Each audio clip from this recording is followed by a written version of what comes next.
The author of the novel abuses symbols and makes many spelling mistakes, which makes it difficult for me to convert the text into audio. So I hope you all understand if there are any errors. Please like, share, and follow the Cultivation Audiobooks channel to motivate me to create more videos, and don't hesitate to make requests for the novels you want to listen to.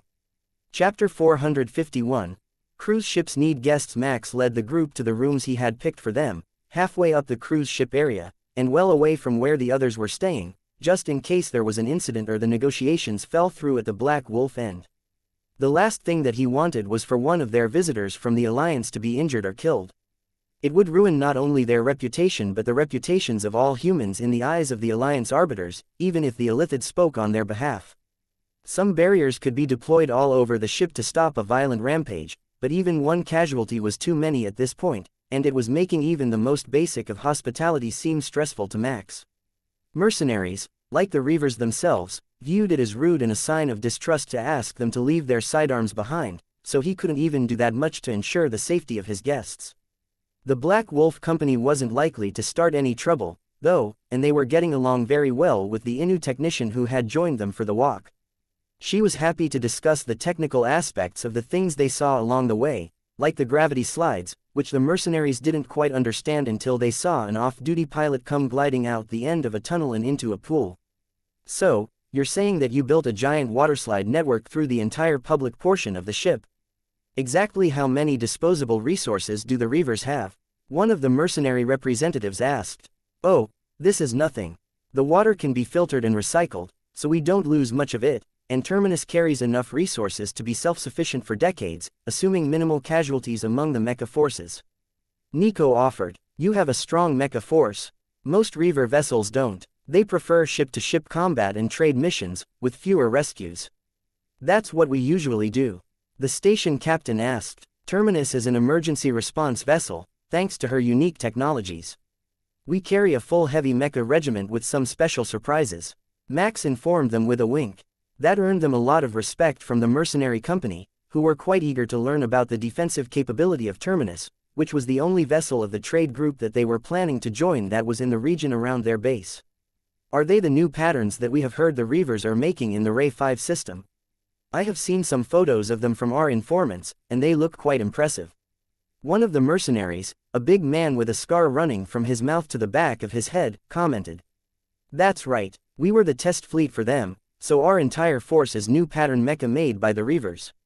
We poached some top talents in the chaos, and I can say for certain that they are not inferior to current generation Kepler or Cygnus mecha. Once you are firmly dedicated to the trade group, they will be made available to you as well. The Reaver captains only agreed to hold back until we are sure that they won't be going to double agents who want to get their hands on more firepower before breaking the terms and attacking their neighbors. The station captain looked intrigued by the answer and followed up with a simple question. Why are the Reavers of all people so dedicated to non-aggression between solar systems?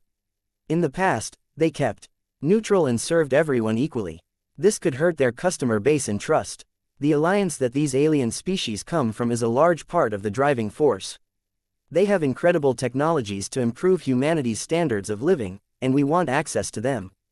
The Reavers will continue to service anyone who isn't attacking a member of their group, so that much won't change, but if we can convince all of humanity to keep it in their pants for a couple of generations, we can earn ourselves some intergalactic trust and start working toward opening up trade to other galaxies. So, the Reavers are playing the long game to open up some new markets. One of the mercenaries asked. Not just some. The market share is roughly 10,000 times the size of the entire human population, spread over thousands of galaxies. If we could sell our specialties to them, we would never run out of customers, and we simply aren't capable of producing enough to overcome demand. The galaxy doesn't have the logistics or manpower. Max explained, and the mercenaries stared at him with awe. What about the ones who just love a good fight? Even if it isn't a war, some folk need to fight. The scar-faced man asked. There's still the Clem, the Narcians, and hundreds more increasingly dangerous species. We already met a group calling themselves the Hunters, which uses a biomechanical mecha technology to hunt beasts that make the Clem look like angry puppies. Nico informed him. The two shared an overjoyed look, reveling in the potential for intergalactic hunting missions to replace the mundane reality of war, and Max realized that actually gaining membership in the alliance was not something that was going to happen in a single generation or likely even 10. They might have a chance at becoming trade partners like the hunters, though. Here we are, the 7th floor. You might as well take the luxury suites since the ship is almost empty at the moment. We just have some members of a plant species and the Innu staying here right now. Max offered. The mercenaries hesitated, wondering what was included in a luxury suite and if the Reavers were trying to bribe them with something illicit. The Reavers had killed entire planets over human trafficking rings in the past, though, so that wasn't their major concern. But the station captain knew that a supply of illicit drugs, which the Reavers had no problems delivering as long as they weren't too addictive, could sway some of his team. Don't worry, it's just the basic stuff you would expect on a high-end cruise. Comfortable beds, hot tubs in the rooms, holographic theaters, and ensuite replicators in case you need a snack or an off-schedule meal. There are restaurants all over the area, with the majority of the ones closest to you being on floor 5. That's where most of our crew goes to party and relax when they are off duty, so you will find the closest thing we have to a crowd there if you feel like socializing. Max explained after hearing their thoughts. Now we're talking. Do you have dancers? Live bands? One of the men on the mercenary team asked. The dancers are holograms, sorry. But we have live bands. Since we don't have to worry so much about storage as a smaller ship does, we have a couple of talented and fully equipped musical groups in the crew. Max opened the door to the first suite, and the mercenaries stopped in their tracks. It was just a single-bedroom suite, very similar to the one Max stayed in, though without the extra rooms attached in a smaller living room, but compared to the rough and simple decor of a mercenary station, it was practically a royal palace. This whole section is the same. Pick the rooms you want, and the door locks will register your fingerprints when you enter for the first time. The red light on the door means it is assigned to someone else. Chapter 452. Mercenaries incoming. Max set the alarm to get up early the next morning to prepare for their meetings, but it seemed that the alarm wasn't early enough. He was awoken by an urgent message from the bridge staff. Sir, we have incoming mercenary vessels. Not just a few. Our signals count over 50. The radio officer informed him. The Black Wolves should only have a dozen vessels, and some of them barely qualified as cutters, so either they had brought back allies to split up loot after a successful mission, or this was a trap. All hands to ready stations. Mercenary ships are incoming, and we have not yet determined if they are all friendly. Max ordered, quickly getting into the augmentic armor suit that he had been given after the trials were complete but leaving the helmet in the flat space storage. He raced to his office, where he could check the screens and view the data streams much more conveniently than the projections from his new watch. It did indeed show over 50 signatures, though some of them might be doubled up, as a large vessel could take a few smaller ones into their warp field for shelter and ease of transport. Someone, find me the Black Wolves station captain, I want to know what is going on. Max called over the regiment-wide general channel. I'm with him now, Commander. It seems that their transmission wasn't as secure as they thought it was, and every friendly mercenary group that they passed wanted in on the action, as well as a few hostile ones who wanted to give them a try in combat before they could finish the deal. Nico replied, and Max could hear the sound of boots thumping on the walkways as she spoke. That meant they were likely running either to him or to one of the meeting rooms in the public areas, which were set up for group communications. That seemed like the more likely choice, so Max got up and searched the thoughts of the crew to find their location before running to join them. As he ran, he started to get a list of the mercenary companies that were coming their way. They were all friendly or neutral toward the Reavers, though not all on the shortlist for early alliances. Doing things in bulk might work much better, though, as he could pull a whole region of the Deathwind territory in at once if he played his cards right. With the new generation cutters and a Titan-class mecha on board, he wasn't particularly concerned about being overrun if they decided to play a trick on him, so Max started making preparations in his mind about how he would begin the negotiations once the leaders of these groups arrived. By the time Max made it to the room where the station captain was chatting with the new arrivals, the details of the incoming fleet were already known. There were only two large mercenary companies among the mix, the Black Wolves and the Exterminators, a massive group that specialized in border fights against Clem waves. Accompanying them were 30 small, single-vessel mercenary companies who did mostly bodyguard work and lived from their ships, with no permanent base station or homeworld of their own. That meant that this deal wouldn't gain them much territory, but it would gain them a large force of trade vessels that could assist with their early attempts to corner the market. One after another, the ships docked around the station, spreading out in an organized dance of steel like they had practiced all their lives. Once they were in place, the station commander turned to Max and put on his best formal smile. "We have a request to join the negotiations. 31 new groups would like to join the Reavers trade group. Please invite them aboard. I will have the crew prepare more seating for the meeting." Max replied, then sent out the message to make sure that there were at least 70 seats at the main table and much more seating in the back for assistants and others. The room was ready quickly, but it took an hour before the mercenary groups had assembled outside the cargo bay door where Terminus was docked with the station. It looked like they had sorted themselves into some sort of hierarchy based on the strength of their forces or perhaps by some sort of internal ranking that Max was unaware of. The man in front was huge, almost tall enough to be a Narcian, at 2.8 meters, and heavily modified with cybernetics. "Commander Karras of the Reavers. I am Commander Arnold of the Exterminators. It is a pleasure to meet you." The big man greeted Max when he stepped through the threshold. "Likewise," Max replied, shaking his hand and getting a mighty squeeze in return. A normal human's hand would have been pulverized, but Max was no normal human, even without the addition of the augmentic armor, and his return greeting was met with the squeal of hydraulics being forced open as his grip strength exceeded their limits. "So what they say about Kepler commanders is true.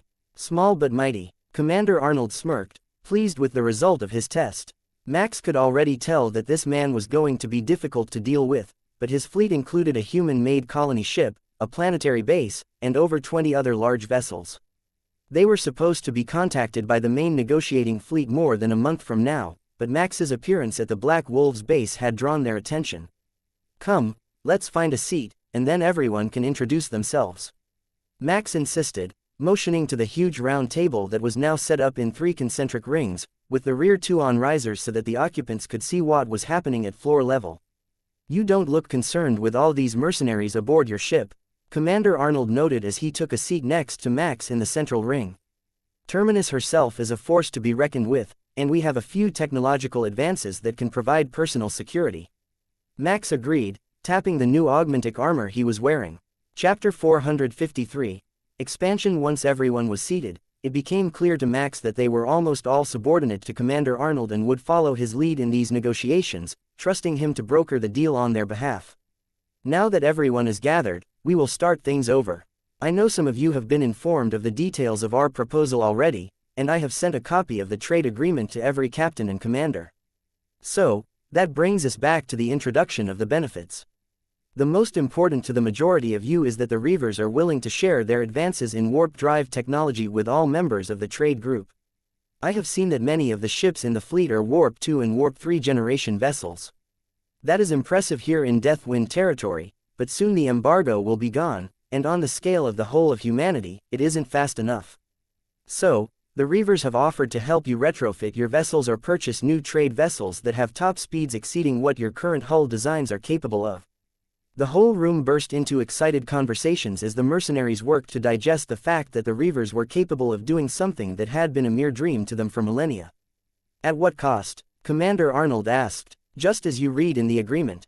Materials, labor, plus a 15% markup and 5% tax.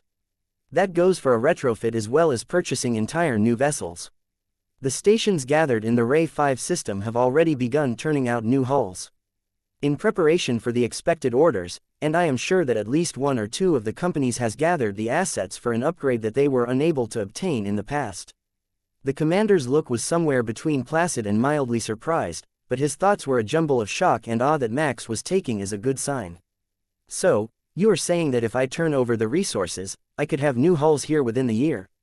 Commander Arnold asked. "I am saying that once your company is a trade group member, I can open a portal to Ray 5, and you can have new Warp 10 capable cutters that day, assuming you have the resources gathered," Max explained. The room was now too loud for anything to get done, so Max simply waited and practiced the mental technique that the Illithid had taught him to lower the volume of the thoughts around him, so it didn't feel like 100 people were shouting in his mind.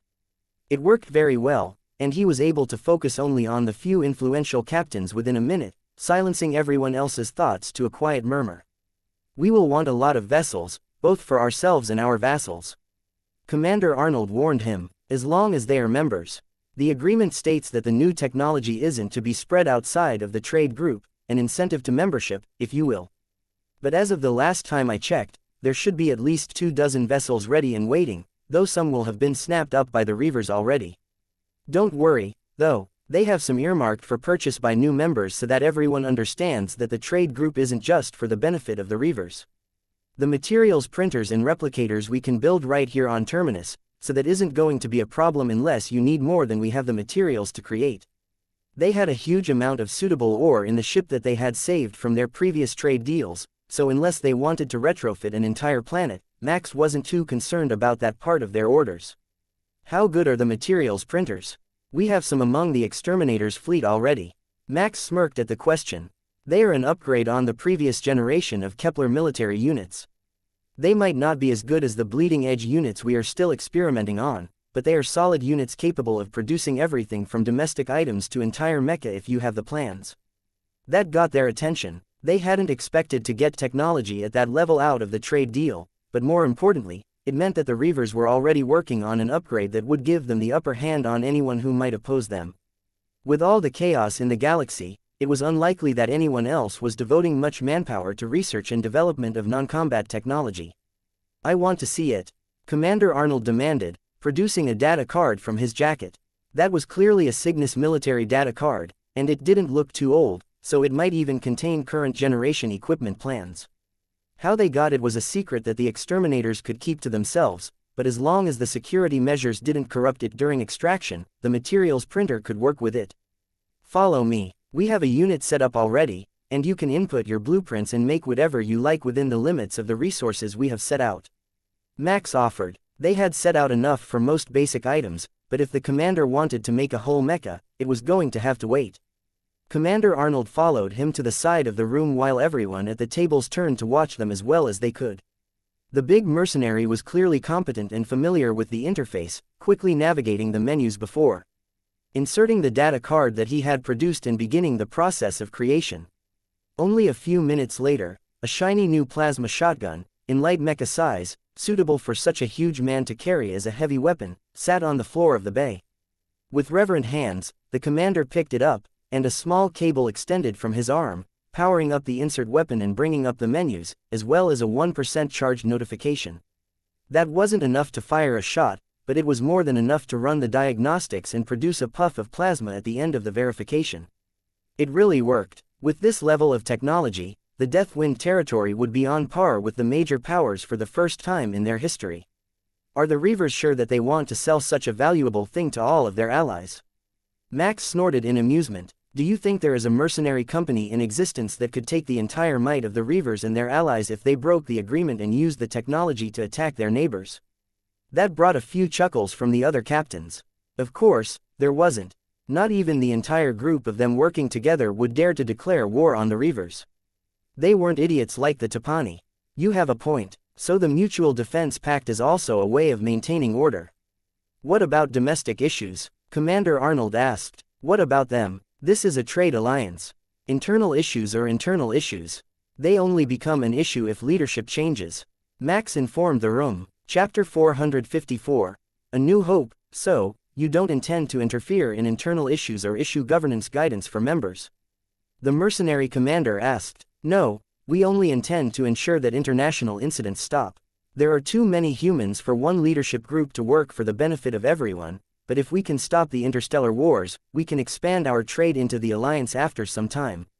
They turned down our application once already, as humans were too violent and unrestrained to be deemed civilized, but we can change that and bring our galaxy up to the standard where other galaxies will at least trade with us. Max explained. The invincible ships, now that's a lofty goal. No wonder the Reavers are taking action with that sort of trade market up for grabs. The big man laughed, understanding the driving motivation behind Max's push to expand their group. It's a long way in the future, but the first step is to stop our people from going to war with each other. The Reavers plan to do that by bringing everyone up to a higher standard of living, where there simply won't be so much of a need to fight over resources. The trade group will do that by cornering the market with an overwhelming force of numbers until nobody dares to start a war. That made sense to the mercenaries, and if they weren't going to interfere in internal matters, it meant that it wouldn't mess with their business, which wasn't international war but domestic issues and security. Try the rum. We've gone too long without rum. The station commander called from a seat in the back since his bosses had taken the seats up front. Where are my manners? Of course, there's rum. Nico laughed, bringing out an entire pushcart full of matching liquor bottles. Fresh from the replicators. Have a drink and look over the agreement. Ask us anything that you have concerns about, and we will work with you. Max told the group, do the Reavers really have Warp 10 capable vessels? I heard a rumor, but that's all it is. A rumor. One of the captains asked. We are using them to deploy our mecha here aboard Terminus. Would you like a speed test? Nico offered on behalf of the crew. Seriously, isn't this a colony ship? Commander Arnold asked. It's far more than that. We have added facilities for intergalactic vacationers, and we carry the firepower to keep our interests safe. It wouldn't make any sense for the Reavers to send a ship forward to make deals if we couldn't deal with the fallout if a deal didn't work out. Max replied, let's just take them to the hangar. Let them see the 1st Battalion in person, and it should answer all of the concerns about our capability. Nico suggested, that would definitely work. It would reveal their military might sooner than Max had intended to, but it would silence all the critics at once if they saw the mecha force that Terminus could deploy. The mercenaries would see it sooner or later. Not every deal would go so smoothly, and there were other threats out here that they had to deal with, including various species as vicious as the Clem but not as widespread. Field trip, everyone, get up and follow us, Commander Arnold declared, taking charge of the mercenary forces and leaving Max no room to refuse the demonstration. Max bristled a little at the other man issuing orders aboard his vessel, but he was only directly ordering the mercenaries, not the staff of Terminus. That was where Max would draw the line. The 1st Battalion's cutter was only a few bays down, so Max walked the whole entourage down the hallways as Nico elaborated on the design elements of the new vessels that the Reavers were making, getting everyone ready for the reveal of the cutter. The company was loaded aboard the ship already, in preparation for emergency deployment, so they would reveal the mecha second after the mercenaries had a moment to take in the outer appearance of the high-speed ship. And this is the home of the 1st Company. Excuse their mess. I can see that they have been tinkering with their toys. Nico welcomed everyone to the hangar. Their repair team had been doing a few bits of maintenance while they waited, so there were some light mecha in the new pattern, which none of the mercenaries had seen before, sitting out on the repair racks. Nico ignored that, though, and introduced everyone to the cutter itself, going over the performance and storage capabilities. We also have a pure trade version available, with smaller facilities for the crew, and a slightly larger hull, giving 50% more capacity, with no loss of speed or maneuverability. She explained, then remotely opened the walkway that would lead them in the back doors to the mecha bay. We will go in the back today since I know you are all concerned about the military might that we can offer to enforce the rules, should it come to that. This is the 1st Battalion of our regiment, and we do have a few hidden aces up our sleeves, but I think you will be impressed. She told the mercenary captains, then stopped at the base of the ramp, where the mighty form of Enduring Rage was parked at the entrance, taking the role of the point attacker during assaults. The stop was perfectly timed, and the bay went silent as everyone stared at the super heavy mecha and the unusual armament it was equipped with. Meet the Thunder Pattern Super Heavy Mecha, the next generation of war machines being produced by the Reavers. These aren't available for public purchase yet, but the Crusader-class variants that you will see in a second are. All at once, the captains rushed forward to get a better look at the mecha. 6 battle cannons and a pair of ion bombard arrays. That's insane. Oh, I see defensive lasers as well. Commander Arnold commented with a whistle of appreciation. Those are actually mass drivers, much more powerful and longer range than the conventional battle cannons. The ion bombard arrays are also an upgrade on the original design. She also has a multi-layered defensive shielding capability for defense. The Crusader-class variants also share the shielding on a smaller scale and have some unique new weapons. The details will be available to members when an order is placed with the factories on Ray 5. Nico informed him, with a force like this, no wonder you are confident. Commander Arnold replied, looking enviously over at the 2nd Super Heavy Mecha in the hold. This is only the 1st Battalion. Rest assured, we have much more to go with it. Terminus is not a soft target. Max told the big man with a confident smile. This might be the easiest way to negotiate with a difficult mercenary group. If there was one universal truth in life, it was that strength was always respected. And they had the strength to back up their words, even this far from their home base. So, let's see this ship in action. The mecha are clearly powerful, but getting them to the battlefield is always the most difficult part of the mission. Commander Arnold declared, doing his best to keep an impassive face while Max could read the joy and excitement in his thoughts. Chapter 455. Joyride. Nico escorted everyone to the front of the ship, where there was a crew compartment with windows so that the infantry could see what was going on as they deployed instead of sitting in the dark waiting to see what was happening. These will be our seats for today's voyage. Our crew has already requested for a navigator from the Black Wolves to join them so that we can safely navigate a path around this star system and surrounding areas. Please buckle yourselves in. The gravity control is quite good inside the ship, but we don't need any incidents should the unforeseen occur. The mercenaries chuckled at Nico's phrasing, as common sense dictated that you would get a fair bit of feedback from maneuvering as well as the warp transition. Their ships were even more dated than the Abraham Kepler, where Max and Nico had started their careers, and that ship had enough of a lurch that the crew just accepted that a large portion of them was going to feel nauseous every single time they went to warp. I will bring up navigational data on the board in case the view out the window gets confusing. The distortion at higher warp speeds can make the world outside the bubble look completely foreign. If you wish to confirm our routes and speed, I am certain that your vessels will have their own logs of our route when we return, so you don't need to just take our word for it. Nico added, most merchants would be at least a bit offended if you questioned the integrity of their demonstrations, but this was no simple purchase. The Deathwind territory had been under embargo for over 1,000 years, and every time they attempted to create a new shipyard or other military manufacturing facilities, they were viciously attacked by the border nations to keep them deprived of the might to fight back. That meant that most of these companies had never even had the chance to obtain a new ship. They weren't pirates who would raid a vessel to claim as their own, and the missions that they took weren't high enough profile that any client would risk the retaliation of a dozen small nations to pay with prohibited goods. At least not prohibited goods as high profile as a new military space vessel. The Reavers were the first in a millennia that were brave enough to even try, and not only were they offering new ships, but also state-of-the-art mecha, in medium and heavy categories, not just the line mecha that most mercenary companies relied upon. Big groups like the Black Wolves or Exterminators would have dozens or even 100 heavy mecha, salvaged from battlefields or covertly purchased from more distant customers, but that put them in a completely different category than the single ship operators. Departing hangar in 5 seconds. The pilot of the cutter announced, then gently guided the ship out of Terminus's enclosure and out into space. That alone was enough to impress a lot of the captains. Smooth maneuvering in tight quarters was a sign of precision skills and engineering, and they hadn't even felt the ship move, only watched the bay disappear around them as it left the mothership. Black Wolf's navigator reports that the route is ready for autopilot, engaging warp drives as soon as we are at a safe distance. The ship's thrusters took them well away from the station and into open space that was designated for ships going to warp so that the field creation and energy surges wouldn't affect the station or the defense systems that had been set up to defend the mercenary company's base. The hull of the cutter shook gently as the warp drives engaged, and the world distorted outside of the window before turning into streaks of light as the ship raced up to maximum speed, showing off for their customers. Was that a warp translation? It was, wasn't it? That is incredible. I didn't know it was even possible to shift so smoothly. Commander Arnold had lost all sense of decorum once the ship was underway, purely shocked by the experience. Why is my data feed getting distorted?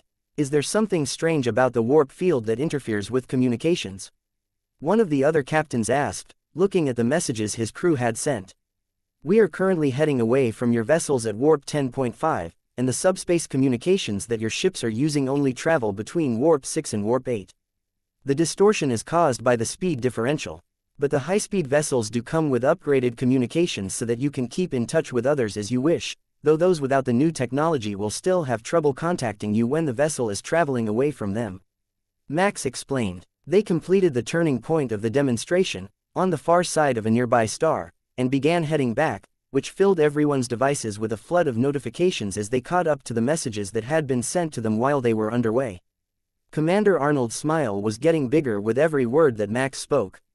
I hadn't even considered the implications of that sort of speed.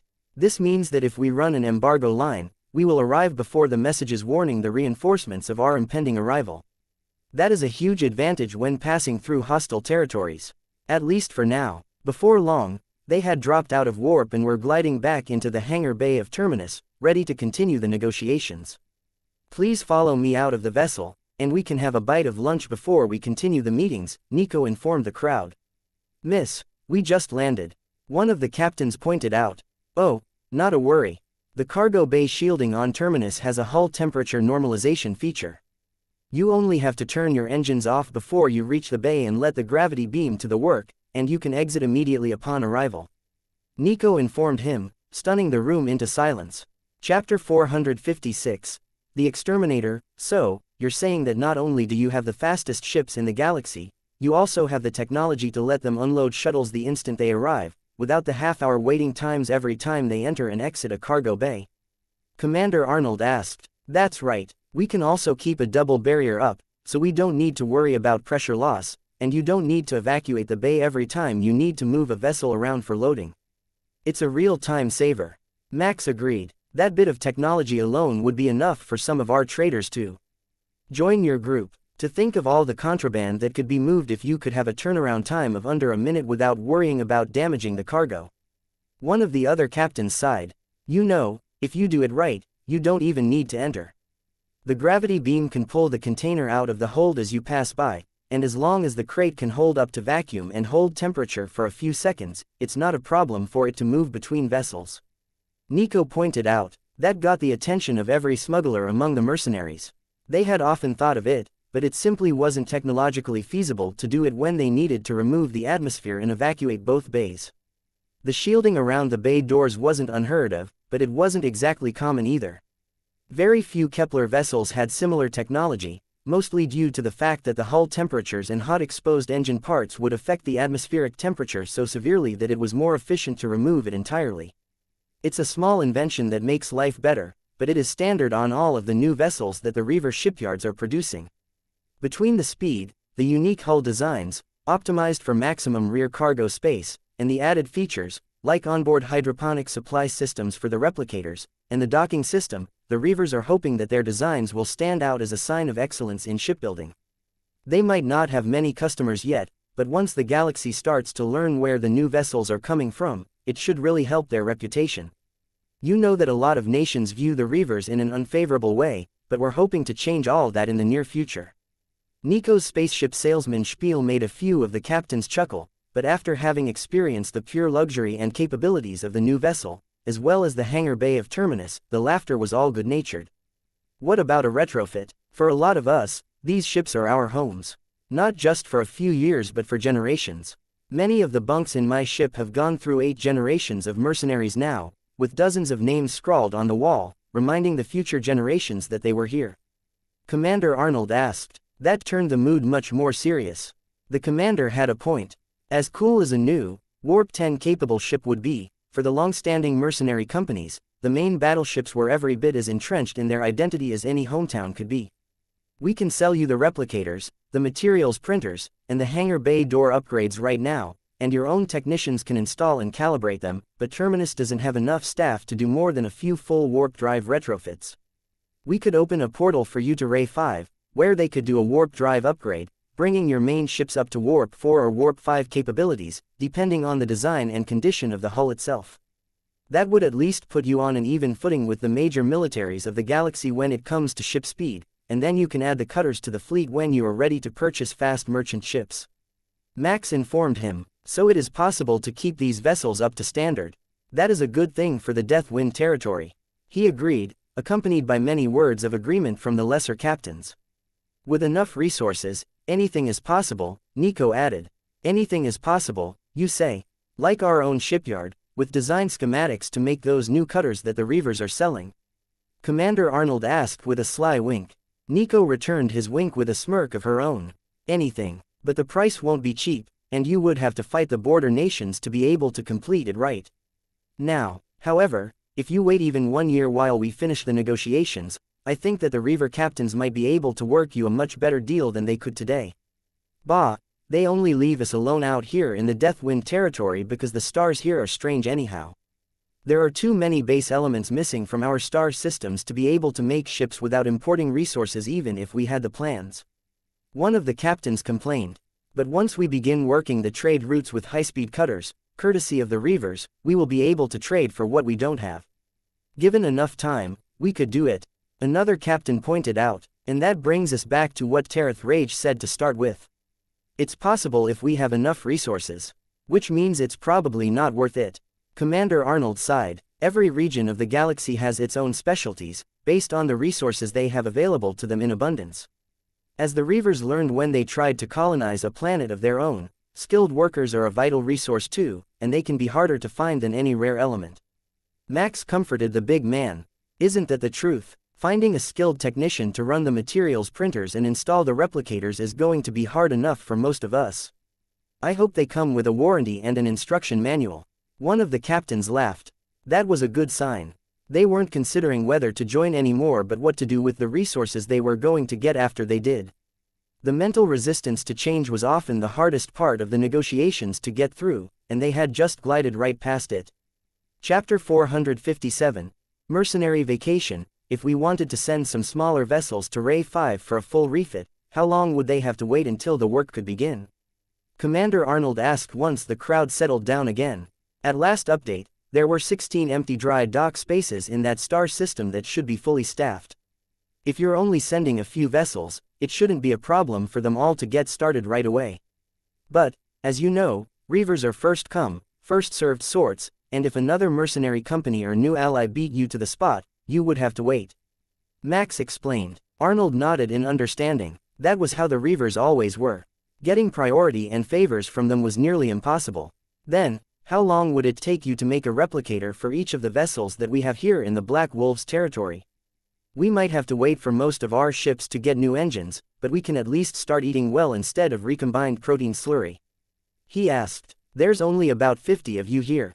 If you want one per ship, we can make industrial units for your kitchens tonight and deliver them within 24 hours. If you want the smaller private units in larger quantities, it will take a while, but we do have a few in stock since our last stop also wanted the larger ones for their main meals and not a private replicator for their officers. Max offered. We will take it, and the exterminators want 6 materials printers. The commander demanded. Then you need to finish the paperwork. None of the good stuff goes out until you are officially a member of the trade group. Max replied, motioning for a staffer with the stack of agreements to come to the table. One after another, the captains signed off, and their agreements were double-checked for validity, ensuring that no fake or prohibited groups were tagging along unnoticed. It didn't seem to be a problem. The mercenaries were quite selective about who they invited, despite the large number of groups that reported here at the same time, and only a few spelling errors slowed the process. That earned them some good-natured ribbing about their literacy from their fellow captains, but the nervousness during the signing of such an important agreement was totally understandable to them all. There we go, all signed up. Commander Arnold shouted happily once his copy of the agreement was collected and sent off to Ray 5 for verification and registration. Excellent. I haven't seen any reported issues with any of your applications, so we can start deliveries. Are there any other supplies that you need at the moment? Terminus carries a variety of raw materials for custom orders. Max suggested. If you can send a team to the station to help install the replicators and materials printers that the Black Wolves have purchased, we would be willing to pay the full Death Wind going rate. The space station commander requested. That shouldn't be an issue. We will need some time to make all of the other orders, so why don't you all stay here aboard Terminus tonight? We have retrofitted the ship with the height of luxurious accommodations, and all we ask is that you don't harass the aliens. Nico replied on behalf of the maintenance teams.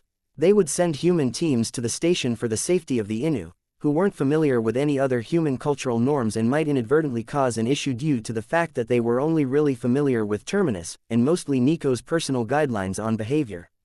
Leaving them alone with Nico for that long was bound to cause an issue, but since they were so focused on their work, they hadn't picked up on her bad habits or genocidal tendencies yet. At least, not as far as Max could tell. I think we will take you up on that offer. I heard good things about your indoor beach in the Tiki Bar area. Captain Arnold agreed. There had been a party there last night, mostly infantry from the ill-fated regiment who had been aboard since before Kepler fell. Their status was sort of in limbo, despite the fact that they were working aboard Terminus in dozens of different positions. They were more than simple crewmen since they were trained soldiers, but Max hadn't had time to make an official status for them.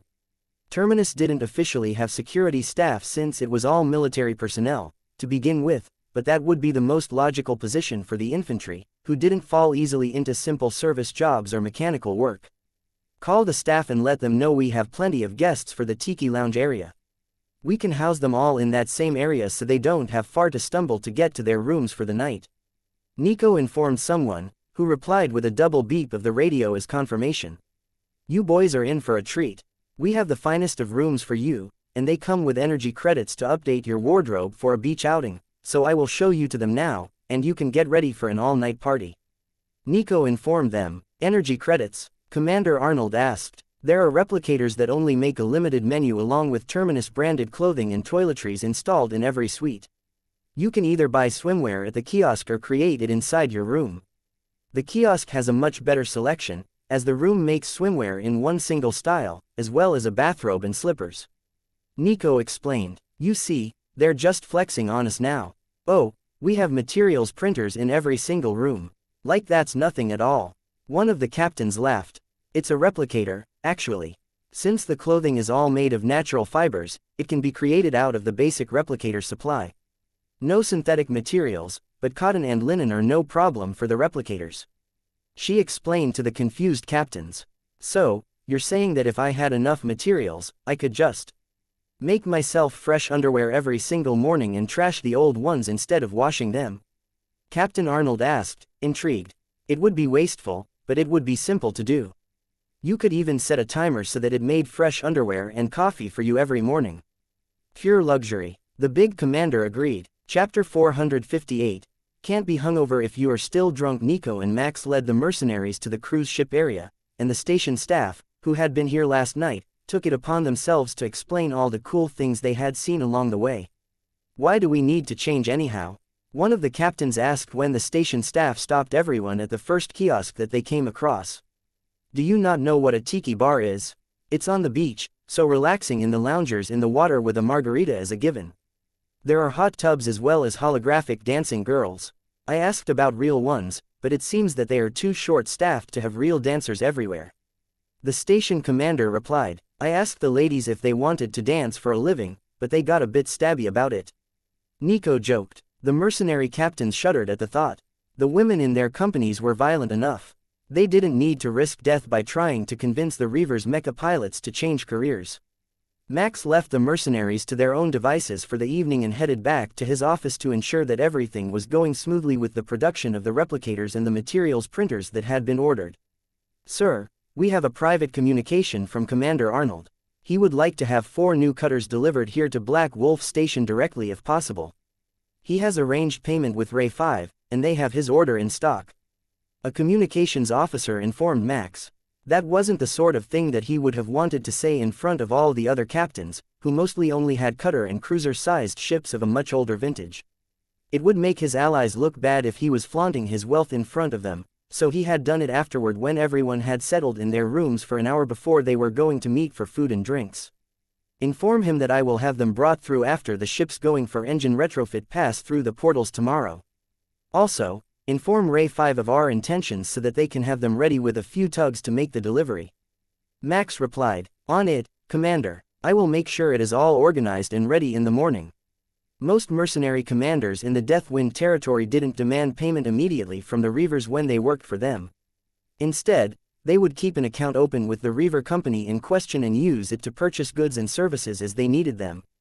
With old, established families like the Tereth Reavers, the two groups could have had such relations for centuries, so in the case of the exterminators, it was surprising, but not entirely inconceivable that they could have had enough cash stored with the various Reavers companies to outright purchase 4 new ships for blockade running. The border nations weren't going to know what hit them, and they didn't have anything fast enough to intercept, should the exterminators decide it wasn't even worth their trouble to hide. All they could do was swear or try to retaliate against their slower moving or planetary assets, and that assumed that they could determine who was in the ship, to begin with. Since these ones were in a brand new Reaver pattern, they wouldn't be able to tell if it was a mercenary company or a Reaver company that had run their embargo, and not one of them was brave enough to go to war with the Reavers, who were much more organized than the mercenaries had ever been. Max kept watch on the Tiki Bar area until late in the evening as he organized the delivery of the order that they were making, as well as the installation of the replicator aboard the station, which his crew had started in the middle of the night so that it would be ready before breakfast for the staff to try. At 5 in the morning, he woke up and made his way to the cruise ship, where there were still mercenaries partying. The orders were all ready to go out now, though he expected that they would have to wait until later in the day, given the situation. "Where is Tereth?" Max asked one of the staff members, who was assembling a platter of breakfast burritos and tequila for the mercenaries on the beach. She took Commander Arnold up to the gym on the next floor so that they could have a sparring match. They spent hours discussing cybernetic enhancements, and he didn't believe us when we told him that Nico was a monster in human form. The woman laughed, pointing out the gym in question. "Well, his order is ready, so when you see them again, let them know," Max told her. He turned to the beach and raised his voice to address the group that was still in party mode. "Your orders are ready. Who wants them delivered to your ship by the station staff, and who wants to send their own crew for it? Let the station do it. My boys aren't going to be up to do anything this early in the morning." One of the captains laughed, seconded by almost all of the others. "Then page your security team and tell them to expect a delivery within the hour," Max informed them, getting back a series of sloppy salutes that ended as soon as the food arrived.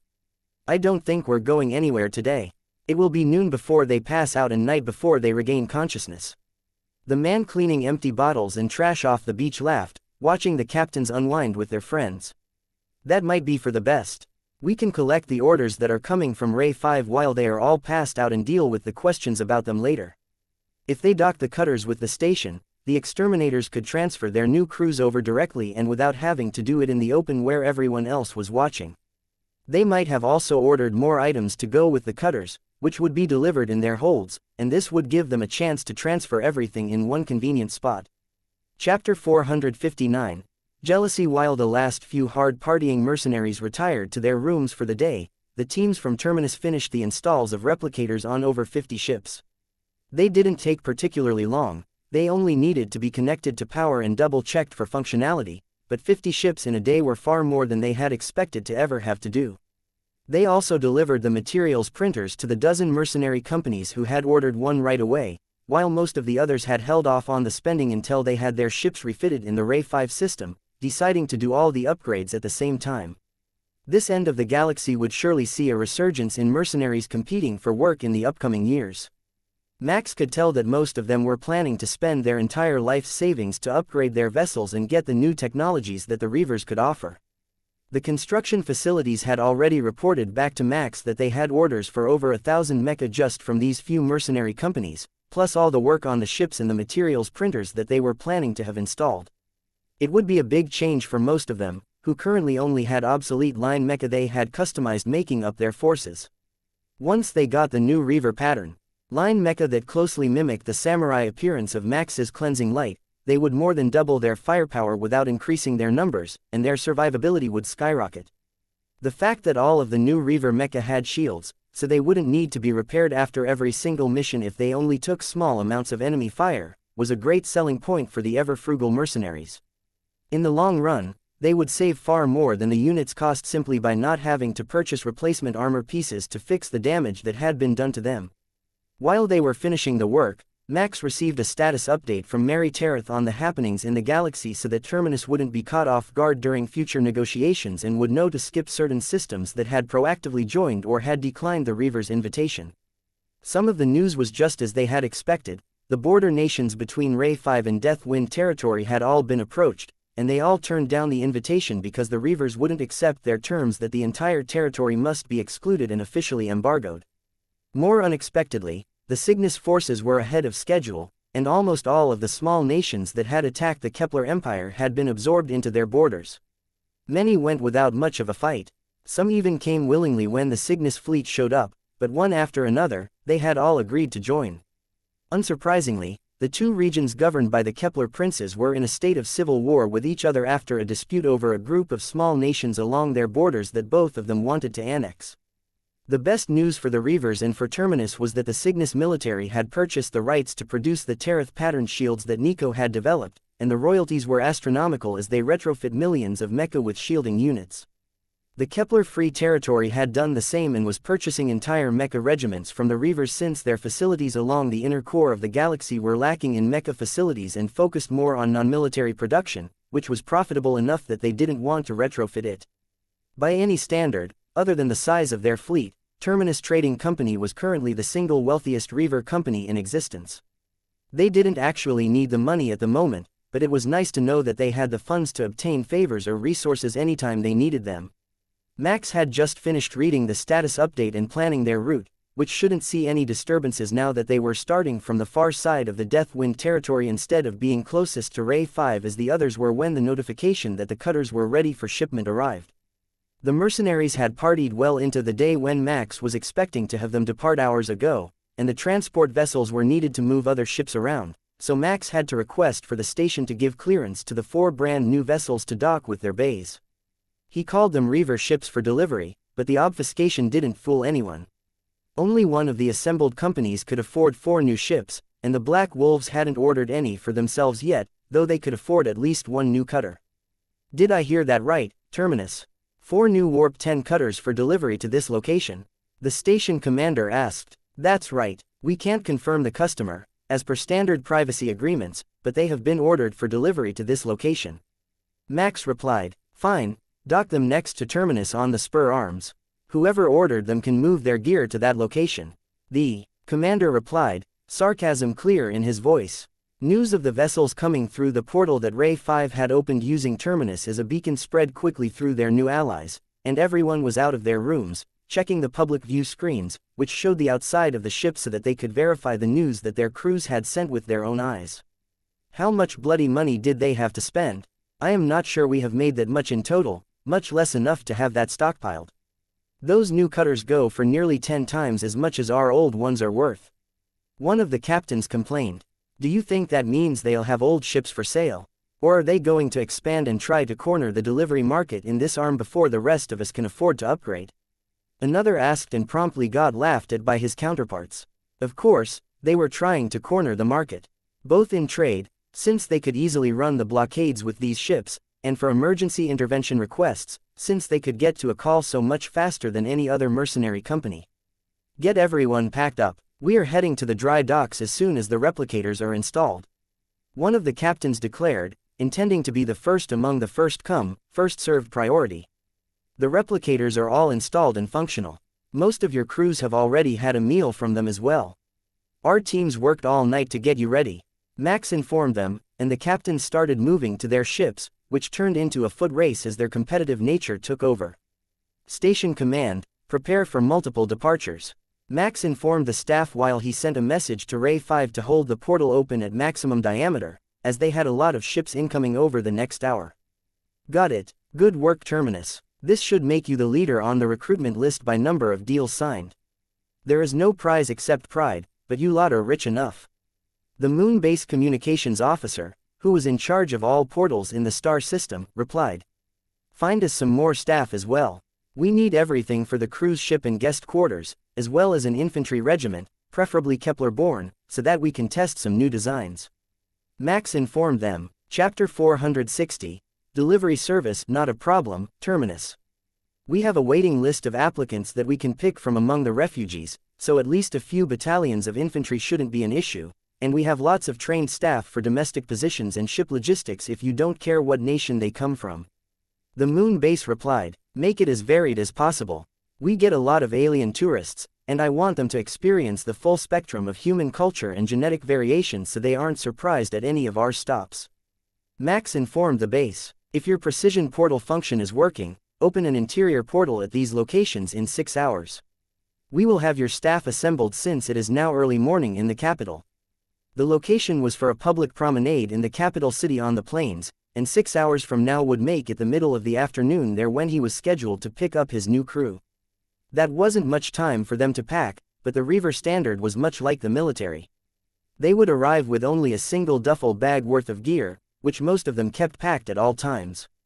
They might swap out a few items if they had time, but if they got a short notice deployment offer, they didn't want to miss out because they didn't have their gear ready. The city even offered a packing and storage service, where the contents of an apartment would be loaded into storage for them so that they could take off the moment they got an offer and not have to worry about their belongings or rent payments. A gig economy, Dave would call it. Thinking of him made Max sentimental, and he scheduled dinner with him and the kids, who he hoped had been adjusting well to life aboard a Reaver ship instead of in the slums of Kepler Terminus. The infantry were going to be shocked when they arrived aboard Terminus, as there were no standard infantry racks anywhere on the ship. Instead, They would be assigned the simplest of barracks, which still had small single rooms, instead of the 3 high bunks in a communal room which most ships assigned to the lowest of priorities. Originally, that had been a storage bay, and then it was made suitable for a mecha battalion before being upgraded to house any potential refugees that they might pick up, so they had more than enough space for their new infantry, no matter how many the planet managed to organize for them. Good news, Nico. Tell the ladies that we are going to receive testers for your new infantry armor designs. I ordered an infantry regiment from Ray 5 along with more staff. Max told his second-in-command. Perfection. We have all sorts of new toys for them to work with, and we are short on all sorts of technicians and logistics personnel. The Innu will be overjoyed that they don't have to wait for testers anymore. I will steal some from the existing infantry that is aboard the ship so that I don't mess up the new arrivals. They were going to need more shuttles as well if they ever wanted to actually deploy this infantry without loading them alongside a mecha battalion in a cutter, but that could wait for later. Until they finished their outreach work here in the Deathwind territory, they likely wouldn't be engaging in a full-scale planetary invasion.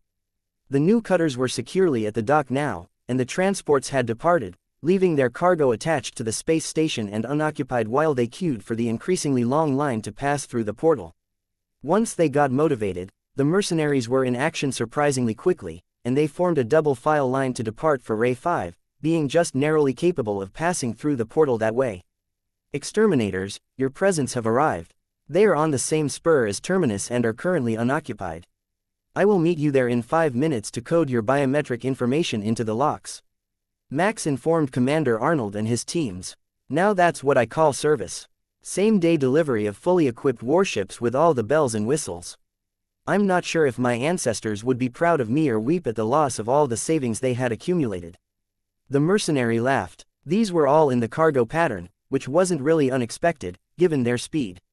So, they would only be able to load a single company of mecha without losing cargo space, instead of a full battalion with no additional major cargo storage, except the materials for repairs.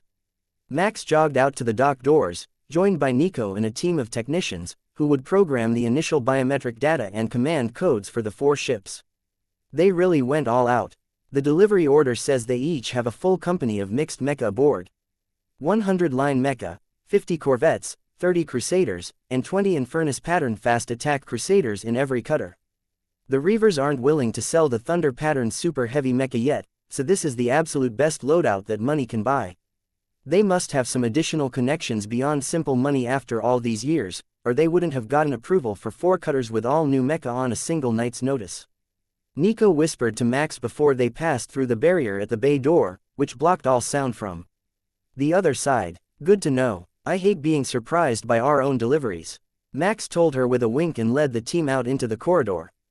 Max led the team out into the corridor, where the exterminators had split into 4 groups, each with roughly 250 mercenaries, each headed by a grizzled veteran who should be the one nominated to become the exterminators' newest captain. Welcome to your new homes, ladies and gentlemen. I am sure you have all been frantically pleasuring yourselves to the specs all day, so I will cut the niceties short and have your captains line up at their chosen door to input their biometrics and pick a name for their new vessel. Nico greeted the mercenaries. Why do you have to call me out like that? Someone laughed from the middle of the crowd, but the 4 captains stepped forward without hesitation, picking the doors closest to themselves. In theory, each ship was identical, but they had clearly thought about which one they wanted in advance, as they were standing in a specific order near the doors instead of being arranged around their commander as they usually would. Nico activated all 4 door controls and brought them into programming mode at the same time. Place your face in front of the sensor and both hands on the tablet. That is the basic biometric lock, and then you will be able to set passcodes and additional users once you are granted rights as the captains. The process barely took a second, and all 4 doors opened. I know none of you want to wait until the entire crew is programmed in to begin the tour, so head in now, and the captains can sort everything later. Now, Commander Arnold, which vessel should we tour? I will add you to all 4 vessels as an administrator, and you can set your passcodes now. Nico suggested as the last of the crew members ran past them into their new homes, each carrying a single duffel bag. Chapter 461. Terminus refilled. Max had expected them to bring more with them, but perhaps they would transfer their personal belongings later. Or maybe it was custom that mercenaries didn't keep more than that one duffel bag, given the cramped quarters of their old home. Compared to that, these new cutters were running a skeleton crew and would have to recruit more members as they went. Being assigned to a brand new ship was an honor, no matter how low your position aboard was, so Max was certain that Commander Arnold wasn't going to get any complaints from those he transferred, even if they didn't have any spare hands around to allow them to take days off at the moment. Let's head to the far left vessel. If my guess is right, it should be called Pride of Emalini, after my daughter, the captain. Commander Arnold replied. The woman who had led the team inside didn't look any younger than the commander, but with the variety of life-extending drugs and cosmetic surgeries available to even the most common of folk, that could just mean that they were both reaching the age where the drugs no longer worked as well and that they had multiple generations of offspring in the fleet. When a long-lived mercenary could reach 200 years old, but they commonly began families in their teens, wanting to have children before they died in a very dangerous occupation, the elders would have quite a lot of extended family. Max led Commander Arnold inside, where Emalini, the captain of this vessel, was waiting for them while the rest of the crew had spread out to check every nook and cranny of the vessel. Welcome to the Pride of Emalini, she welcomed them with a grand gesture. This is quite the vessel. Seeing the specs and the VR simulation doesn't do it justice. The Reavers deliberately obscured some details, I believe, perhaps as a security measure against obtaining too much detail of a customer's vessel. Commander Arnold replied. The cargo bay looked cavernous to Max, being a full 20 meters longer than the hold on his own cutters and still having mecha hangars in front of it, near the center of the ship. In this design, they could deploy from the top of the ship as well as the rear doors so that they could deploy even if the cargo hold were packed full. It left an enormous space for cargo, and the mercenaries were eyeing it as a training ground and relaxation area. They would take trade orders now that they had the perfect ship for it, but they were still mercenaries at heart. The cargo bay is nothing. Come look at these new mecha. You're going to have to order some for yourself. Emalini told the commander. We just ordered the full loadout special, which they offered to us with a discount, so I haven't seen any of the specifics yet, other than the ship, which had a full VR walkthrough available. Commander Arnold explained. In that case, I will make sure you have training simulators on board. These mecha aren't like the ones you are used to, even if they have neural links instead of manual controls. Nico assured him. Max hoped they were neural controls since pilots without a system would struggle to deal with the manual controls that Kepler pilots excelled with. The fine control was better with the manual controls since distractions could distort the mental controls in combat, but if you didn't have an enhanced body, there was no way you could physically accomplish the task.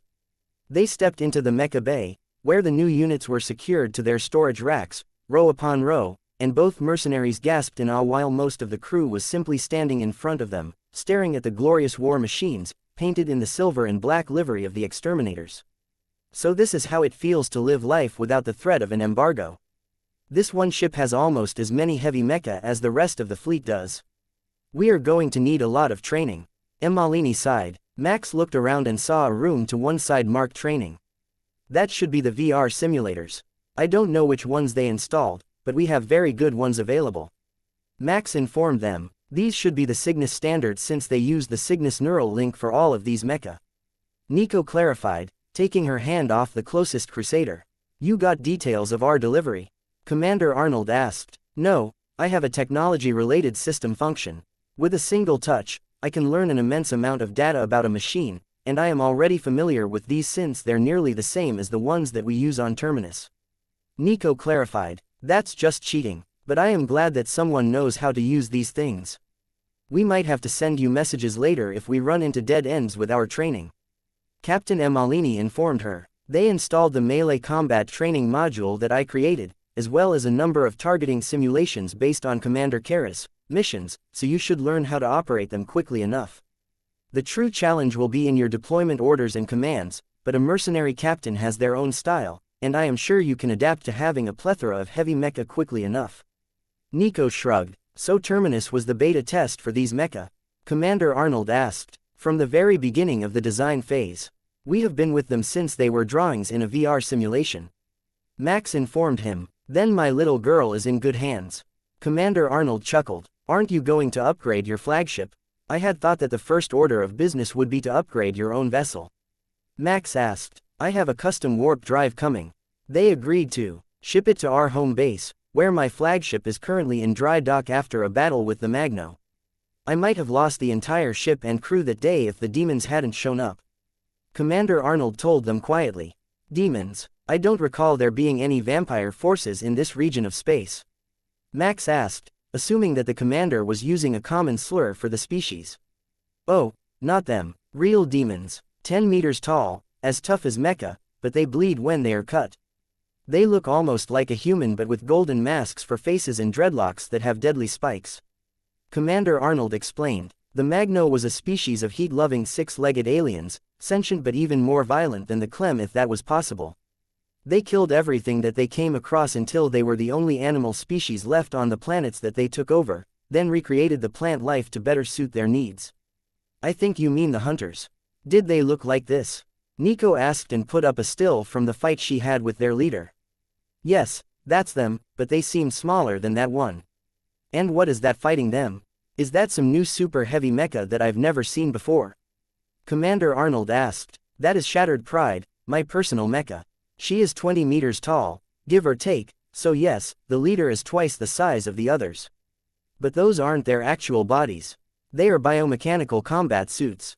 They must not have deemed you impressive enough to talk with, but if your new ships run into them, they might interact, so please warn your crews to be prepared and polite.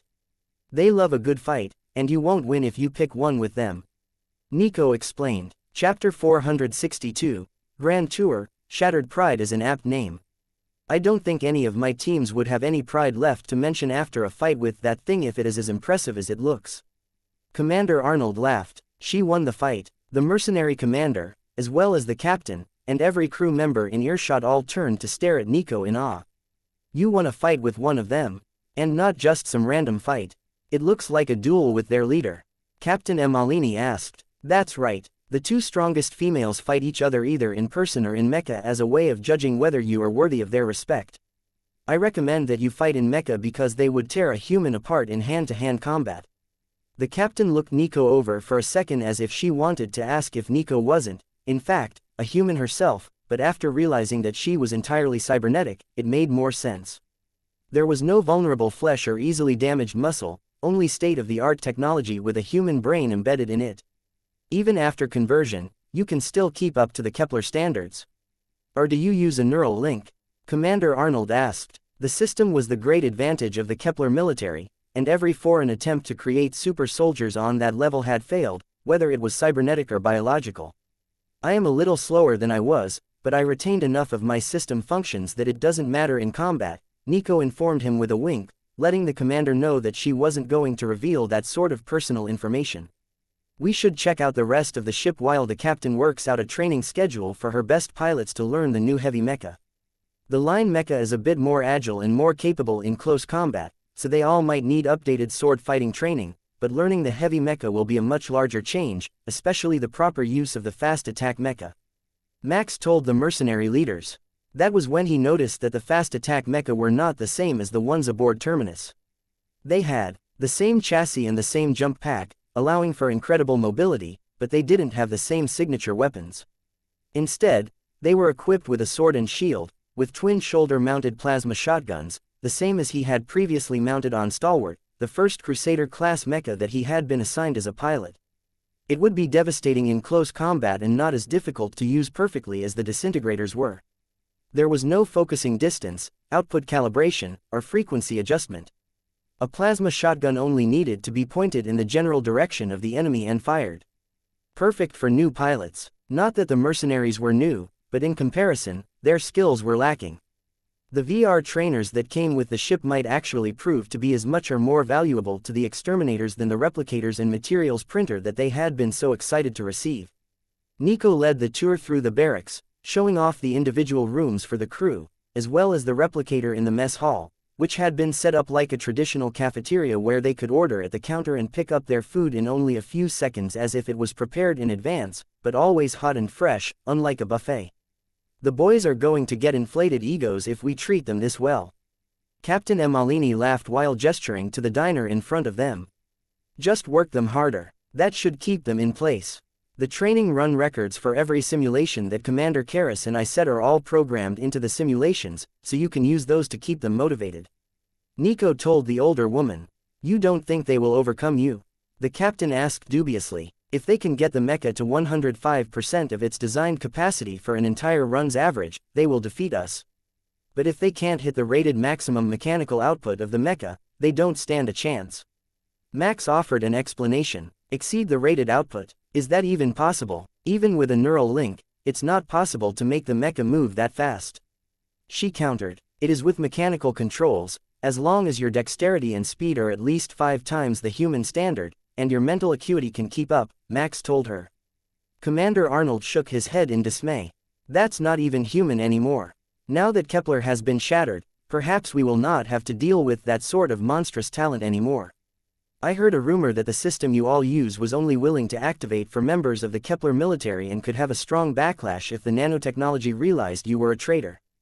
It didn't do as much as hoped to the traitors, but then perhaps they actually thought that they were doing what they did in the best interests of the people, so the system let it slide. Nobody really knows what parameters the system's AI is working with, only that it is linked through the entire population, and if you keep a pilot isolated long enough, it will begin to give them survival-related skills, assuming that they are the last survivor of their unit. Max told the commander. That much was common knowledge among most nations and all Kepler soldiers, but to actually get a new survival skill could take years, and it usually didn't come until the next scheduled 50-point bracket. The system seemed unwilling to bend on that standard. And here are the officers' quarters. This is the captain's suite if you want to check it out before we move on. Nico diverted the conversation as they reached the next group of barracks. The captain's suite was identical to the one that Max had aboard Terminus but with a different interior decorator. This one was in cream and gray, with real silver trim. It was also only a single room with a decently sized common area, whereas the office's suite had a 5-bedroom layout with a larger common area. I get my own kitchen with a replicator and ensuite laundry. What else did they stuff in this ship? Captain Emalini asked. If you ask the materials printer, it can make you a butler bot so that you don't have to manually activate the self-cleaning functions or fetch your own food, Nico suggested. No, that's a step too far. My crew would lose respect for me if I started behaving more pampered than the average planetary governor. The captain laughed, then led them back out of the suite to finish the tour. All that was left was the bridge, which was a simple and standard area at the nose of the ship, and the maintenance bay, which they missed on their way through the mecha bays since they went down the side with the majority of the dorms. Well, that is the basics of it. Let the other crews know what we covered so they don't miss an important function, but you can always contact Ray 5 or Terminus if you have any questions. We have the full design specs and software suite, so we can help with most issues. Max announced once they completed the loop, ending up back in Mecha Bay. Don't let us keep you then. We will be a while getting settled in since everyone is distracted by the mecha, and they're still wandering around with their luggage. Captain Emalini replied, waving goodbye to the pair of reavers while she led Commander Arnold to inspect the new heavy mecha. Chapter 463, Variety Pack. Max headed back to Terminus with Nico and the tech crews, who had finished the basic coding of the biometrics for all of the command staff of the new vessels, and prepared to receive their new crew members. They should be ready to arrive in only a few more hours, and the maintenance teams reported that all of the rooms were ready for them to move in, including the possibility that they might receive a reinforced regiment of infantry. The chances of that seemed pretty low since Max had specified Kepler soldiers so that they could take full advantage of the new augmentic suits, but he really didn't know for sure how things had been going on the new Reaver homeworld or how many vessels full of refugees and trainees they had taken in since he left. 30 minutes before the scheduled arrival time, Max opened the portal to the open area in the capital city and watched as the scene of over 1,000 assorted humans and demihumans appeared in front of him. What Max knew is the demihumans were the descendants of human colonists who had chosen to adapt themselves to their new world instead of adapting the world fully to themselves. Most had bestial traits or increased physical skills to make up for an aspect of the human body that was lacking in their new environment, but at the most basic level, they were still mostly human. None of them lived anywhere near Kepler since their colonies were on the very edges of the galaxy and far from the strongholds of humanity. Some of them even came from the far side of Clem territory, isolated and forgotten refuges of humanity that only the Reavers even remembered the existence of. They had mostly come from Reaver vessels and mercenary ships who had taken them on board as paying passengers. Anyone who would sign up for such a voyage was among the most adventurous, or the most desperate, of people, so they had the sort of personality that wouldn't mind working on a traveling vessel like Terminus. The variety would also make their guests from the Alliance feel more at home when they came to visit, Max hoped.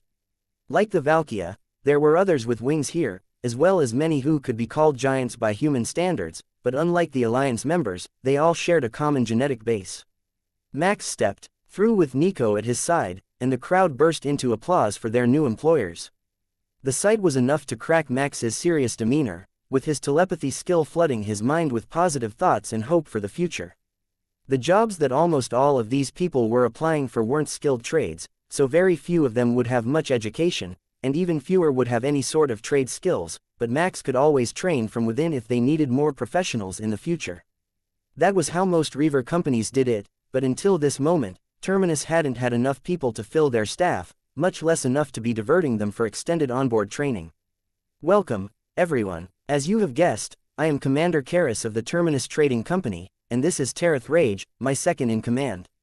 The Planetary Staffing Society has given me a full write-up on every one of you, as well as a glowing review of your personalities and skills. For your sake, I hope you can live up to the hype. Life aboard a working ship is not always easy, and it is almost never slow, so we will need you to adapt quickly and learn from the senior staff members. Now, does anyone have any questions? Most remained silent, eager to get started before anyone could change their minds and send them back to the odd jobs pool, but one hand did shoot up in the air, a very large woman with small, round animal ears on her head. Is it true that you are running a cruise ship for tourists aboard your flagship? She asked. Darla, Demihuman, mixed with Ursa family traits for cold resistance and increased strength. Nico informed him with a quick message. So, she was part bear, which made the sheer size of her make sense. Max could also see that she was one of the skilled employees who had signed on for a technician's position. Technician Darla, is it? Yes, it is true that we are running a cruise ship, but we should mention that most of our guests are so-called extreme tourists from other galaxies who view us as violent savages working our way toward civilization. For that reason, everyone was thoroughly vetted for personality. We don't need to prove their worst suspicions right, but it also means that there will be many new and unexpected issues and short-notice alterations to the ship. That is why we need skilled technicians like yourself to keep up with the demand.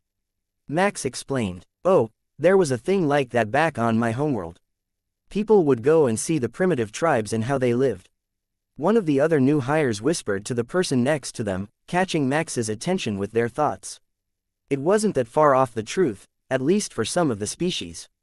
The Illithid just thought that they were interesting, and the Innu were more interested in new technology than anything else, but the little access they had made to the Alliance's social media showed that humanity was viewed more as a curiosity than a serious contender for membership by most. If there are no other urgent concerns, please step through the portal and find your division head.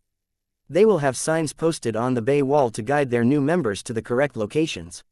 Max instructed. He could meet them all later. It was too much to individually get to know thousands of people at once out here in a public park. That left him with only the infantry force to meet, and they should be here soon. Chapter 464. Military Might. Max had requested a fully assembled regiment, which should come with its own commanders, so he was eager to see what the Reavers could come up with on short notice. The number of qualified infantry officers floating around the galaxy without a home or duty was seriously limited, but they could have filled them with promoted sergeants. Or possibly Reavers who enjoyed fighting, since many of the companies had Kepler-born members in their ranks. He watched as the force made their way onto the parade grounds, led by a very familiar face from the past. Colonel Cortez, I watched with my own eyes as you retired. What brings you so far from home in your golden years? Max asked as the infantry commander who had led the Kepler 111th aboard Abraham Kepler when Max was deployed for his very first mission came to a stop in front of him. Oh, how times change. The last time I saw you, you were a wet-behind-the-ears academy cadet in a crusader that still had the new oil smell to it. Kepler 111 is no more. The foreign invaders virus bombed us when they realized that the might of the Kepler fleet was coming for them in the last battles of the revolution.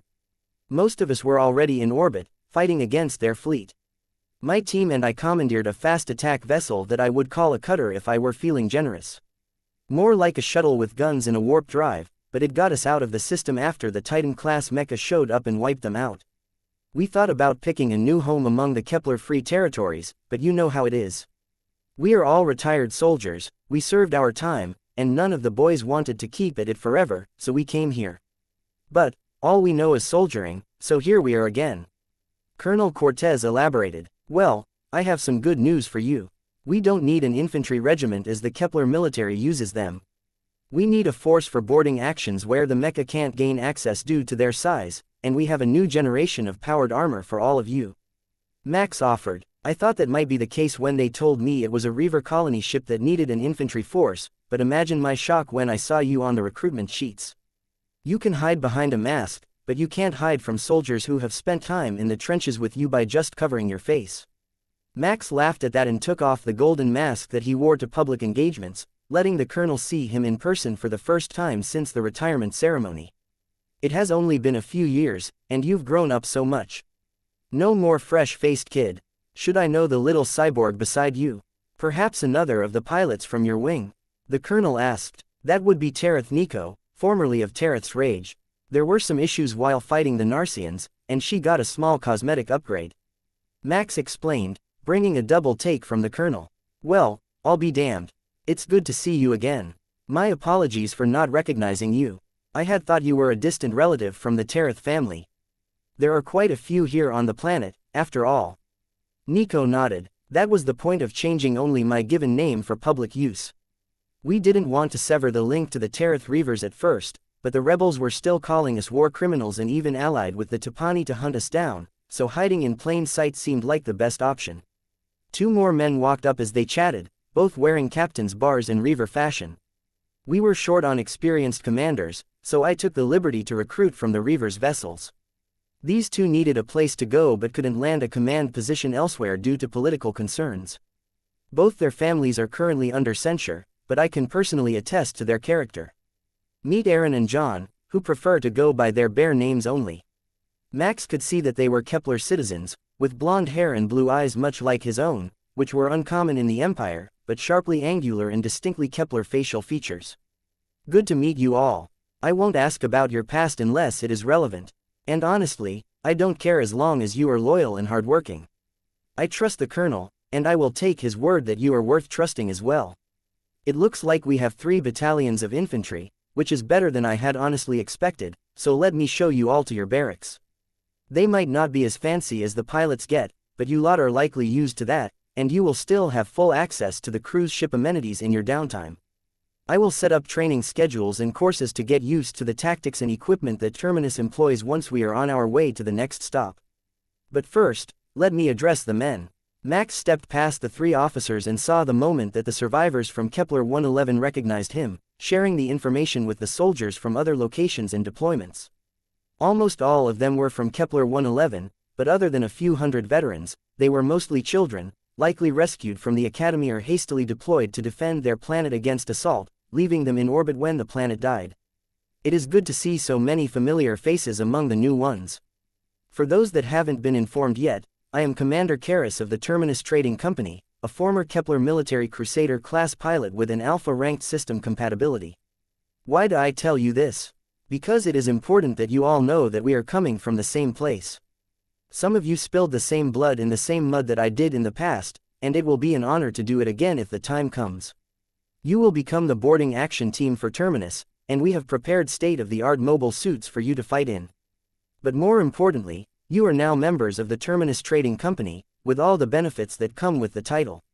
Welcome to the family. Your commanders will lead you to your new barracks right away, and we will begin your orientation tomorrow.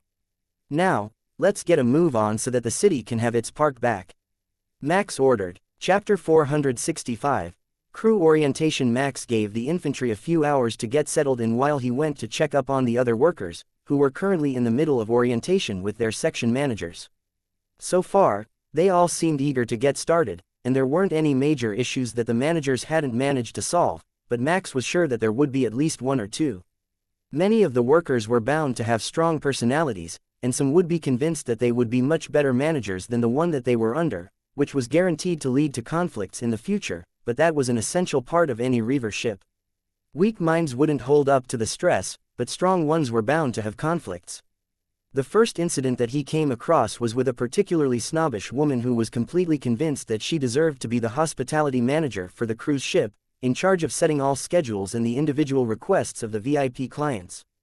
They only had a few of them right now, and they hadn't chosen to leave their soil-filled room since they arrived, though Max had seen that they had toured the entire ship with the virtual simulation, letting the cameras show them everything available, but without taking their roots out of the soil.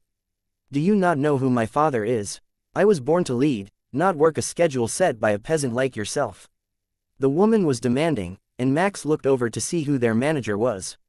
It turned out to be a slender Reaver woman in a Terminus hospitality staff uniform vest with no shirt underneath, wearing the mark of the Tereth family burned into her arm as a brand. It was a mark of devotion that many of the adopted members would choose to prove their lifelong devotion. As the scars couldn't be easily covered as a tattoo could, and no Reaver surgeon would be willing to remove it for them. Your father is a middle manager under the backwater planetary governor of a nation that no longer exists. Mine is the commander of the destroyer-class Reaver vessel Memories of War. Now, sit down and shut up before I put you on latrine duty so long that you will space yourself just to get rid of the smell. The manager replied in an even voice, making Max laugh. That caught the attention of the group, and the new hire's attitude immediately changed, and a sultry look came to her face as she adopted a provocative pose, thrusting her chest out to accent the prodigious but clearly artificial size. Commander Karras, surely you understand. A noble lady shouldn't be exposed to such demeaning roles. Imperial Lady Tereth Rage, the heir to the Kepler Terminus branch of the Tereth family and second in command of the Terminus Trading Company, is currently in the Mecha maintenance bays, rebuilding the hydraulic cylinders on an experimental unit that our development team is working on. Perhaps you would prefer to join her if the tasks of a hostess are too demeaning for a debutante of your background. Max asked. The thought of an Imperial lady ever getting her hands dirty, much less one with the status of second in command, was enough to shock not only the snobbish noble into silence but most of the room as well. The only exception was the adopted daughter of the Tereth family, which was managing this group. Yes, I agree. I think that a few weeks of orientation as Miss Rage's lady's maid would do a world of good as a remedial class on the proper decorum of a Reaver noble. Assuming that she survived, it would certainly be an eye-opener. Max checked the employee data to see who the woman was and verified that the manager was correct. She was indeed the youngest daughter of an upper-crust bureaucrat, and her home planet was now part of the Cygnus Empire. The employee vetting notations said that her best career options would be as a prostitute or a lounge server, and the hiring company had recommended her as a hostess to work the reception areas of the cruise ship. Unfortunately, she is quite busy, and doesn't have time to train a new assistant, so we will have to work with the assignments as they are. Service and customer satisfaction are key to the reputation of the Terminus Trade Company as a family and organization. Since it was missed during your debutante training, I am reassigning you for the next 2-week rotation, Miss Lala. You will work as the floor manager for the Broken Blaster Lounge until the end of the rotation. Your reviews from the bar manager and customers will determine the progress of your training and your future assignments. She looked somewhat mollified at the word floor manager, but the Broken Blaster was a rough-and-tumble sort of Reaver bar in the crew area, not the cruise ship, where the majority of the non-training room-related injuries aboard the ship began. If there wasn't a bar fight there on any given night, it was usually because the entire ship was on standby, and the Reavers were all at combat positions. If she could survive 2 weeks on the floor there, in a short pleated uniform skirt, dealing with drunken crew members, she could handle almost any other hostess position. Max expected that she would beg to be reassigned within a few days, and by the end of the first week, she wouldn't care what position she was moved to. You, with the auto mop. Juan, isn't it? Would you kindly take the lovely Lala to her new duty station at the Broken Blaster? The evening shift change is coming, and she needs to get into uniform and get oriented before the staff starts arriving. Max called out to one of the maintenance staff. You're sure? The crew will eat her alive, and maybe not just in the good ways. The old Reaver laughed, then stowed the cleaning device in his cart and extended a cleaner sanitized hand to the buxom young noble and ducked his head in apology. My apologies for questioning your orders, Commander. Right this way, please, Lady Lala. I am certain that the crew will treat you very well as the new floor manager. The fact that the other senior staff managed not to laugh until she was out of earshot was a minor miracle. Chapter 466. Unsettled Boarders. Max left the bemused staff behind for the manager to finish her orientation and check the rest of the ship, making time to stop and check in on the Shin.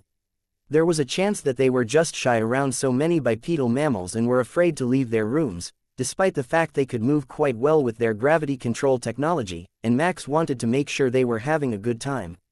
Just as he approached, the door opened, and a room service deliveryman stepped out, bowing politely to Max. They have everything that they requested, and they have just put on a holographic video of a historical space battle, playing on the holographic projectors of the whole room. The crew member explained without Max having to ask.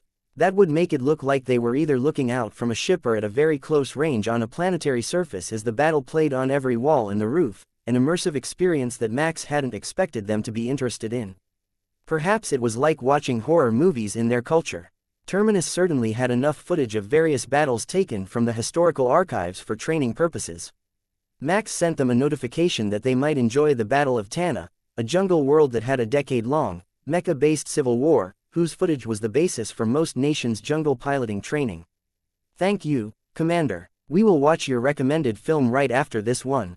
Of all the things we expected humans to be able to provide, we never expected that you would have such an incredible variety of hyperrealistic horror films. It's like the camera crew was really there when the actions took place. The Shin leader responded, and Max didn't have the heart to tell them that it was because they were watching actual war footage. At least the Shin guests were easy to please.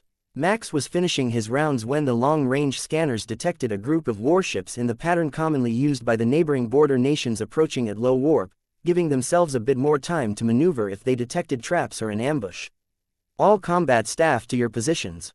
Infantry, finish your orientation with the new equipment first. Incoming hostile vessels, with a chance of battle greater than 50%. Max sent out to the inbox of every pilot and member of the fighting staff. Terminus was still at the dock, and the exterminators were still transferring equipment to their new cutters, so the chance that the border fleet wouldn't notice something was out of the ordinary within the next few minutes was very low. The question was, what would they do about it? The few mercenary groups that were still gathered around the station began to fall into defensive positions, and the main guns of the mighty structure powered up to greet the unwelcome visitors, who were far from their own territory. Terminus Trading Company, we have reason to believe that you are providing weapons to a sanctioned group. Please stand down and prepare an explanation of your actions. The border fleet broadcast before coming to a stop at the edge of the solar system. They were ready for this, and the other border nations had already made their position on bringing the mercenaries into the fold quite clear, but so far, it hadn't come to open violence. The relevant mercenary groups are now part of the Reaver Trade Alliance, which is not on the embargoed entities list. Our deals are fair and equitable for the purpose of increasing quality of life.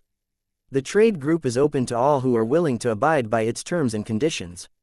Would you be open to receiving an information package? The Admiral responded with the canned response that they had prepared for exactly this scenario. Cut the crap, Terminus. Selling weapons and manufacturing equipment to the mercenaries is strictly prohibited, and you know it. Explain your actions, or we will be forced to recover the prohibited items by force. The border fleet responded, as members of the Reaver Trade Group, our technology trades do not violate your sanction rules. By the terms of our mutual defense agreement, we are required to respond if you should initiate a hostile international incident. Nico responded. Max was certain that it was her. The tone of voice was a bit eager and not the monotone version of her voice that the ship's computer used. It seems we have much to discuss. Are you willing to meet us on neutral ground for a diplomatic session? The commander of the border fleet asked. Give us 15 minutes to safely depart the station, and we will follow your lead. That response was the Admiral, and Max began heading to the nearest restroom to freshen up and change into his armor, currently stored in the flat space of his new watch. Do you think they will try something stupid? Max asked Nico, who was surely pouring through the fleet's data right now. Oh, I really hope so. They don't have a single super heavy mecha aboard their entire fleet, and the cutters could pierce their shielding with a single blast. Nico responded, verifying Max's guess that she had already hacked them. What are their protocols for the meeting? Will we be landing somewhere for a face-to-face talk? Max asked, having not read the details yet. Sort of. The meetings are traditionally on an uninhabited planet, inside the command mecha of the respective forces, with a 5 mecha escort. Nico responded with a hint of glee. Those terms definitely favored them. Prepare Cleansing Light and Shattered Pride, +4 Infernus Pattern Fast Attack Mecha. If it is held on a moon without atmosphere, we will depart directly for the surface without using a ship.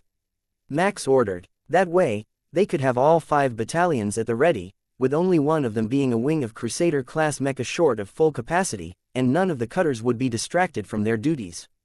Chapter 467. Border disputes. Their luck was good, and the location that the border fleet chose to hold their first meeting with Terminus was indeed a barren rock floating in space with no atmosphere to speak of. It wasn't a moon as Max expected, but an outer planet of a nearby system with an exceedingly thin atmosphere, which would allow the Mecha to depart directly from Terminus and fly to the surface. Terminus Trading Company, please assemble your leadership delegation and meet us on the surface. The border fleet demanded, taking their place in orbit and launching a lander toward the coordinates marked on the message. Max waited until they were almost down before ordering his entourage to depart. Until this moment, not a single person in this sector of the galaxy knew that Terminus was in possession of a Titan-class mecha. Very few were even aware that they had super-heavy mecha among their battalions, and most who had heard only viewed that as a rumor. The sight of cleansing light appearing from the hold at the rear end of Terminus was enough to fill the communication channels with shocked calls for verification from every mercenary group in the region, as well as frantic calls from the border fleet back to their command station. There would be no intimidation by the border nations today. That single mecha could take out their entire patrol fleet with ease. Instead, they would be forced to negotiate terms with the Reavers on a more even footing. That was the response that Max had been hoping for. If the border nations panicked, he could sway them away from their bias against the mercenary groups and toward joining the Reavers in their new trade group. The promise that the mercenaries wouldn't raid their border outposts as long as they were part of the Reavers' agreement was a great boon to them, reducing the threat level in the region and giving them the chance to build allies to deal with more outlaw sorts, who preferred piracy. Greetings Admiral Bogan, I am Commander Karras of the Terminus Trading Company in the Command Mecha Cleansing Light. It is my most sincere hope that we can resolve this issue peacefully today without the need for further hostilities. Max began the meeting the moment that he landed. Normally the border fleet would begin with threats and posturing, but they were all still too shocked to respond, even a full 30 seconds after Max had greeted them. Eventually, a hesitant voice responded to Max's greeting. My apologies, Commander, it seems that the appearance of your unique command mecha has taken our fleet by surprise, and the Admiral has requested a few minutes to confer with his counterparts before we begin. Max couldn't see any sign of transmissions from the mecha on the ground, but he chose not to call the man out and instead gave him a few moments to collect himself while the mercenaries watching from a distant orbit celebrated. If the border fleet couldn't make the Reavers back down, it was a good sign that they had made the right call by joining the trade group, and it would bring many more ships in the region to their cause. Finally, the Admiral, in a gilded Reaver pattern Cygnus-built mecha, chose to join the conversation. It seems that there has been a misunderstanding between the National Command and the Terith Reavers. Please, do tell me which families are part of this trade group. The Admiral asked. All of them. The entire Reaver nation has signed onto the trade group, and they are working together on technological advancements that will be made available to all members as soon as they are properly tested. Max replied, then waited as the radio silence dragged on again. This time, there were signals back and forth not only from the mecha on the surface to the ships in orbit but from the ships back to the border planets. News that every single Reaver family was working together and that they were pulling in mercenaries was too large for them to ignore. After 10 minutes had passed, a sigh from the Admiral opened the next transmission. It seems that this has become a much larger issue than we can resolve between ourselves. Would the Terminus Trading Company, on behalf of the Reavers as a whole, be willing to join us for a border nations summit to discuss the terms of your trade group contract? That might be the best news Max had heard all day. Of course, we will. Drawing as much of human civilization into a non-aggression pact and trade agreement is the reason that we are out here in the far reaches of the galaxy. He replied, giving the Admiral a military salute with Cleansing Light's sword. There was another short pause while the border nations sent frantic messages to determine who would host such a meeting, with the threat of a Reaver colony ship and Titan-class mecha above their heads. After much wrangling, the closest planet was ganged up on by the others and was designated as the site of the meeting purely due to location. They didn't even have a ship in this patrol group, so they protested vehemently that this was not their fault nor their responsibility, but in the end, they couldn't just leave the group of border nations over the issue. Please follow us to the resort world of Mercury 7. Over the course of the next week, all of the border nations will be meeting there to discuss the new developments with the Reavers and their trade group. The Admiral informed Max, then did his best not to make it look like he was fleeing as his entourage retreated to the lander. Watching the 6 mecha fly back up to Terminus instead of using a landing vessel was a unique sort of flex on the border fleet, which had access to Cygnus technology that was only a generation out of date, but who couldn't afford to get all the top-of-the-line upgrades for every ship's defense force. Looks like we might not have to get the Cygnus fleet to pressure them after all. Better do some laundry. You're going to need all your finest clothes for this one. Nico laughed, reminding Max that he had just brought another whole round of negotiations upon himself unless he could find a substitute. Contact Ray 5. Get us a negotiation team. We can sit pretty above their heads while the professionals deal with this. Max suggested. I thought you might say that. I'm on it. Max docked his mecha in the hangar and did a double check of all systems before he left. They hadn't seen any violence, but it was a one-of-a-kind, experimental mecha design, so it was worth it to make sure that everything was good every time that he moved it. Nico met him at the foot of the mecha as soon as he departed, already finished with her own system diagnostics for Shattered Pride. Good news. The staff on Ray 5 has a whole delegation ready for us since we've gathered the border nations all in one spot. They have a team from the Reavers, as well as a Cygnus Royal negotiation team coming to do the actual dirty work, and all we have to do is sit here and look pretty. Maybe shoot a few stupid people for effect. You added that last part yourself, didn't you? A girl can dream, but speaking of dreams, you've got a birthday coming up soon. What sort of present do you want? Chapter 468, Party Planning. That was a fine question. What did he want for his birthday?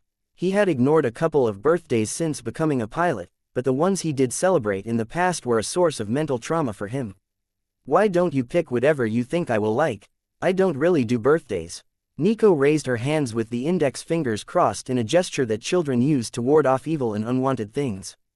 Oh no, you are the commander, and we have thousands of staff members and soldiers under your command right now.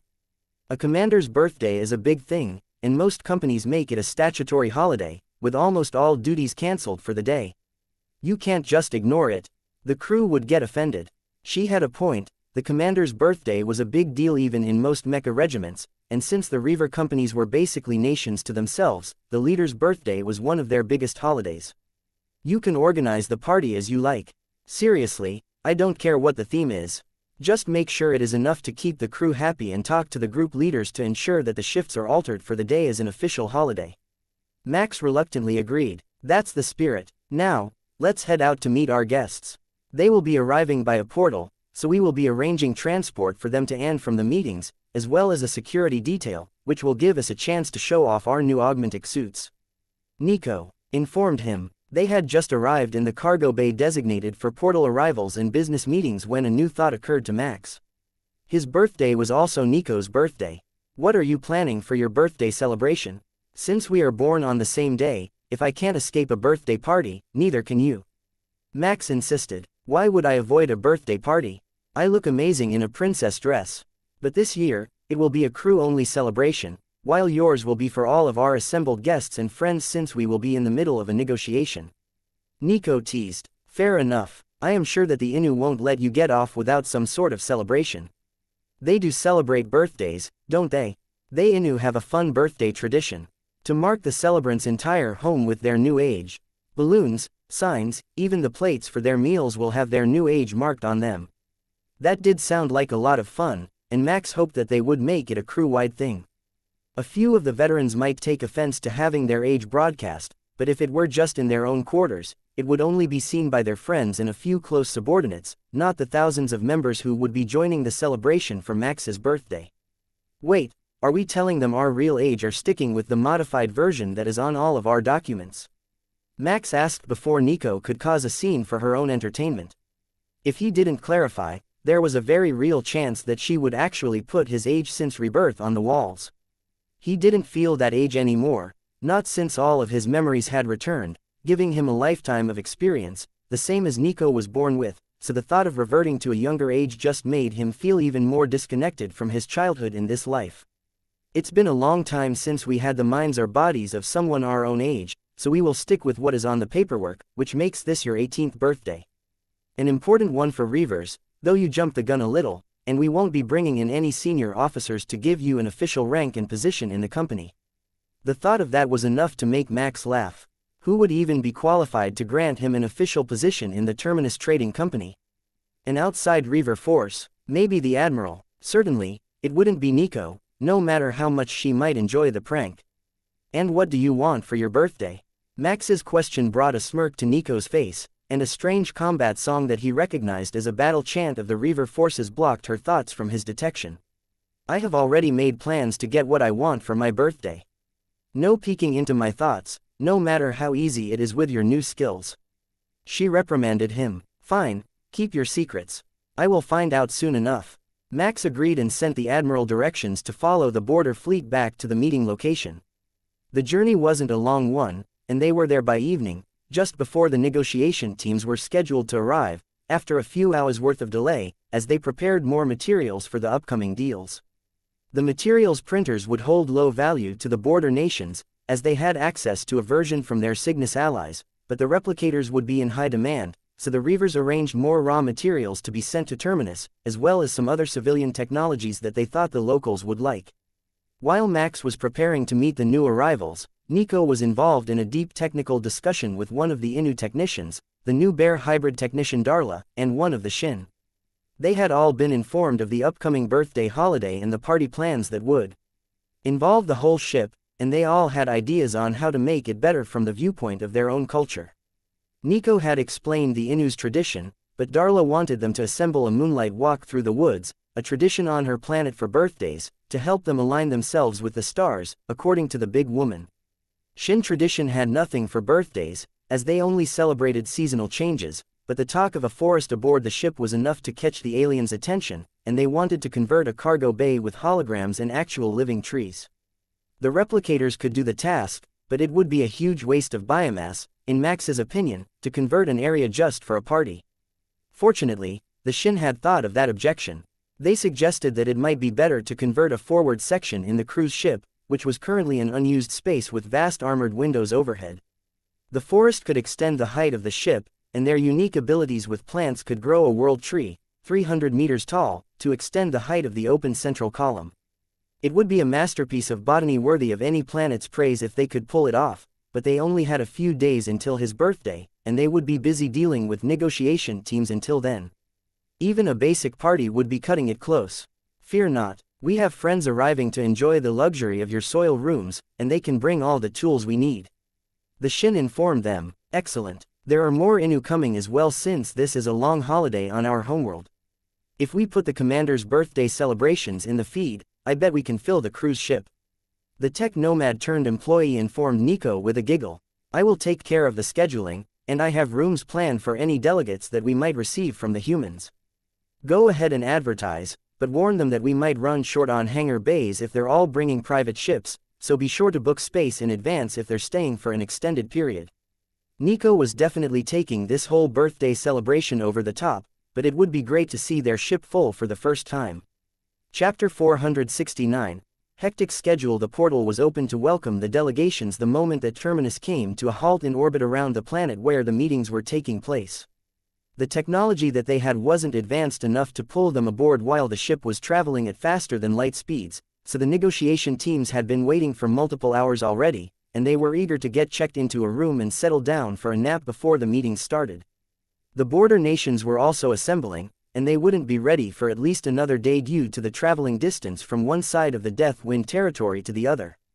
That also meant that Max's birthday party would take place before the negotiations began, or at least the start of it would. Because Terminus was a cruise ship and was hosting dignitaries from multiple nations, a decision was made to extend the celebration to a whole week so that conflicting schedules wouldn't interfere with the party. 1 hour after they were in orbit, their location was confirmed by the first of the Alliance jump points in Inu space, and a portal was opened, delivering what Max took to be their equivalent of 4 busloads of tourists. The ship's official itinerary said that they would get to watch a human negotiation between hostile nations, as well as celebrate the commander's birthday, and it had pulled in a huge number of guests for the week-long break.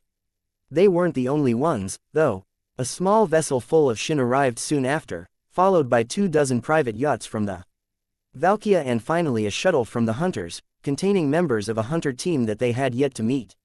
With everyone showing up at the same time, through multiple portals that the local forces had never seen before, the border nations were on high alert for an attack. Terminus to local defense. These vessels are not a threat. They are clients of our cruise ship service, here to experience the negotiations firsthand. Their vessels will remain in our dock until the meetings are over if they are not immediately departing the system. Max informed them with the hope of calming down their panic. What nation are they representing? Are they also part of the Reavers trade group? The Border Fleet Admiral asked. They represent the Intergalactic Alliance, a varied group of species from beyond our galaxy. They are strictly anti-war, so don't expect them to get involved or drawn into any sort of shenanigans. Max informed him, I will have to report this to Central Command. Please stand by. The Admiral replied curtly, we're here for a negotiation. We aren't going anywhere. Max sighed, then stepped away from the radio to make sure that their influx of guests was being handled efficiently. The staff was running at full capacity, and there were some delays getting everyone checked in, but the hangars were efficiently docking all the ships as they arrived, and nobody was left exposed in space, so they weren't doing too badly. The decorations were already going up all over the ship, and the forest was being installed in the formerly unused portion of the ship, though the giant centerpiece tree was no more than a sapling at the moment, like most of the other plants. The Shin were incredibly capable botanists, so Max had faith that they could do something about the bare ground in the forested areas, but growing that tree to 30 meters or more in height seemed like an impossible task, even for them. The Valkyria had taken the top floor where the Illithid had been housed during their visit, and they seemed to enjoy the ability to look down upon the rest of the people on the ship. Max suspected that their urge to control and the haughty nature were actually genetic traits of the species, as he hadn't met any without them, but he would know for sure when he saw them up close again. With the upgrades to his mind reading, it would be quite clear what everyone's personality was like instead of having to cherry-pick who he wanted to listen to. By his best estimate, they had taken in over 5,000 guests in the past few hours, and the human delegations were beginning to look a bit overwhelmed with the influx of alien visitors and the barrage of questions about their technology and attire by the Innu guests. Nico, please save the negotiators. The Innu have found them, and they brought a lot of ceremonial weapons and devices with them to posture for the meetings. Max informed his second-in-command. On it, boss. You will be needed at the main stage on the first floor in 2 hours. They will be expecting a short speech, and we will be holding the first celebration for your birthday there. Nico replied as she ran through the ship, using a tech-adept harness for the gravity control to fly between floors. She was being tailed by a number of young Innu, who hadn't realized yet that the harness and its flexible arms weren't part of Nico, but an accessory that she was wearing. They were quite excited to see what species she was, but she was moving too fast for them to catch up. Max changed into Reaver attire suitable for a party, complete with a sidearm, and began making his way through the back passages toward the stage. If he went through the main corridors, he would never make it there on time. He wasn't alone in the cargo corridors. They had become the break place of choice for the staff, who had never worked this hard before, and the air filtration was struggling to keep up with the influx of smoke as the workers on break tried to regain some portion of their sanity before they went back to work. You're all doing amazing. I know it's the first real stress test for the crew, and we just got a lot of new employees, so don't worry too much if things don't feel perfect today. We've got a whole week at full capacity to adjust. Max assured them. You say 1 week like that makes it better. I'm starting to envy the princess of the broken blaster at this point. One of the men laughed, referring to the bureaucrat's daughter, who Max had reassigned after her arrival. He would have to drop in and see how she was adjusting when he got a moment. Chapter 470. Is this normal for you? Nico made it to the beleaguered delegation of negotiators in only a few minutes, rescuing them from the Innu by virtue of her unique technologies. Gentlemen, welcome to Terminus. I see that you have met the Innu, this section of the universe's greatest lovers of technological gadgets. Please don't be upset with them. The chance to see a new piece of technology is a huge event in their lives, as important as the birth of a child. Nico greeted the confused group. The Innu tourists nodded happily, confirming her analysis, even as the mechanical arms of Nico's harness rearranged the ones who were getting too grabby. The clamp simply picked the overjoyed Innu up and moved them to the side, where their analysis of the tech-adept harness wouldn't interfere with other guests trying to navigate the ship. Our in-house Innu technicians have analyzed the tech-adept harness and filmed the process. Their Tech Nomad broadcasts contain a full 4-hour feature on the device, including basic design elements, if you are interested. Nico informed the crowd, then sent a short-range broadcast to their devices so that they could watch the stream's replay. Oh, thank you, Miss Rage. But what is with all the relic laser pistols? Is it a thing, like historical cosplay? One of the Innu asked. Sort of. They are ceremonial items that the negotiation teams carry with them to meetings. They show the long history of the groups present, as well as a veiled threat of violence should someone break the rules of decorum. Nico explained, relieving one of the negotiators from the Cygnus delegation of his weapon so she could show it to the group. See, it is functional, though not optimal, because they are not intending to have to use it, but having a non-functional device would defeat the purpose. She added, then handed it back after the closest Inu had time to examine the pistol. Forget the pistols, that watch. I haven't seen something like that outside of a museum.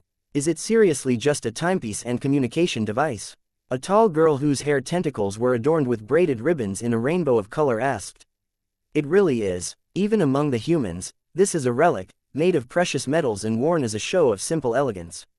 Nico told her, I see, so as the really wealthy giants do.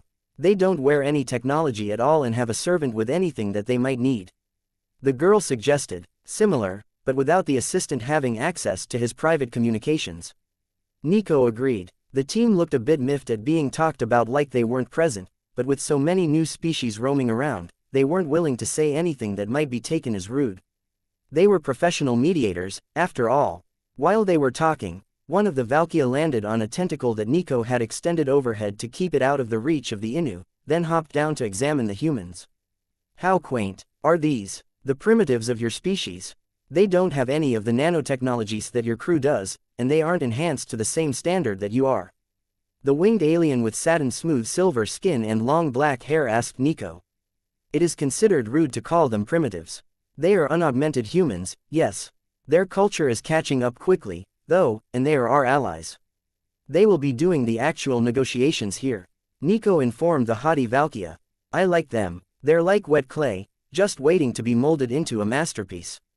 The alien told her, then leapt back into the air and vanished in a powerful flap of his wings. Those ones won't be easy to deal with, will they? The Cygnus noble asked Nico as the wuxia left. Not at all. They don't even consider most humans as civilized since their technology and culture aren't up to standard. By their rules, you really are primitive savages, but we can change that soon enough. Give it a generation or two, and we will have most of the Cygnus Empire up to a standard where they at least consider you to be a civilization. The Kepler-born humans got a bit more consideration thanks to the system and its nanobots. But they're still leery of us, as they consider us too violent. That made the Reaver delegates laugh out loud. They consider you as too violent to be considered civilized. Well, imagine that. I think there are at least 4 human nations who would agree with them on that count. Oh, I saw that video. No, it can't be that one. Everyone died, so there wasn't anyone left to call her uncivilized. One of the Inu tourists called out. She did what? You know what? I am going to have to keep up with an entire alien social media site just to keep up with the battle strategies of the Terminus Trading Company. We're on the same team, and the aliens still knew before I did.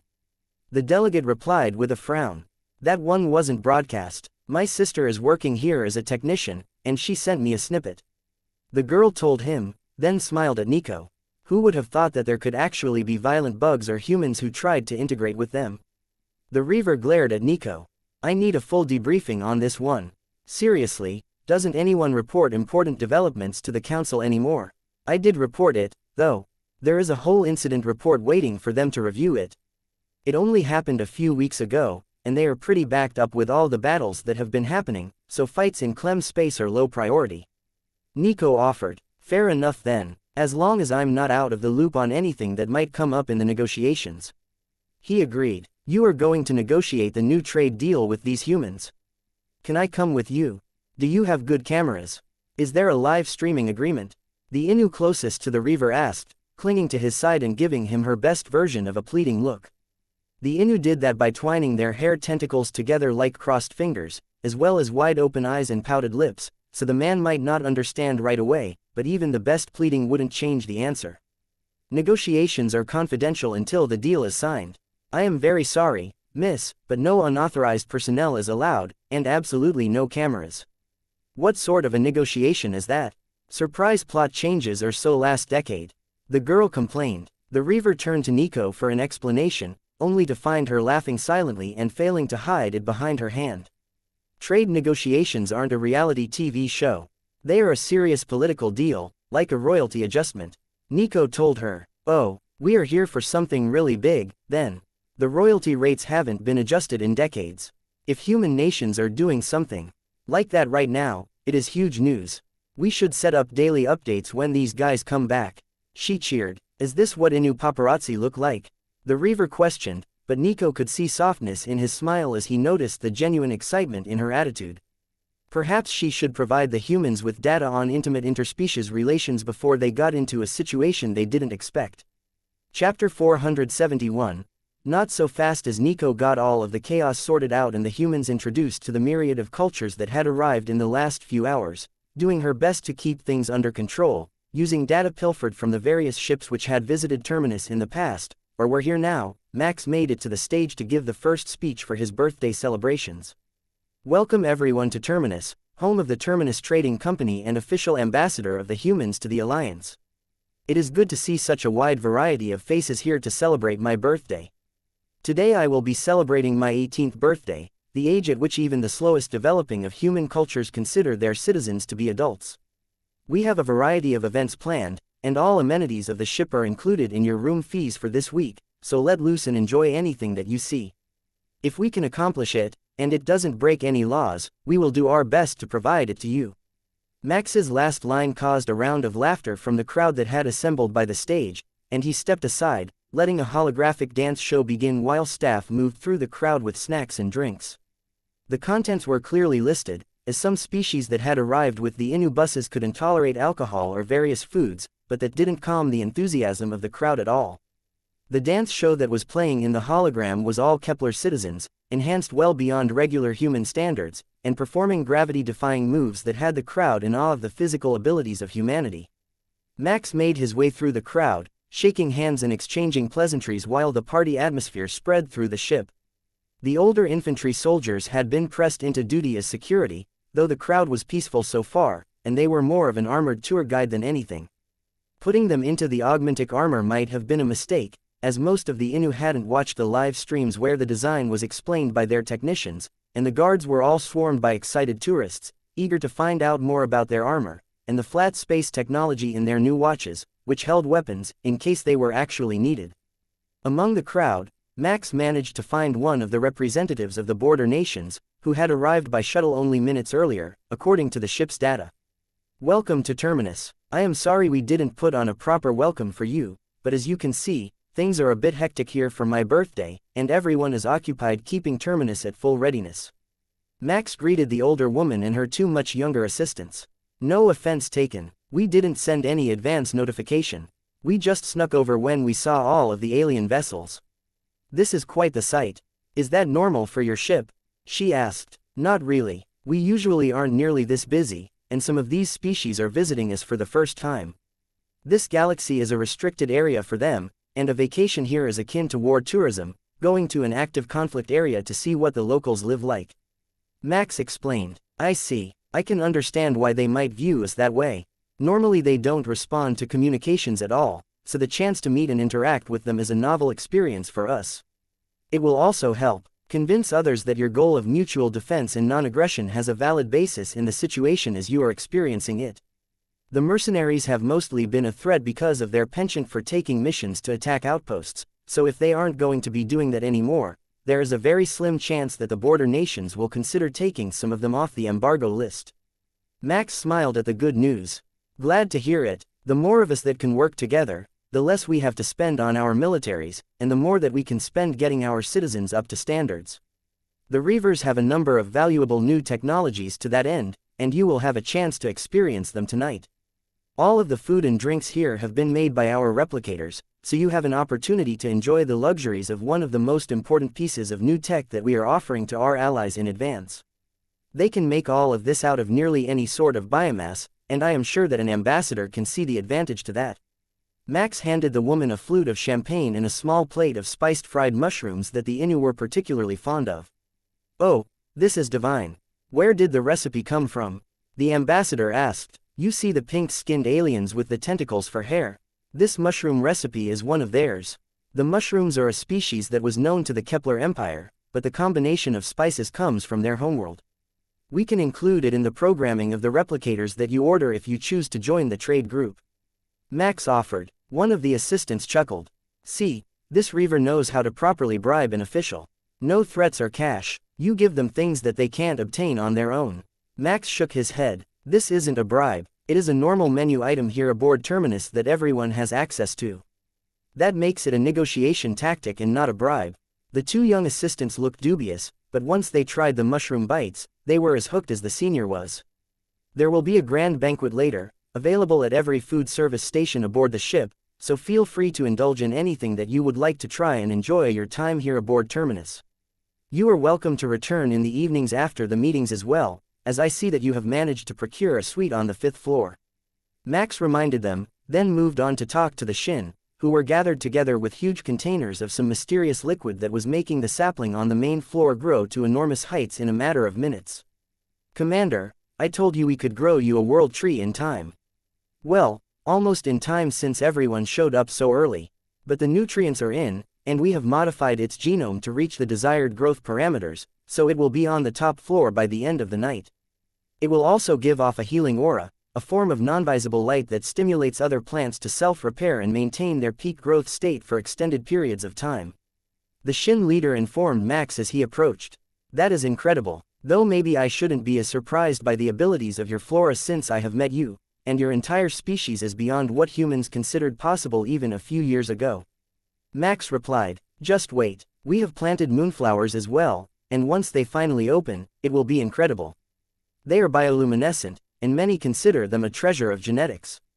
The tree-like alien replied with pride, it is a true honor to have you here aboard Terminus. None of this would have been possible without your assistance. Chapter 472. More guests. The party had moved into a slower-paced nighttime mode, and the ship's clock was almost to morning. Again when Max received a message about more vessels incoming to the planet. These ones hadn't identified as border nations, and they weren't mercenary vessels, but they had refused to answer any hails from Terminus or the other vessels present. Nico, wake your ass up. I need a ship identification, and I need it now. Max ordered, keep your panties on, I will find out who they are. Nico laughed, and Max distantly felt her thoughts over on the far side of the ship where the Inu guests who were still awake were brainstorming ways to modify the materials printers that wouldn't violate Alliance laws. Some of their favorite technologies relied upon synthetic ions, which weren't stable in nature, but could be artificially bonded together through advanced technology. They had a pair of very drunk Valkyria lawyers with them, objecting to everything that they proposed, as well as one giant bureaucrat who would look up the relevant laws and copyrights on their behalf. He was not getting in the middle of that, so Max let Nico do her thing and just waited for the message. Got them. They are Amwad-built vessels, with their hulls modified to evade identification. Their ship's comms have been altered as well, and I am detecting large numbers of Mecha power signatures aboard the vessels. Nico responded. Amwad was not part of the border nations, but they used them as a shield to keep trouble from their own borders. The fact that they had sent multiple vessels here in disguise was not a good sign. Size and capability, Max demanded since Nico had gotten distracted by the conversation again. 30 destroyers, with an escort fleet encased in their warp bubble. True power unknown. That was enough for Max to scramble all pilots and the new infantry regiment to ready positions. They had been reminded not to drink too heavily last night, but fighting with a hangover was a long-standing military tradition, so the actual level of sobriety was questionable. If nothing else, running through the halls of a destroyer during a boarding action would sweat the last of the liquor out of their systems. The Abrix were not on good terms with the Reavers for a number of generations, so the chances that they were here to join the negotiations were pretty low, and if they were, they wouldn't have needed to send so many vessels. This fleet was enough to launch a full planetary invasion of the half-dozen inhabited planets in the vicinity of the meeting, where the Reavers and their allies would need to engage in a ground war to try to dig them out without incurring significant civilian casualties. Even the presence of cleansing light wouldn't mean much if they invaded the planets, as Max couldn't unleash his full fury on a friendly planet. Max did his best to avoid alarming the guests while he mobilized as many of his troops as he could and called the Illithid advisor to his side. The man was a genius with strategy, both for preventing battle and keeping it from spreading if it were inevitable. The Illithid was a practical species, thanks to their mind reading. They knew that violence was inevitable, so they just did their best to keep it contained, and they had managed to do it so well that interplanetary conflict was basically unknown in the Alliance for centuries, even without anyone taking action to assist other planets. What can we do to keep this incoming fleet from causing major issues? Max asked. The Illithid gave him a pitying look and brought out a data tablet with their calculations visible. The chances of keeping them from making landfall were less than 1% if that was their goal, and the chances of the negotiations proceeding on the schedule were 0. Not less than 1%, the Illithid had calculated them as absolute 0. Alright, then, we will have to be proactive the moment that they make their intentions clear. But if they are making planetfall, we will need clearance from the border nations, or at least the ones involved. Max sighed. Nico, contact the ambassador from the border nations that is here on the ship and let her know what is going on, assuming that she doesn't already know.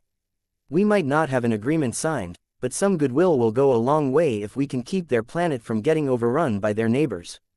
Her assistants are up. Life signs in the room say that the heart rates are high enough that they must be awake or having a nightmare. I will page them, and they can wake their mistress up.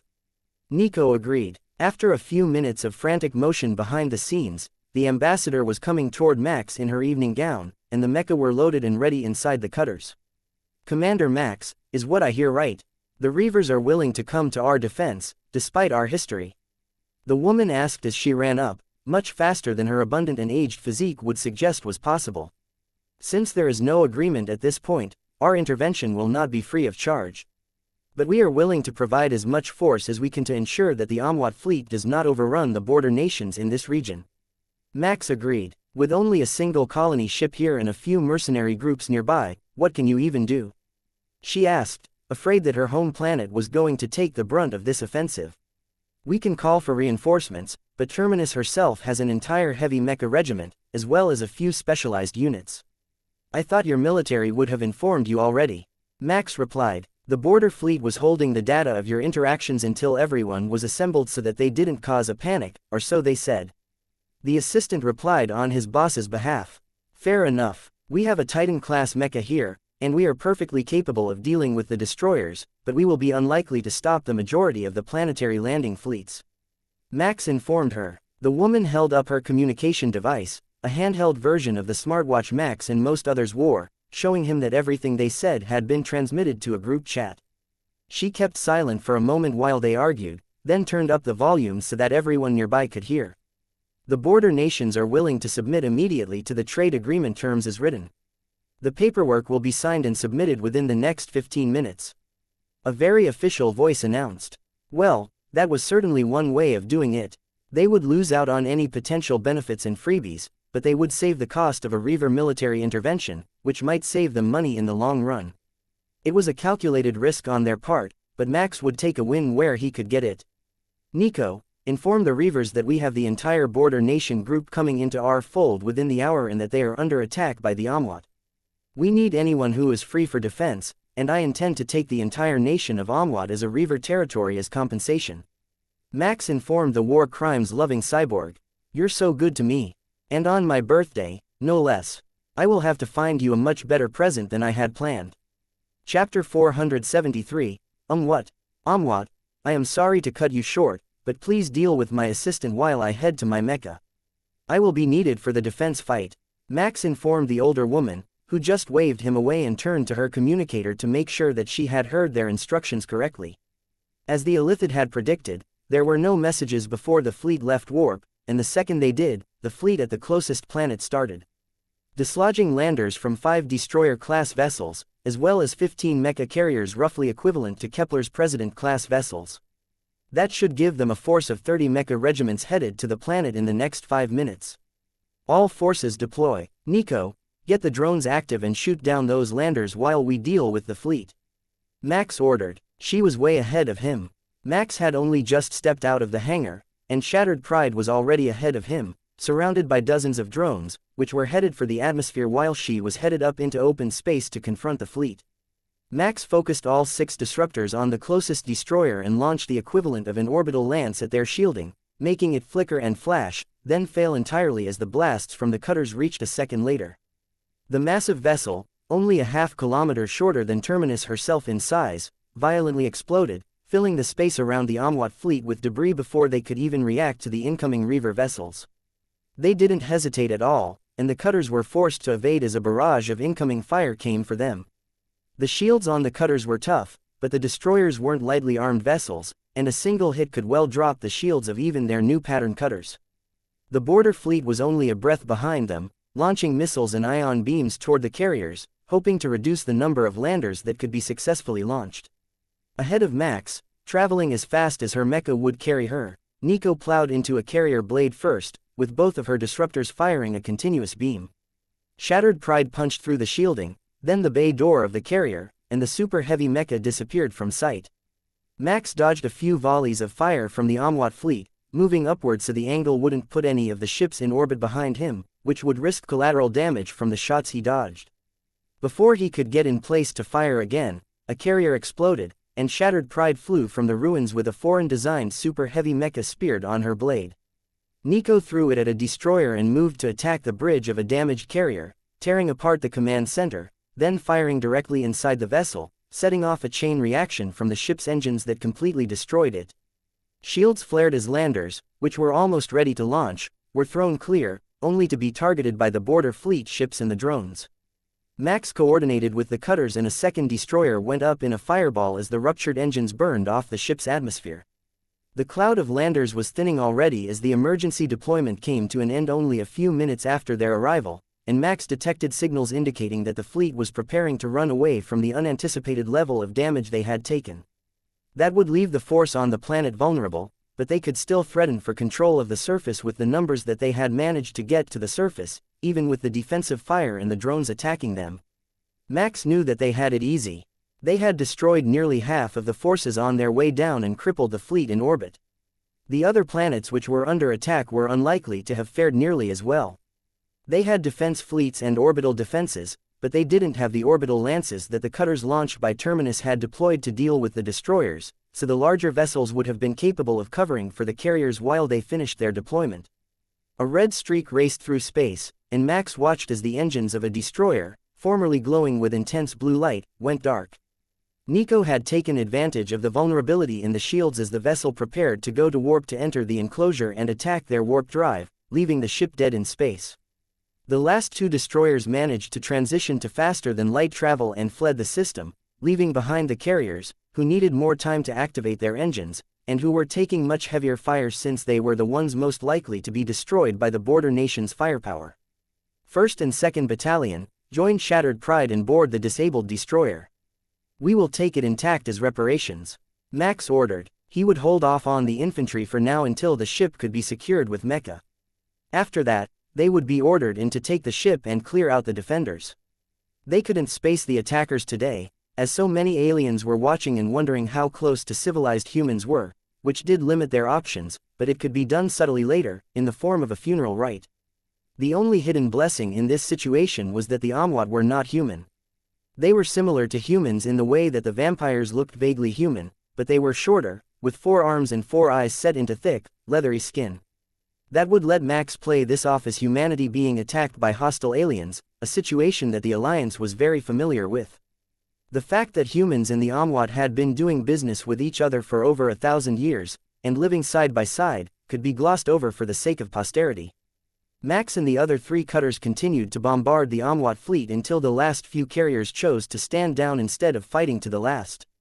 The border nations chose to be the ones to board and secure the vessels, as this was their home system that was attacked, so Max ordered the cutters to stand by in orbit until they had agreed on a plan of action to retake the planet, which was currently under attack by more than a dozen mecha regiments, and an unknown number of infantry. Chapter 474, Boarding Action. Commander, the main hallways of the Amwat destroyer are secure. Requesting a boarding force to secure the secondary corridors and individual rooms. Major Miller requested 10 minutes after the last of the carriers had surrendered. "What is the situation with the survivors?" Max asked so he could plan how many troops to send. "They were initially reluctant, but we currently have just over 2,000 in custody." Miller replied, "That should be close to the whole crew of a destroyer once the payload was delivered, as they were mostly armor and weapons systems and didn't carry an enormous crew despite their size. He might as well send the entire regiment, though. It would be good practice for them, and they hadn't actually done a boarding action together yet, though they had trained together in the VR simulations. The infantry are on their way. Hold the hallways, and they will do a full sweep to make sure that we don't have any saboteurs aboard." Max replied, then called for the 1st Battalion's cutter to come to pick up the infantry for the boarding action. They had shuttles, and other small vessels for this sort of thing, but not nearly enough for an entire regiment, as Max hadn't really been expecting to do a full clear of an alien destroyer so soon after upgrading his crew. They were on a diplomatic mission. Sure, that meant the possibility of failure, but that should mean they were denied, not that they were disabling the largest ships in the nation's fleet. Commander, the Reaver and Cygnus fleets have arrived at the other affected planets via a portal, and a Cygnus pacification fleet is headed to the Amwat home worlds to claim them in the name of Cygnus. The communications officer informed Max while he waited for the infantry to load up. If anyone was truly benefiting from this situation, it was definitely the Cygnus forces. They had gained a huge number of planets in the last few months, and they were about to gain even more thanks to the Amwat attempt to stop the border nations from joining the trade group. If they got too powerful, they might try to take over the whole group, but that was a problem for later. For now, they were the closest ally with the firepower to deal with problems like this since the smaller nations had all fallen into their grasp already. The one advantage that they had was the close relationship between the Reaver companies and the Cygnus nobility. Many younger children had married Reavers, which brought them into the Cygnus nobility, though as distant relations to the ruling powers. That reduced the chance that they would be betrayed and increased the chances that they would be willing to work together toward the goal of mutual defense. Max waited in orbit while Nico returned Shattered Pride to its hangar, showing many signs of combat where her shields had been brought down by the concentrated fire of the defenders or possibly where she had caused herself enough damage to drop them while destroying ships with a melee weapon. I will take care of the guests. Have fun out there, but remember to come back when you're done. I have a birthday present for you. Nico reminded him as she settled her mecha back into its repair bay. How could I forget? They will be celebrating all week. Max laughed, then cut it short as the cutter deployed the infantry, clad in the finest of experimental augmentic suits, onto the Amwat destroyer. Max linked the team leader's cameras to his feed and linked the sensor data both from the other infantry units, as well as the cutters and the mecha force inside the vessel, to their heads-up display. That way, they wouldn't miss anything that might have been found with a bit more data, and it would be nearly impossible for the Amwat to hide an infiltration team in any secret spaces of the ship.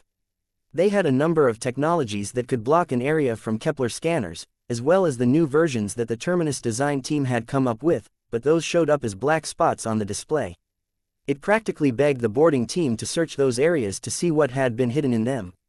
Not many hidden sailors were found, but the boarding crew did find a large amount of contraband among the hidden areas of the ship.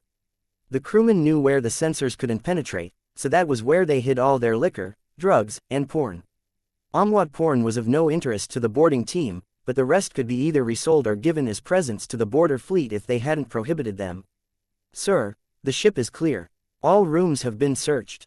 We have accounted for the entire crew roster, either dead or alive, and we have 2 additional personnel that were not on the roster. Signs indicate that they are stowaways. Colonel Cortez informed Max. Juveniles are non-military personnel, Max asked. Civilians, feline demihumans of adult age. We found them hiding in the energy conduits outside the main engine bay. What are your orders? The colonel replied. Bring them back with you. We will verify their story and get them settled somewhere. Max turned his attention to the attacking forces on the planet and updated his battle plan. The border nations had a significant military force, so the battles were already intense, but there was one region that had an unusually high density of Amwat forces. Requesting landing permission to send Mecha forces to the surface to reinforce the troops on the ground. The locations are being transmitted now, he informed the local military commanders. Permission granted. Terminus, will your Mecha be distinguishable from the other forces? The local general asked. They will. Our whole Mecha force is in the new Reaver patterns, and our infantry are all in distinctive augmentic suits. Max replied. Confirmed. Good to have you. Chapter 475. Planetfall. Max searched the planet's surface until he found the perfect spot to drop off his forces. There was an industrial city near a huge lake in an open prairie area, with frequent rock outcrops that could easily hide a heavy mecha. Badlands, they were called on Kepler Terminus, but Max wasn't sure if that was their official designation. There were 2 Amwat mecha regiments in the area, and a city defense force of unknown strength, so the odds weren't that bad for Terminus, and they could establish a foothold that would let them move out through the region and work on eliminating the rest of the invading forces. The simple number suggested that if they didn't act fast, there wouldn't be much left to save. 15 mecha regiments per side was enough to destroy everything worth destroying on a planet within a matter of weeks, even if the defenders did their best to save the infrastructure.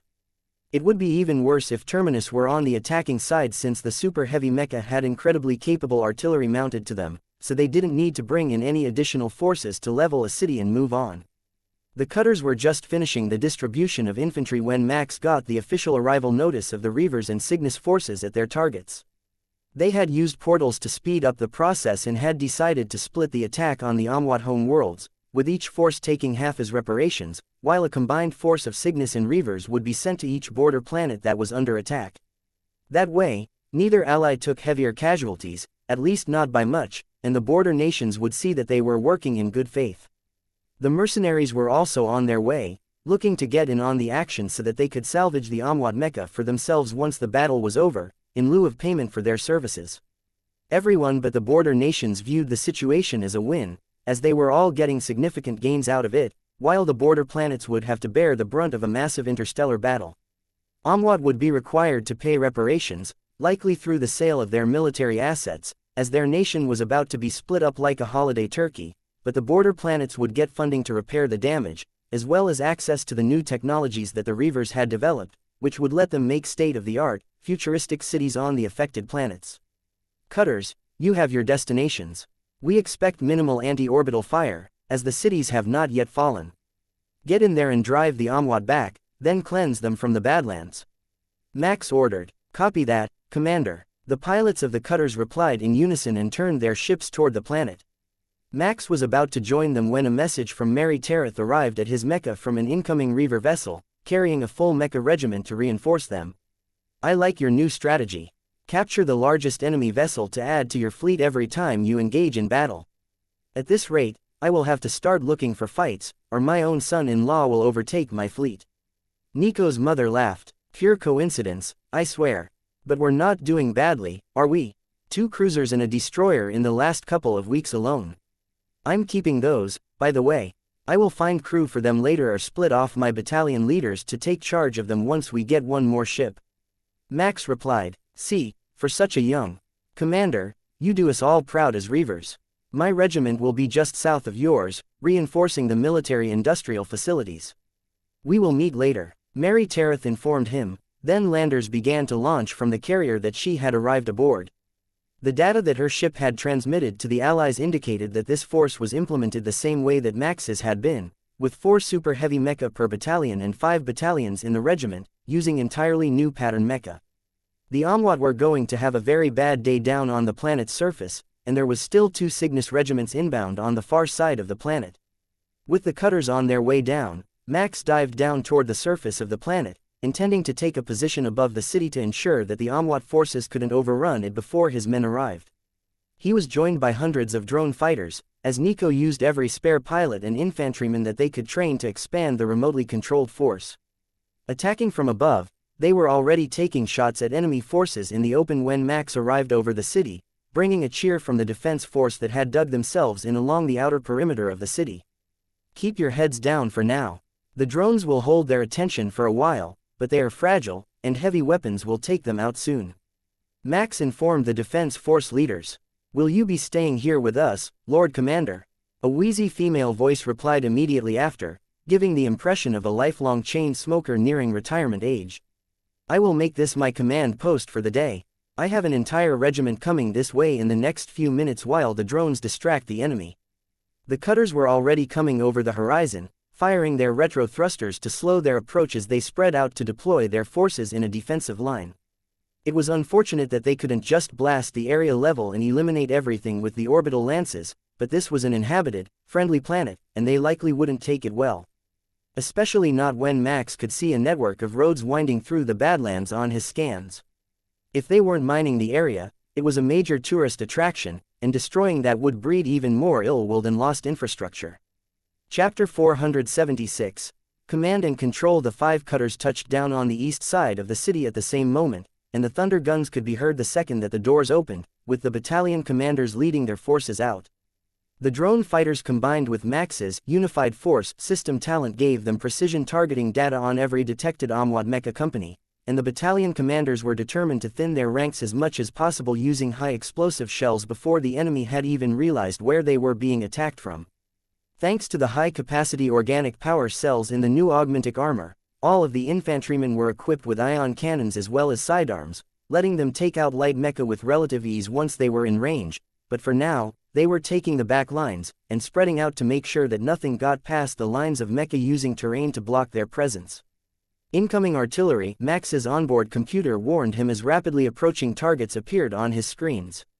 That was sooner than expected, so the Amwad must have realized just how poorly things were going to go for them and set up their artillery before they had secured the area. The laser arrays on cleansing light burst into action as Max rapidly selected targets, destroying the artillery shells in mid-flight. Nothing got past him this time, but that was a serious workout, given the number of calculations he had to make at once. Auto-targeting, using only lasers, on every enemy target that approached at high speed would take a lot of the load off of his mind and keep the additional targets for his regiment active, so Max made the adjustments to his targeting parameters and shifted his mecha to stand in front of the defense trenches on the side where the Amwad had landed. With the regiment out there, they wouldn't be able to encircle the city, so he only had to defend this position for the moment while the others got to work. Contact on the left flank. Moving to intercept, Major Miller, in charge of the 1st Battalion, announced, and the sound of mecha combat became clear even to the unaugmented ear, filling the city's residents with fear and sending even the most reluctant scrambling for a spot in the bunkers. One after another, the battalions engaged, using their superior firepower to drive back the Amwad mecha and move them closer together, intending to encircle the entire regiment before they went looking for the second. There would be no search, though. Nico's drone force found the others only minutes after the first battle, sheltered under camouflage nets which had hidden them from detection by orbital scans. Amwad forces on the move from the north, Nico reported, and Max watched a number of her fighters blink out of existence as the mecha counterattacked. Defense force, hold your positions. I will take cleansing light and deal with the other regiment while my forces hold the eastern front. Max informed his allies, then began to fly across the city, keeping close to the ground so that the Amwad mecha couldn't target him. The shielding on cleansing light was incredible, but 50 or 100 heavy mecha attacking him at once had a very good chance of breaching his shields, and once that happened, he was only a little more durable than the usual super heavy mecha due to material limitations. Once he was clear of the city, Max moved to fly just above the ground through the valleys between the rock outcrops, sneaking up on the position where he had found the enemy mecha. Or at least doing as well as a Titan-class mecha could do to sneak up on anything. A powerful energy signature appeared in front of him when he was 3 kilometers away from the force, and Max saw a drone shatter against a shield. The Amwad mecha had erected a force field on par with a small city's orbital bombardment shield to protect their mecha, and Max could see it advancing his way as the mecha regiment raced toward the city. The two shields would interfere with each other when they reached the city, making it easier to breach the city's defenses. Max couldn't allow that, but he didn't want to draw too much attention to himself yet. Nico, send in the drones on a low trajectory and drop some bombs from high altitude at the same time. I want them to think that they have met with a mecha battalion trying to break their shield, not more drones. Max ordered, copy that, we have some replacement fighters incoming now. I will have them bomb from low orbit with sabot shells. Nico replied. The sabot shells were essentially an ultra-durable slug intended to deal maximum kinetic damage to a shield, but they were easily countered by the layered armor of a heavy mecha, dispersing the impact energy. Max waited and watched the enemy advance for a few seconds until the whistling and flames of the sabot rounds approaching at orbital entry velocity filled the air. Nico might have forgotten that the enemy could see the shells if they were burning the atmosphere around them and that there would be no way that they would mistake that as artillery, but the bombardment was enough to shatter the shield in an instant, with the last few rounds slamming into the ground and sending up huge clouds of dust before ion blasts came from the west and north sides of the Amwad position, low on the horizon, as if the invaders had encountered a mecha force. They are taking up a defensive encirclement, heavy on the west and north. I believe that they have fallen for the diversion. Nico informed Max before more bombs, these ones at more normal supersonic velocities, shrieked through the air. They exploded in a storm of metal fragments and small explosions designed to cripple light mecha and infantry at the same moment that Max charged, priming all 6 disruptors to fire as soon as he had direct line of sight. Chapter 477. Position clear. Max raced between the stone pillars of the Badlands, coming into sight of the Amwat forces just as they turned their attention upward to deal with the incoming drone bombers.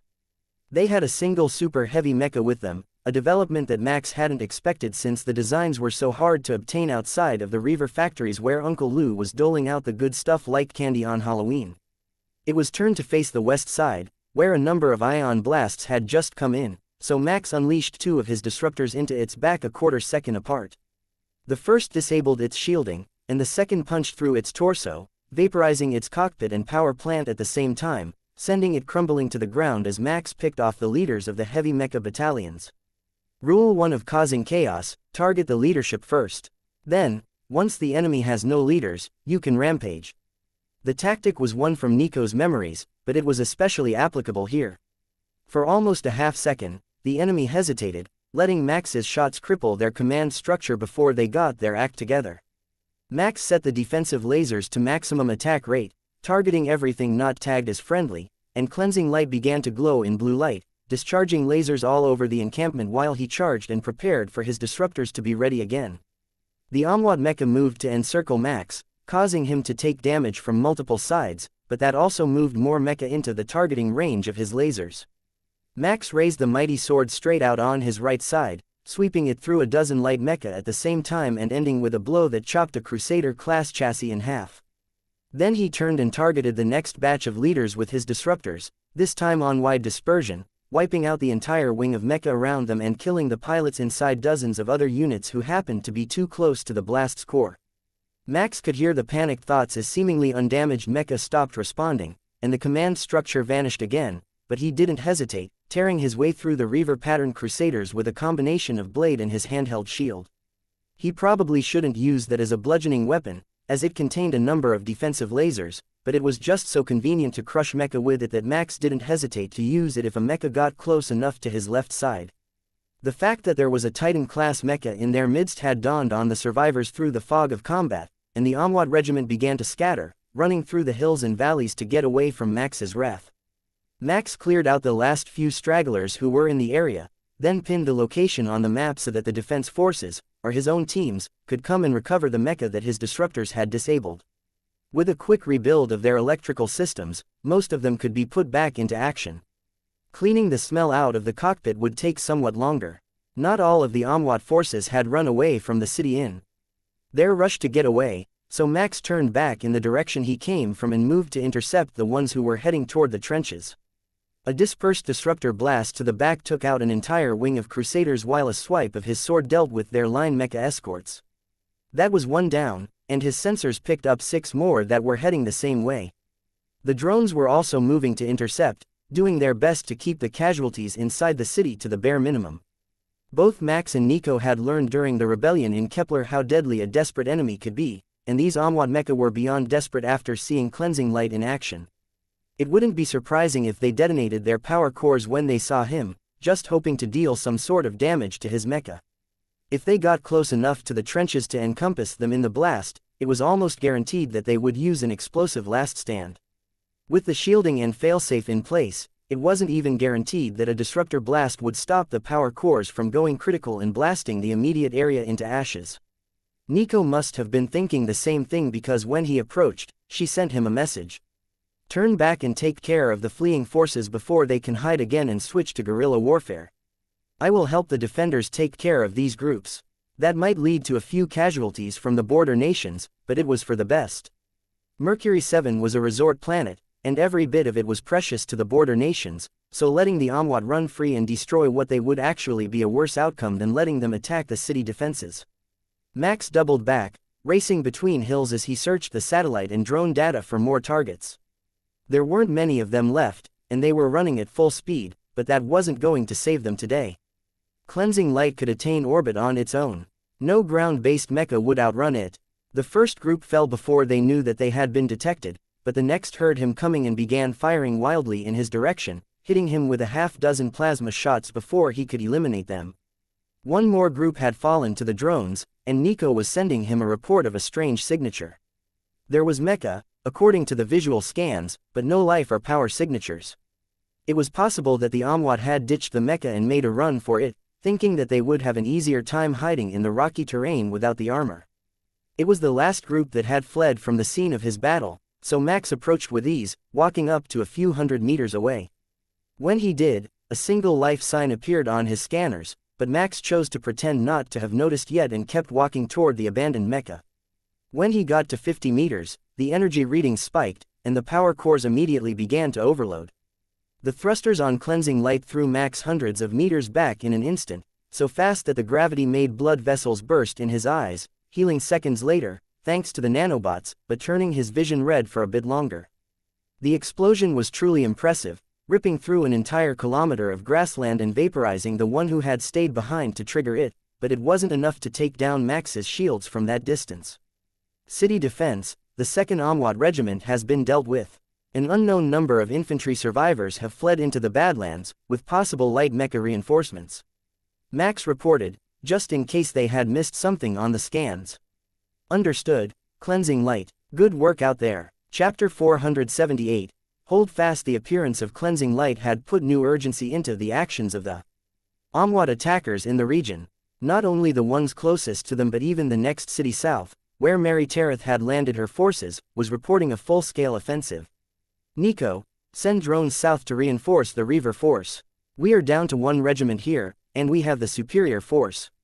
Max ordered. The regiment hadn't reported any super heavy mecha among the force on the east side of the city, and so far, their damages only amounted to a few disabled light mecha, with no pilot casualties. The shields that the new mecha all had were making all the difference. If they took a hit, they could hide for a few seconds until the shield came back up, avoiding any actual damage. It was only when they took multiple hits in close succession that they were in real trouble. The additional forces were a huge benefit to the regiment, and the cutters had brought all of the damaged mecha into their repair bays and would have them active again within the next few hours, bringing the mecha forces back to full strength while the infantry had taken no casualties at all, and had only worked to herd Amwat patrols toward the terminus mecha battalions. For soldiers who had been viewed as expendable for their entire careers, this was the best battle of their life. They all had heavy weapons, with plenty of ammunition, and they had top-of-the-line augmentic armor, as good or better than the mobile suits that the elite Kepler Special Forces had. It even had a shield, the same unit that was on the Archangel exoskeleton. The Innu had talked about merging the two, making flying augmentic suits with weaponized wings, but that plan hadn't come to fruition yet, assuming that it ever would. The Tech Adept harnesses were everywhere, though, and the entire repair team was wearing them, which allowed them to work together to drag disabled light mecha to the repair bays on their own without outside assistance and bring repair parts to any heavy mecha which were damaged. The front lines were a much more dangerous place to work than back at their repair racks, but the advantage was that they could do the repair while surrounded by heavy mecha instead of relying on the fact that they weren't close to the known enemy locations to keep them safe. Max returned to his position on the eastern perimeter of the city, waiting for more news of enemy positions, and ducked down in behind an armored military high-rise building, keeping himself mostly out of sight so that cleansing light wouldn't scare the enemy away. While he was waiting, he received a request from the Tereth Reavers to link cleansing light and the drones to their combat data feed. It would let them directly use the drone camera feeds to target enemies the same way that his regiment did, but it would also let him link his unified force talent to all of their mecha, improving the firing accuracy and targeting speed of the Reavers, who were mostly not professional mecha pilots, though the Tereth family pilots almost all had a system interface. He wasn't sure if it was intentional or not, but he linked them in anyhow, expanding the force that his talent recognized as allies to twice its original size and opening a huge portion of the region to his targeting skills. With the drone patrols, they now had almost perfect visibility of the entire area between the two cities, except for areas hidden by the rock pillars. That was much better than relying on the ship's sensors and the satellite systems of the vacation planet, which were lacking to start with and only partially accessible to the Reavers. You know, this is practically cheating.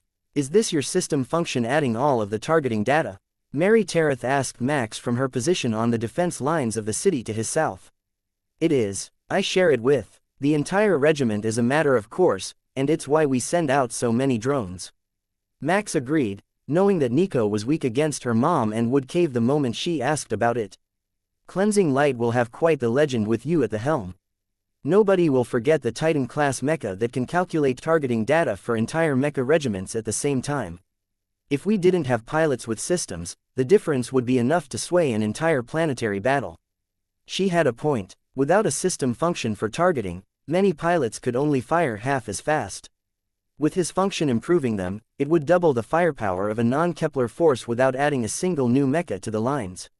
He hadn't thought about it that way before, but right now, he wasn't willing to link all of the border nation defenders into his entire data feed just on the off chance that the city got attacked.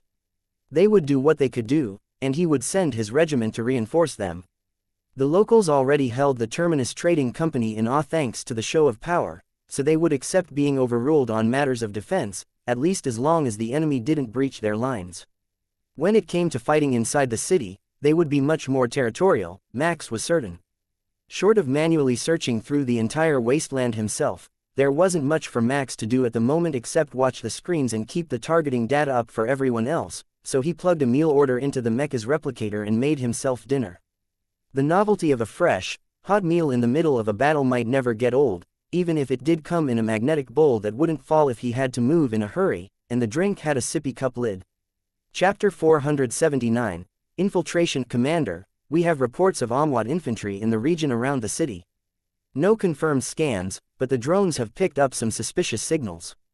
Nico informed Max just after night fell over the battlefield.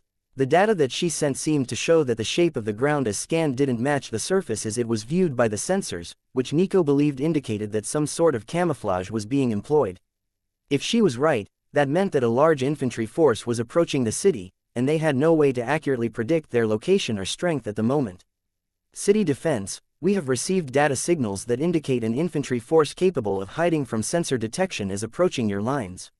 Whether they have optical disguises is unknown, but the force appears to number in the battalion's strength range.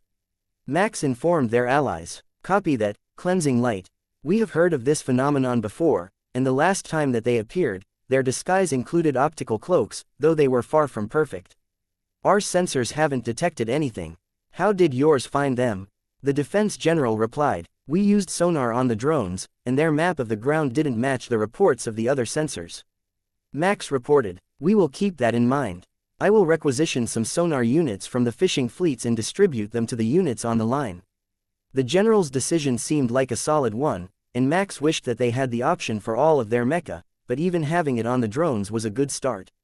At least it gave them a small heads up that there might be an issue. Nico, increase the drone patrols over the perimeter of the city. Try to find the Amwat force again and track them without being noticed. Max ordered. The pattern of the drone's flight subtly changed, but if he hadn't known what it was supposed to be, he likely wouldn't have noticed. It only took a few minutes before the notifications began rolling in. Each drone that passed over the area reported an anomaly, but they all reported it in a slightly different position, moving at a sedate walking pace suitable to short-legged humanoids. When they got to 5 kilometers from the city, Max decided to take action. All Thunder guns in range begin bombardment on my signal. Carpet pattern Delta, duration 30 seconds. Commence bombardment. The Thunder guns rang out from 5 different locations all around the area, peppering the region around the designated point where the disturbance had been seen last with high explosives. When it stopped, and the dust was cleared with the help of the thrusters of the drones, Max found the area littered with not only bodies but also hundreds of Amwat light mecha. There were also signs of blood trails heading for the city lines but no visual sign of the force, so their cloaking technology must still be in effect. City defense, we have done heavy damage to the incoming force, but there are blood trails headed your way, and we have lost the signals. Max reported. A single shot rang out, and Max watched as a short body appeared on the ground, missing most of its head. Our sniper units have been assigned sonar accessories for their scopes. We will keep our eyes open and hope that the threat can be neutralized before it reaches our lines. The general informed him. That was an idea that Max hadn't had, but it was a good one. Nico, put a drone with sonar into a position hovering over my location. They know that we can find them now, so there is no need to hide our methods. Max informed her while the drones moved out, looking for more targets. Hopefully, there were no lost civilians in the area outside the defensive lines, as the drones were shooting everything that moved, just on the off chance that it was an enemy soldier. They had caught some unfortunate wildlife as well, but that was a small price to pay for the elimination of an invisible enemy. The infantry regiment was on high alert at the moment, and nobody was allowed out of their armor for any reason. They didn't have a good way to find the Amwat infantry, and even the lightest of weapons would delete an unarmored head in an instant. It was shaping up to be a stressful night all around, but the next morning brought good news. The Innu technicians had managed to crack the cloaking technology, and the electromagnetic scanners on their mecha could detect the interference. Using that overlay, the Amwat couldn't hide from the Reavers anymore, and the patch had already been sent to the Tereth family forces to their south, in the expectation that they would face a similar threat. Unfortunately, the mecha used by the border nations weren't capable of detecting the frequencies with their scanner, so they would have to rely on the Reavers to find the infantry and inform them until a method could be found to make the Amwat visible again. All units fall back and join the city defenses while the drones scour the area for additional threats. Initial reports indicate that we are nearly done here, but we will hold this city for the remainder of the day and move out in the morning. Max ordered his troops. A few more cloaked units were found as the mecha approached the city and quickly eliminated with heavy weapons that the Amwat mistakenly thought would not be able to target them. What is the situation on the planet? Max asked while he checked the reported locations of the various attacking forces on their scans. Most of the planet is holding well so far. 2 mecha forces to our east are currently uncontained after retreating from the defensive forces, and the locals have requested assistance due to insufficient forces to perform an offensive without risking civilians. The communications officer reported. Max checked the report against the data that he found and came up with an estimate of half a mecha regiment, widely scattered through the wilderness, which would be a pain to hunt, but if they brought the Tereth Reavers with them, they could clear it up with relative ease. Nico, contact your mother and let her know of the plan. Max ordered. Chapter 480. Over the hill and through the trees, you know you're the commander, right? Nico laughed as Max saw the group chat open to make the request. She's still your mother, and she's got a particular knack for getting past my defenses. Somehow, Mary Tereth always found a way to turn the conversation around on him, and Max had no sure counter to her verbal skills, so it was better to let Nico do it. She had a lifetime of experience in dealing with the woman and her doublespeak. The signs of the enemy disappeared overnight, hunted to extinction or hiding so well that nothing they had could find them. It was possible that a few Amwat had hidden in caves and deactivated their cloaking technology, then powered down their weapons so that they wouldn't give their position away, but that small force shouldn't be a threat to a city defense force. Just after dawn, when the night watch had a few hours to sleep, and everyone else had gotten a hot meal in and their gear repaired from the little battle damage they had sustained, Max sent the order to move out and meet with the Tereth Reavers to form a sweeping line across the forest. They would march straight out in a spread pattern and clear out any threats that they found with the help of the drones. You are moving out with your forces, Lord Commander? The city defense general asked as Max broadcast the orders for deployment. They might need me on the front lines. Fear not, we have cleared out all the detected threats in the region. You shouldn't have to face anything more than a few stragglers after we leave. Max assured him, while we do feel much safer with you here, I am certain that the other cities would as well.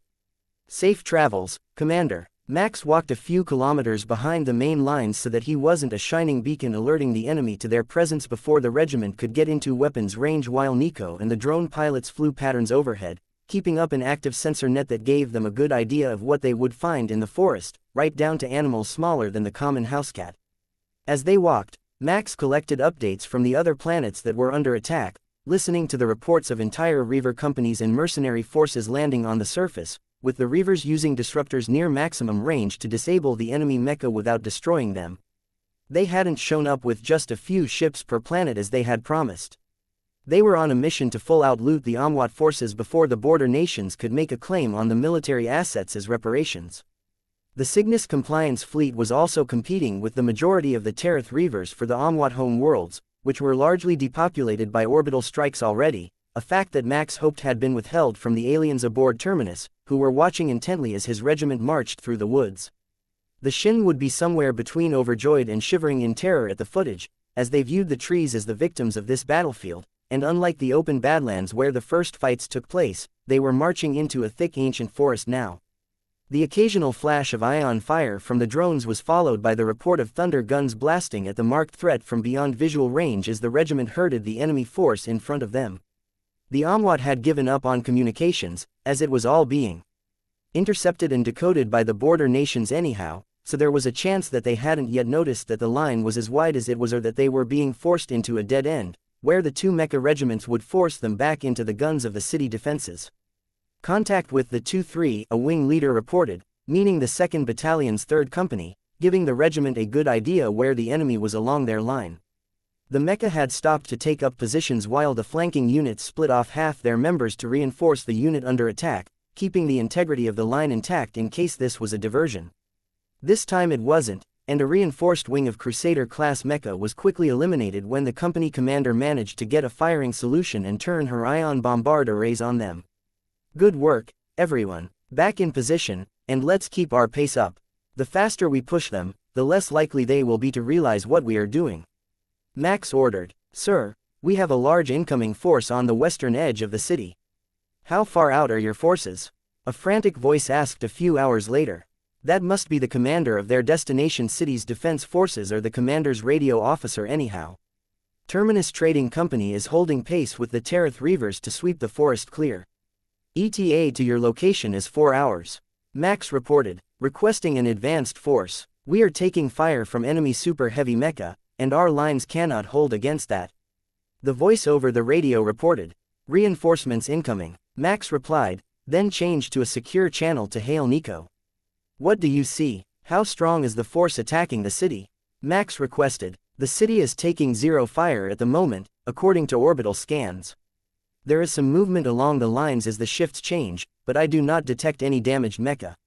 Nico informed him. It was a good ploy, luring him into a trap where they had set up heavy weapons to bombard cleansing light the moment that it appeared. But not good enough with Terminus in orbit. It would only take him a few minutes to fly there, and a more impulsive commander might have done it without thought, but Max preferred to double-check everything before he redeployed. Find me the ambush. I want to know where it is before they open fire on the city defenses for real. Chapter 481. City under fire. Is there a chance that the city's perimeter is an optical illusion fooling our scans? The Amwat have already shown remarkable camouflage technology. Max asked as he considered his next course of action. The chances are low, but with what we have seen, I wouldn't say the chance is zero. Nico responded grimly. We have found multiple groups of Amwat, including signs of infantry, but we don't have clear enough data to determine which, if any, of them might pose a combined threat to cleansing light. She added a few moments later. Well, Feth, keep drones near my position.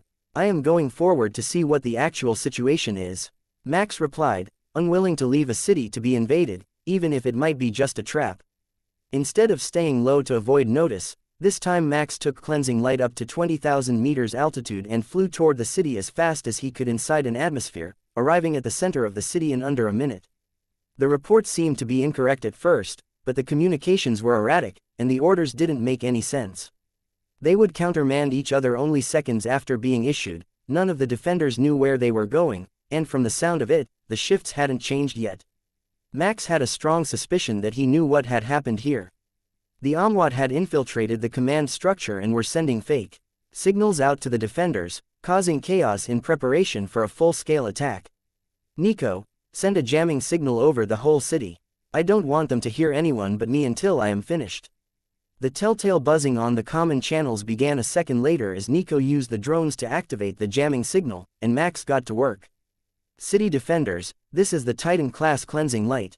I have taken command of this location and commandeered all communications. Amwat infiltrators were causing chaos with your chain of command, and all previous orders are now negated. All command officers will exit their mecha and reveal their faces to their unit, then turn to face my mecha. You have 1 minute to comply. All who do not will be taken as Amwat spies and eliminated. Max ordered. That stopped almost all the mecha in their tracks, and Max made note of those who kept moving and where they went. One after another, cockpits popped open, and the officers stepped out, waving at their troops, then facing up toward cleansing light. Nico, send those who we have recorded individual orders to inspect their units as well. Even a few mecha in a unit hiding Amwat pilots will be an issue. Max made records of the units that complied while Nico sent out the messages until the minute was nearly up. 10-second warning. This is not a drill or a practical joke. Those who have not revealed themselves will be fired upon in 4, 3, 2, 1. A flurry of commanders exited their mecha in those few seconds, but the final warning also brought a flurry of mecha fired toward cleansing light, which Max returned with blasts from his disruptors, wiping out entire units of mecha at a time. That got a lot of the units out of their mecha to meet their commanders in person, but it also started a number of small firefights among the mecha units, both in the trenches and spread throughout the city. The chaos in the city alerted the Amwat forces outside the city, and they dropped their stealth to begin charging the trenches. There seemed to be almost an entire Mecha regiment left, though some of them were missing weapons and charging into melee instead of opening fire from a distance like the others. They must have been repelled previously and had regrouped to counterattack. The entire city fell into a running battle, and Max turned his weapons on the locations where the Mecha units, who didn't stop moving, had retreated to. They seemed to be mostly hangars and barracks, so Max didn't immediately fire on them, but he sent a signal to the defense forces that suspicious units had entered those locations. His disruptors didn't stop firing, but soon the scrum was too intermingled for him to use the devastating weapons without hitting allies, so Max began issuing orders to keep the lines secure. 2 reserve units to the west trenches, identify yourselves visually on arrival. I will be watching. 1 heavy mecha wing from Squad 17 to the barracks at the location I have pinged on your map. I have already confirmed your identity. Clear all suspicious forces. North trench, keep your heads down. I will clear the incoming mecha wave.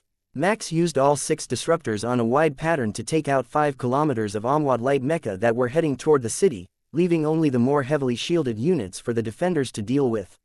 Max targeted units outside the city every time he found one large enough to be worth his time, as well as every unit that he found trying to infiltrate using stealth.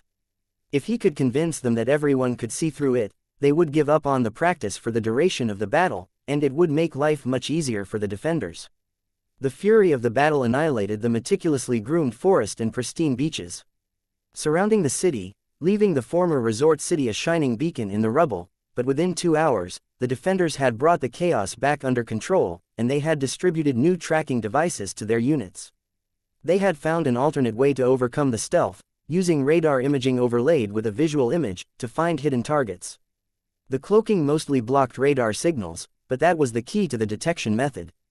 Rangefinders would read infinite when they scanned past the location, so the defenders would know something was up and fire at it.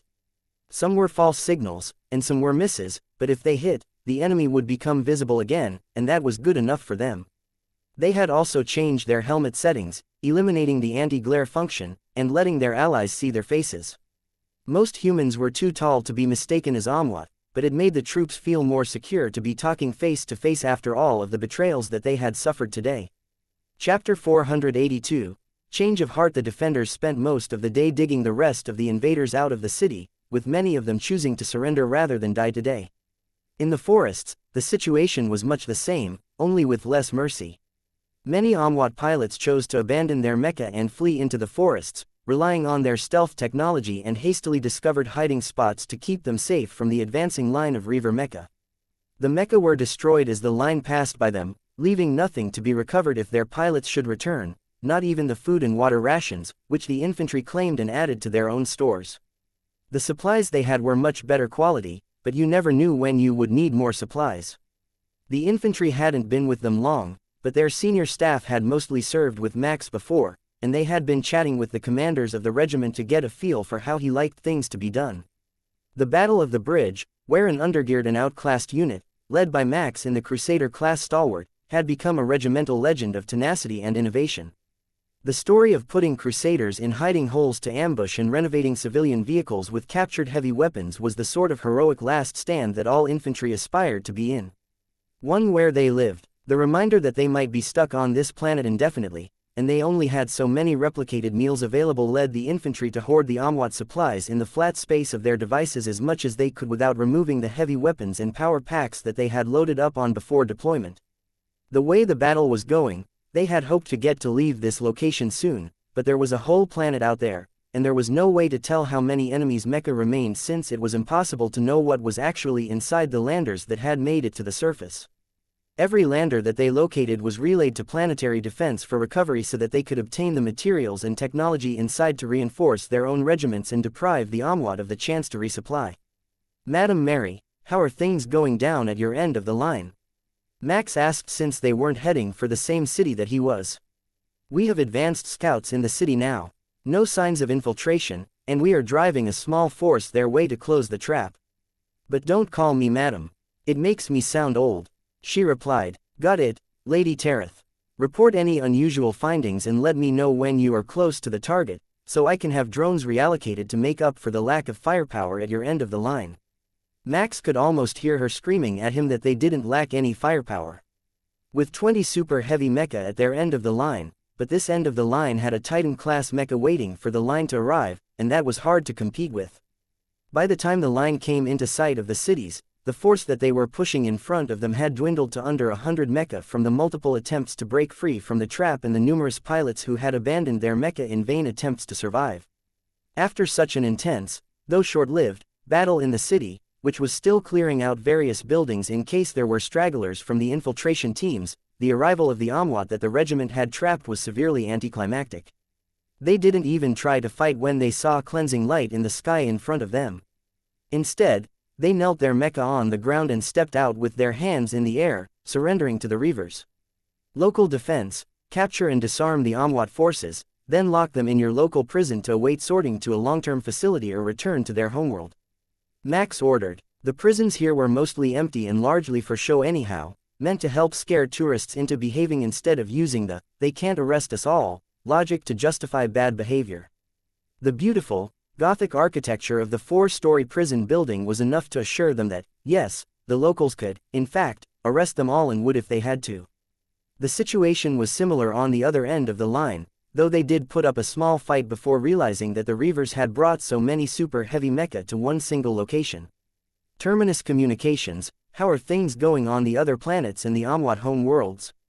Max requested now that he had a few free moments.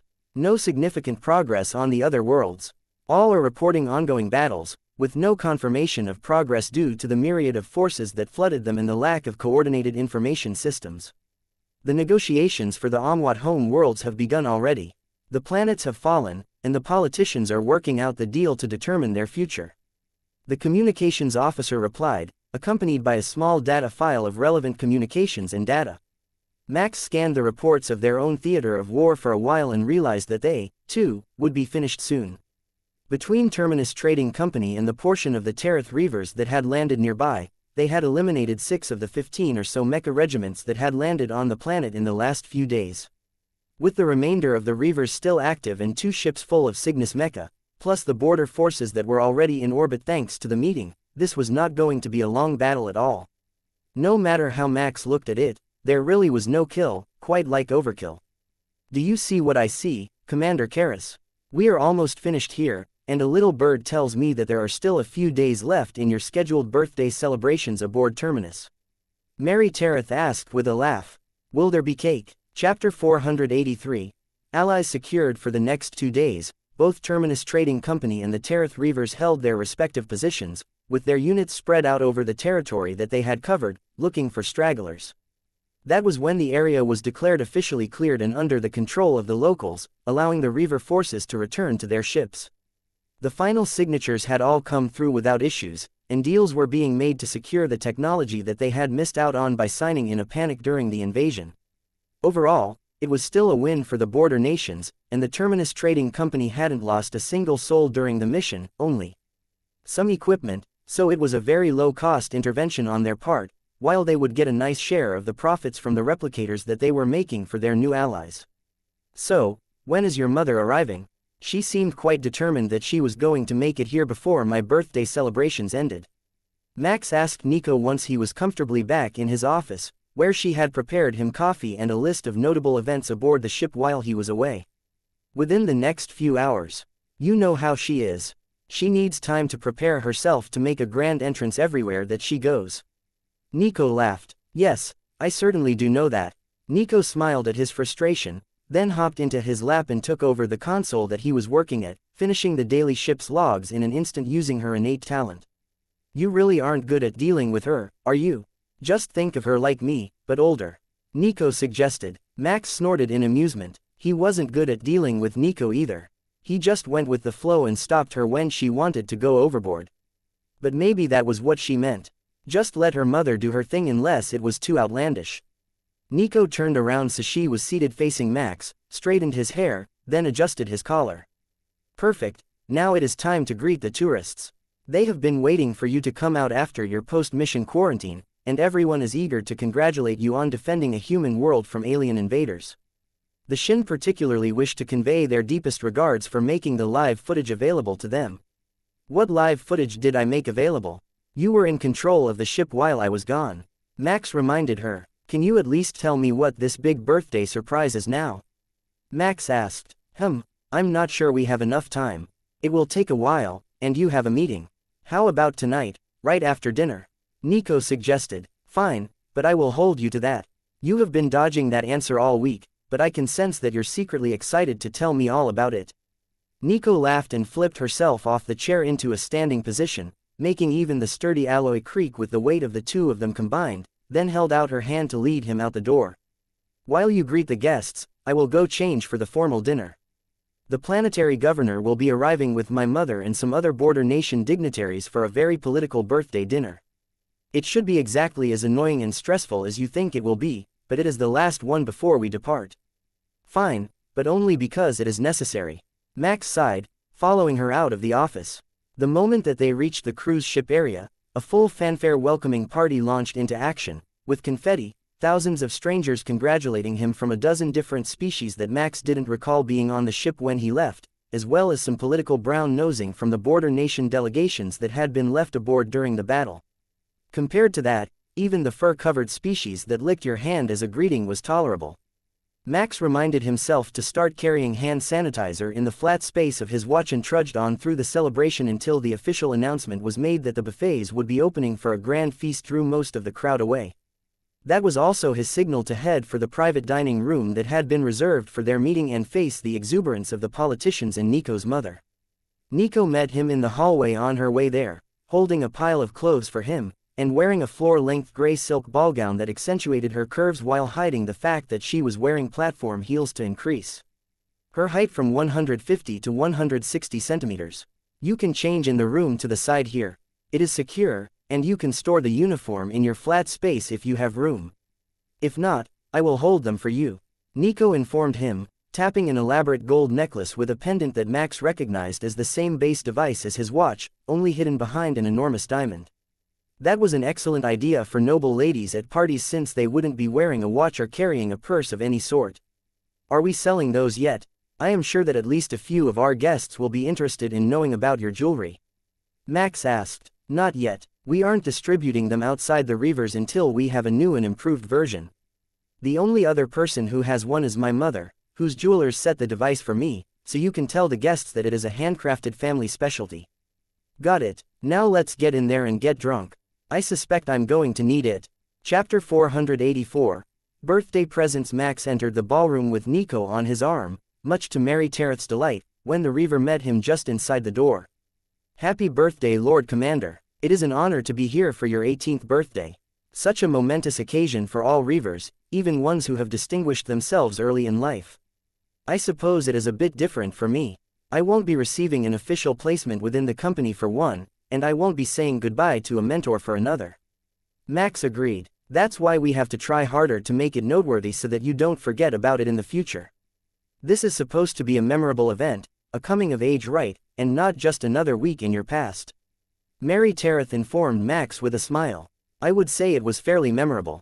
I got to use a Titan-class mecha against aliens on a resort world to pressure an entire region into joining the trade group. Max laughed. You have me there. I can't say that any Reaver I have ever heard of managed to get that for an 18th birthday present. Have you had a chance to check out the festivities? The crew has been trying to come up with alternatives to your secret cake recipe. Nico suggested, diverting her mother's attention away from Max. Not yet, but I will soon. You both look amazing tonight, and I will let you get to your guests. So began another procession of greetings, but this time interspersed with dancing and flutes of some sort of hard liquor posing as champagne. Max wasn't sure what the base was, but after downing the first glass, it was clear that the alcohol content was closer to rum than wine. The staff was getting very good with the drinks already, deftly maneuvering around the species that couldn't process the beverages on their tray to head for those who might like one while simultaneously calling over a tray of drinks that the guests they passed could imbibe. The process made it clear that out of all the species present, it was humans who had the iron stomach. There were very few things that they simply could not drink, though there were a few that the human guests were encouraged to avoid due to the contrast between flavor profiles. One of the species liked things so incredibly sour that only humans could stomach their beverages, and another was sensitive to water, but not alcohol, so they measured the water content of their drinks, including the version of champagne that Max had grabbed. Finding out about that sensitivity had been a shock to the crew. It wasn't mentioned on their species profile provided by the Alliance, and the teenage members of their party managed to escape their guardians and take a trip through the gravity slides to lounge in a hot tub. They had been so inebriated when they were found that they had to be taken to the medical bays. Once he managed to sort through the jumble of thoughts in the room, the groupings began to make sense to him.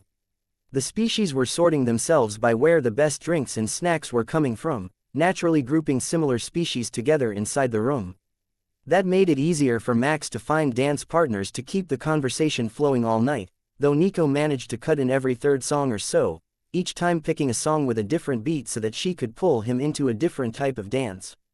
It's almost over. One last toast by the Innu, and we can escape back to your suite. Nico assured Max just before he was about to make an escape on his own. Finally, I love a party as much as anyone, but it's nearly dawn by ship time, and we've been here all night. Max sighed. Max made a quick round of goodbyes on his way out, with assurances that he didn't intend to stop the party, then let Nico guide him back to his suite for some much-needed rest. Don't think that I have forgotten that you were hiding one more birthday present from me. Max teased as Nico followed him into the suite and locked the door behind them. I have disabled all comms into this unit for the next 4 hours, and the door is overridden from the inside. Nothing short of an orbital battle could stop me now. Nico agreed, then let the dress slip from her shoulders and pushed Max backward onto his bed. Nico didn't speak, but she was focusing on a set of data and modifications that she had made to herself. She had integrated the lightweight alloys and some aspects of the self-healing metal of the hunter's suits and perfected the non-Newtonian shell of her body. Now, as long as the impact wasn't hard enough to cause damage, it would respond exactly as real flesh should, according to Nico's calculations. But somehow, Max found it hard to focus on once she started to remove his suit so that she could move on to the practical demonstration. Are you sure about this? He asked as his pants were unceremoniously tossed across the room by the smiling raven-haired cyborg. I have never been more sure of anything. I might have sent you for a little training along the way, but you are, and have always been, mine. Max smirked at her phrasing and grabbed Nico by the hips, pulling her up for a deep kiss and enjoying the feel of her body pressed against his. She was a normal human temperature today, though he knew she could change it at will. It somehow made her feel more real, more natural, more alive. Max pinned her hands over her head, enjoying her frustration when she found he was too strong for her to break free and touch him, but it was a short-lived victory. Nico wrapped her legs around him, and Max knew right then that he would never forget this night. Sometime later, Max woke up to the feeling of Nico's hand running down his abdomen, drawing little circles on his skin while she waited for him to wake up. What do you think? Are the upgrades a success? She asked with a smirk. I think you have been given access to parts of the internet that no Nico was ever meant to view. But yes, I must say, you are absolutely exquisite. Nico gave an uncharacteristic girlish giggle and looked up into his eyes. So, will you inform your mother-in-law, or is that still my duty? Chapter 485. More questions than answers. So, how much do you have left to do to your body with the knowledge that you have right now? Max asked as he admired the sight of Nico sprawled in his bed. Sure, he had seen the sight many times before, but somehow it was never quite like this. This is it for now. However, I'm still working on adapting the hunter's biomechanical technology to my own cybernetics in a way that doesn't inconvenience me. Their suits are impressively powerful, but they require quite a bit of upkeep. There are a few more features that weren't relevant last night, though, like the flat space technology embedded into my arms, the modified power systems, and the micro-replicator that I replaced my salivary gland with. That last one startled Max a little. What would she need modified saliva for? Then her thoughts hit him. It could create toxins, nerve agents, and even a potent aphrodisiac if she wanted it to, but in small amounts. Of all the attacks that were available to you, you chose to add a kiss of death. Max asked. It seemed somewhat fitting. Every demure young lady should have a way to defend herself.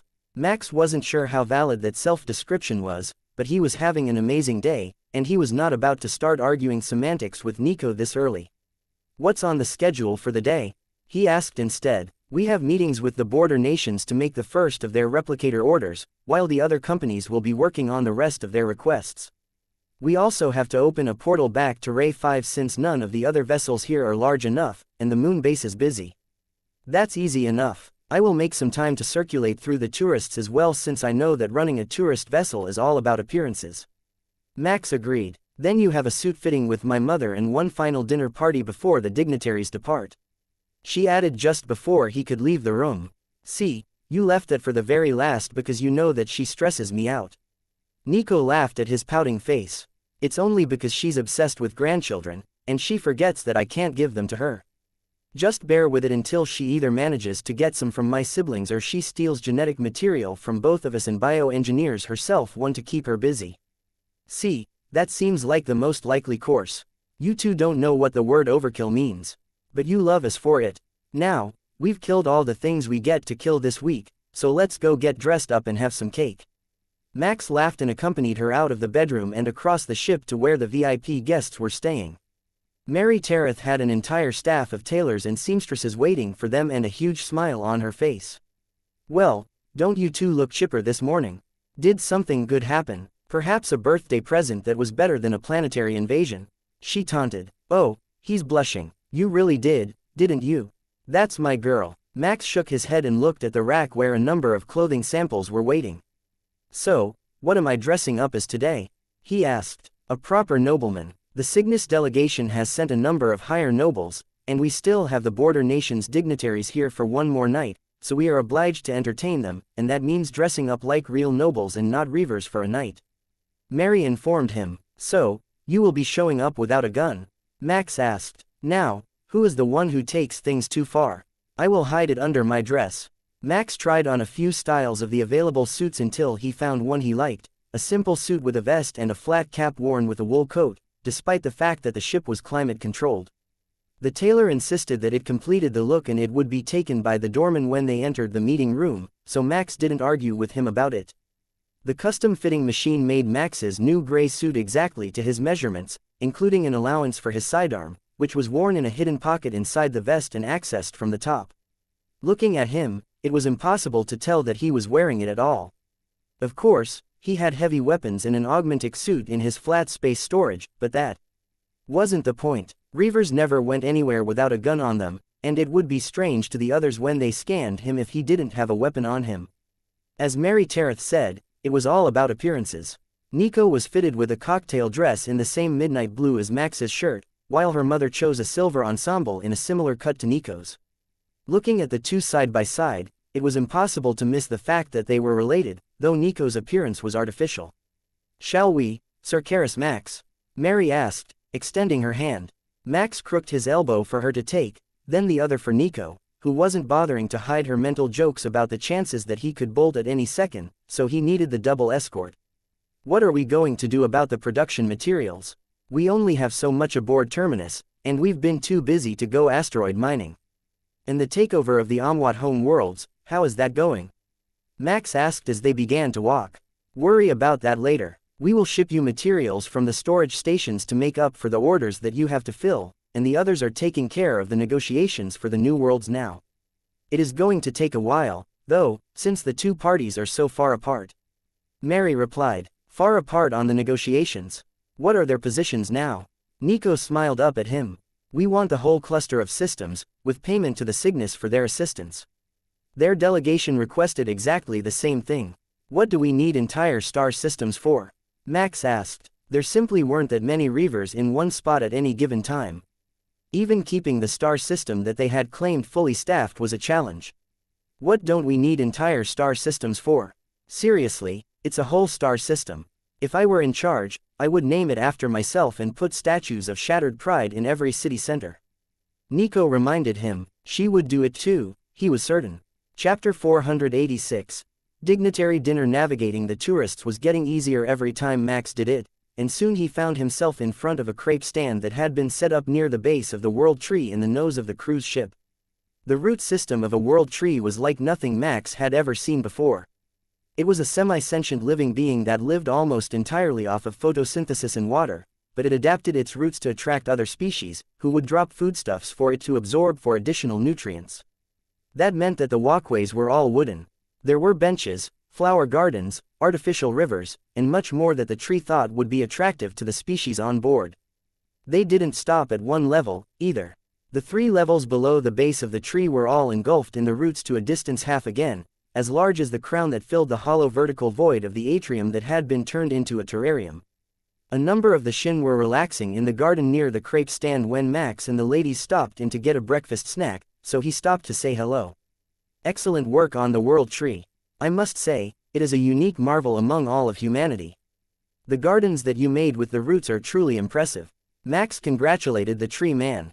Not that we had much to do with the roots themselves. We just built the gardens, and the world tree filled in the rest on its own. Even the water features aren't really made of water. They are sap from the world tree, and if you watch, it is much like a slime creature, and it will move to pick up dropped food to absorb as nutrition. The Xin replied with amusement. That's pretty cool. We have self-cleaning technology, but self-composting and recycling are new. Have your holiday with us been otherwise enjoyable? I do hate to make anyone work on their days off. Max asked. Planting a new world tree is a once-in-a-lifetime experience for most of us, and all of this real soil is amazing.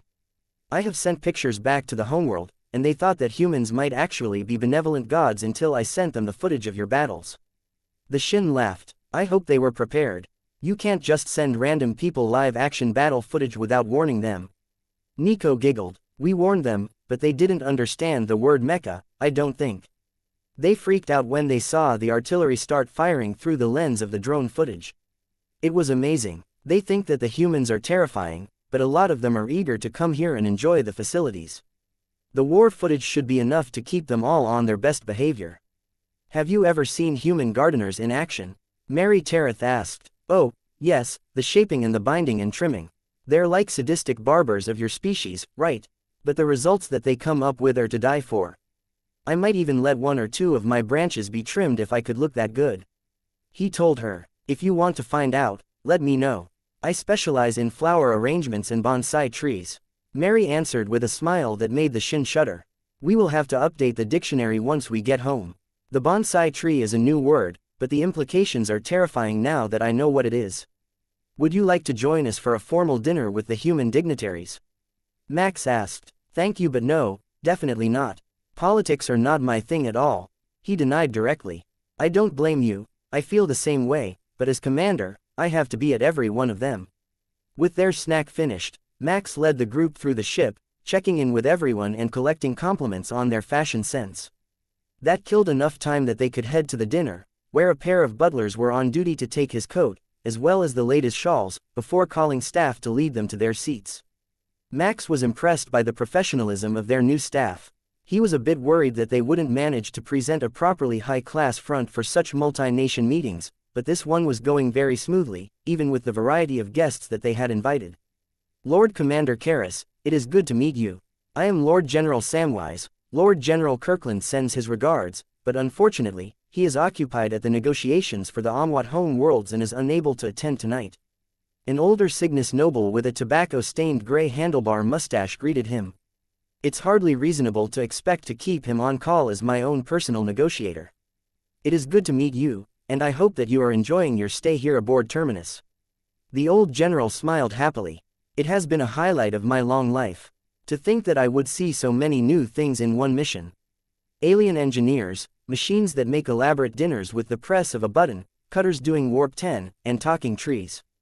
All of the nobles stuck back on the home worlds that won't get updated to the new technologies for years will be incredibly jealous of your experiences, but I am sure that we can make a spot in the production queue if you want one for your officers' mess aboard the vessel you arrived on, Max suggested, stealthily sending the order to the production bays to reserve the Lord General a replicator. Oh, you are too kind, Lord Commander. I would be in your debt if it were possible. Ship's rations never sat well with me, and I am told that this will be an extended mission. Consider it done. Now, have you met Governor Lucci of the Border Nations?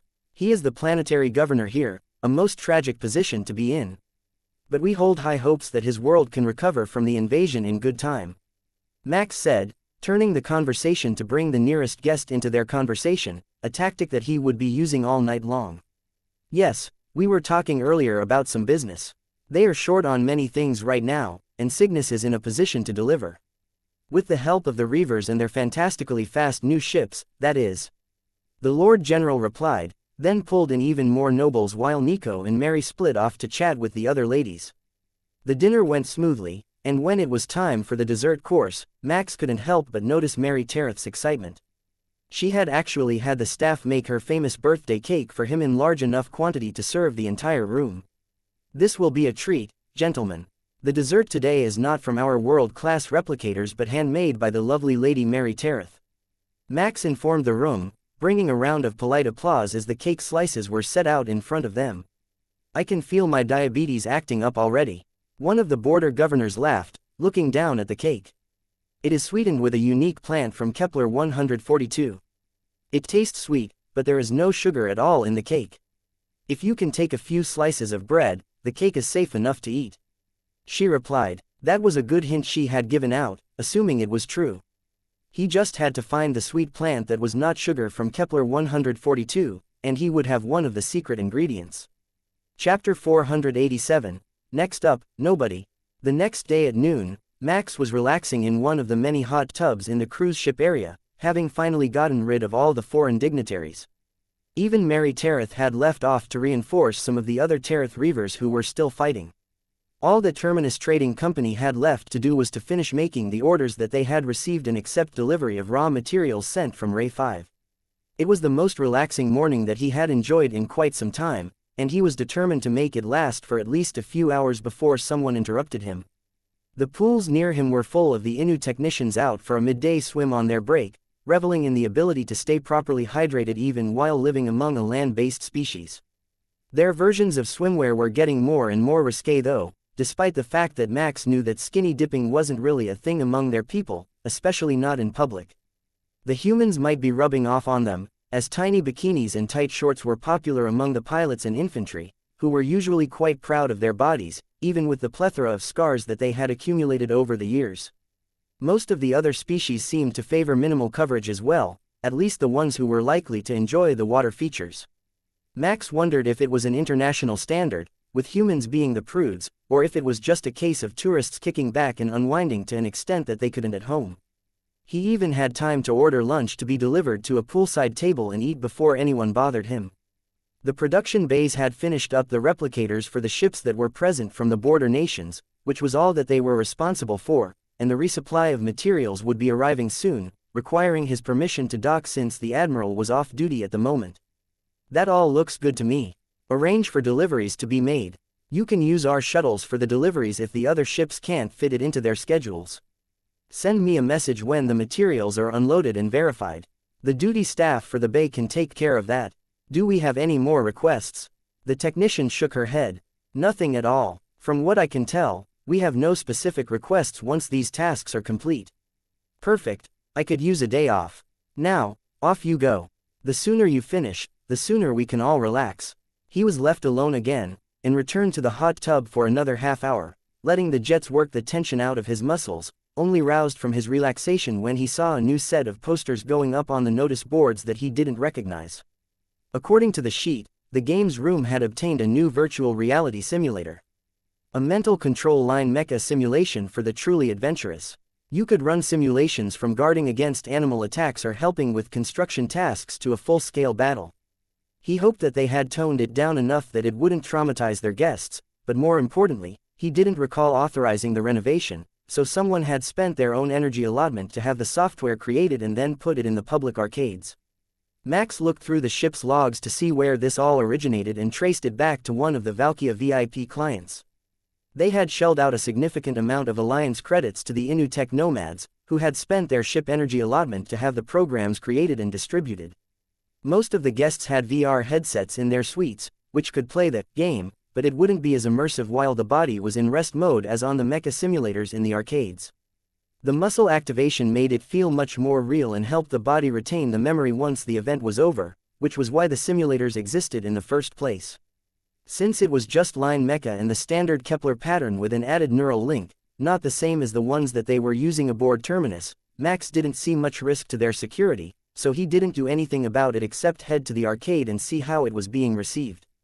The Innu guests had control of the two machines in this arcade at the moment, with their progress displayed on a screen above the simulator, so others could watch. They were both on an engineering simulation, using the mecha to build a bridge. Hardly a surprising pastime for the innately tech-savvy species. Heading up to the arcade on the next floor, Max found one of the wuxia in the simulator, with a species he didn't recognize in the other. They seemed somewhat human but were completely covered in clothing, and since they were immersed in the VR simulation, he couldn't gather any more information about them at the moment. The wuxia was in a war simulation, and the winged man was a true natural. His combat instincts were spot on, and his anticipation was incredible, but Max could see that he occasionally became frustrated with the fact that the mecha couldn't fly. As a winged species, it was only natural that they thought in 3 dimensions, whereas a mecha battle was largely 2-dimensional, at least on a planet's surface. The guest exited the simulator with a huge smile on his face, and Max moved to greet him. "What do you think of the simulators? I can have them add some additional features if you like. Perhaps a space battle, or a version of the Archangel exoskeleton, so that winged species can fight while flying." Max suggested. "Oh, I have seen those exoskeletons. There was a video of your second-in-command using one to demonstrate a new capture net for dangerous species. They're the ones that are like the technician's unit, but without the tentacles, right?" The older wuxia asked. "That's right. They have weaponized wings as well, so they are capable in combat but still lighter duty than the line mecha from the simulation. Enjoying combat too much is unseemly for a wuxia, but I would greatly enjoy the chance to try out one of those exoskeletons," the guest answered in a measured tone meant to hide his excitement, which was no longer socially acceptable in the Alliance since they had eliminated interstellar battles. "I will get them on it right away. It shouldn't take them more than a day or 2 to prepare it for live use." Max agreed before waving goodbye as the man turned back to the simulator. Humans really were a bad influence on the universe, but it was good to see the wuxia becoming a bit less uptight. Max knew from their public records that there was still plenty of crime and violence in the Alliance, they just kept it contained on the planet, and the wuxia loved to be both negotiators and law enforcement officers. Perhaps if they worked it right, they could market the Archangel exoskeleton as new police equipment. Max made a note to have one equipped with non-lethal weapons and then present it to the Innu for their estimation of its marketability. The blueprints from their podcasts were apparently making a not-so-small fortune lately, and a new piece of kit for dozens of galaxies worth of police could catapult the Terminus Trading Company from an extreme vacation destination to a household name. Chapter 488. New excursion destination. Max made plans to get the Archangel suits to market that afternoon while most of the passengers simply enjoyed the relative peace and quiet of their vacation. But the point of an adventure cruise was that it was either moving or doing things, so he was also looking for an excursion destination for the passengers to enjoy. The last one that they found was still unoccupied, and they could return there, but if possible, he would like to find them a new place to visit so that they would have all unique and new vacation photos to show off on their social media. The search didn't take long. There was a suitable destination only a few systems away, completely uninhabited but with plenty of plant life. This one was supposed to have a variety of mammals on it as well, but the notations in the records called it a zero-risk planet, suggesting that the local wildlife posed no threat to humans. "Admiral Drake, make plans to travel to this location. I see an uninhabited but habitable planet in that star system, and I think a shore excursion would be exactly what our passengers would enjoy." Max informed the vessel's pilot. "I know that one. It is horrifically misidentified. The species on the planet are 10 meters tall, venomous, and faster than a Comorian raptor." That wasn't good. The Comorian raptor was a bird of prey well known for its dive-bombing ability, moving close to 100 kilometers an hour. Even as an extreme tour, they couldn't put guests down on a planet like that.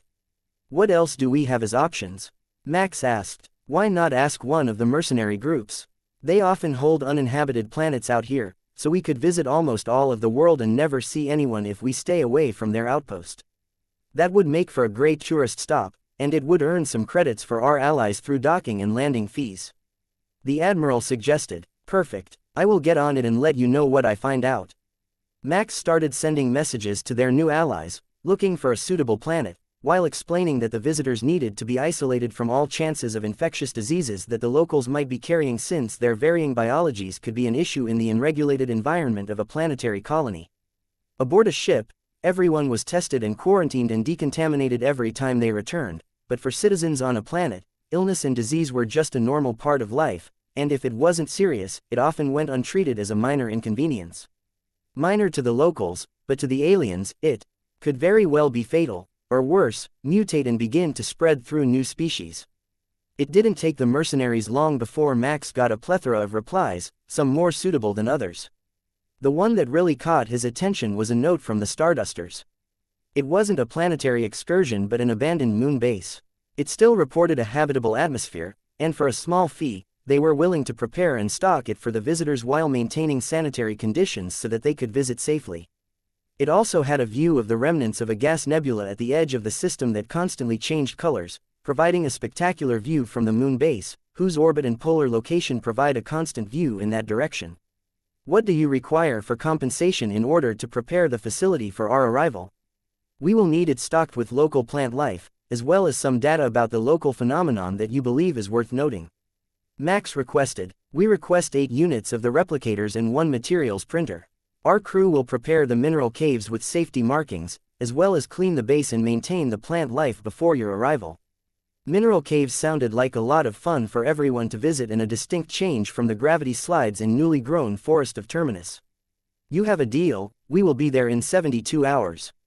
Max informed him, then relayed the location to the Admiral so that they could make way as soon as they had a flight path. Soon after, he got a message from the various border nations, wishing them a safe trip, and Terminus was cleared to depart. He was just beginning to relax again, enjoying the artificial sun, when 2 bodies appeared, blocking his view. One was a ship security guard, and the other was a woman roughly Nico's size but with cat ears and a tail. When she turned to face him, he realized that she had more feline features than just the ears and tail but would still count as a demihuman. That must be one of the stowaways that they captured from an enemy ship not long ago. All of the prisoners from that encounter should have been sent away to Ray 5 with the ships, so her presence here was a bit of a shock. How can I help you, and who do we have here? Max asked. This is Trina, leader of the Felian stowaways. She has a request for you. The guard informed him. Oh, and where did you find her? The guard smiled at the memory before answering. Same spot as last time. We found them in an energy conduit, where the power converters made it warmer than the ship's standard temperature. So, there is a whole group still here, despite the attempt to send them to Ray 5 for refugee status and housing. Alright, Miss Trina, what can we do for you? Gimme a second, she stammered, then took out a crumpled bit of paper and stared at the notes for a while, then turned it over and stared at it again. Why don't you pass that to me, and I will see if I can read it? Max asked. Thanks, I forgot the words. Max took the paper and looked at the poor writing, scrawled in the human standard language, but the poor hand of a small child or illiterate. The Felian delegation officially requests asylum as an endangered species. It says here that you want asylum. That means that you want to stay here and find somewhere safe to live. Max explained after reading the note. And food. There should be something there about feeding us too. She quickly added. Yes, that is part of the asylum request. The meaning includes all aspects of ensuring your care, including that we should take care of your basic needs and keep you safe. That means somewhere safe to stay, food, clothes, and showers if you like them. The cat woman considered it for a while. Can we have jobs too? Is that too much? We're really good with people. Well, we were before we were declared house pets, and the rebellion started. The guard looked a bit sad that he wouldn't be able to keep them as a pet. Crouched down to plead with Max, she really did look like a large house cat wearing rags. Once you get settled in, we will begin an assessment. Most of our jobs require reading, but we might be able to get you jobs serving food and drink or maybe cleaning and running errands. Max agreed. Bring the rest of them out of the power conduits, and get them settled into crew quarters away from the infantry. The infantrymen are a bit too high energy, and I don't want to hear about the Felians running away again. He ordered the guard. Got it, sir. Trina, let's go get your people, and I will bring you to your new rooms. The guard told her with a smile. Wait, first, stop at the stand and get some clothes for them. We can't have them running around in rags. It looks bad on us. Chapter 489. Prepare to sightsee. Terminus left orbit less than an hour after their new destination had been determined, heading back into Deathwind territory for their planned stop at the abandoned moon base so they could let the guests out to see some of the highlights of this galaxy. Max updated the digital notices, including details of the base and the phenomenon, so that guests who wanted to see it could sign up for the tour. The mercenaries had sent them an updated map of the base and the mines below them, which extended for dozens of kilometers. They had once mined a collection of gems and minerals, but with a change in tastes, the market for them died, and the base was abandoned, kept only minimally operational by a local mercenary group as a last-ditch shelter should they come under attack. As far as bases go, it wasn't very impressive, at only a few thousand square meters, but the mines were pressurized and sealed so that the workers could operate without breathing equipment, which made it a much better tour stop than it might otherwise have been. The sign-ups started almost immediately after the notice went up, along with a few requests to take home souvenirs from the mines. Max wasn't sure if that was safe or not, as he hadn't seen the condition of the tunnels yet, so he left the requests pending and checked up on the progress of the other reavers who were working in the Deathwind territory. The work was going much more smoothly now that the border nations weren't interfering, and more of the previously vetted mercenary groups were signing up every day. Enough of them that the purchase orders for new vessels and ship renovations were beginning to strain the capabilities of the Ray 5 dry docks. Some of the work, like engine refits to galactic standards and interior remodels, could be done all over the star system by the various reaver families that had set up space stations, but the extreme work, like high warp modifications and full power system refits for the new organic power packs, had to be done at the moon base, as nobody else had the expertise to do the refits yet. They had begun training, but training a new ship engineer took years, especially with all the new technology that they didn't have a previous background in. According to the notices that he had seen, the replicators were already solving many food supply and distribution issues though, which was going to improve a lot of lives. The Stardusters, who were hosting their tour location, were among the lucky ones who had been struggling before the replicators arrived but were now moving toward luxury. Their homeworld had a fairly sizable population, in the tens of millions, as a properly colonized world, but it was mostly swamps and oceans.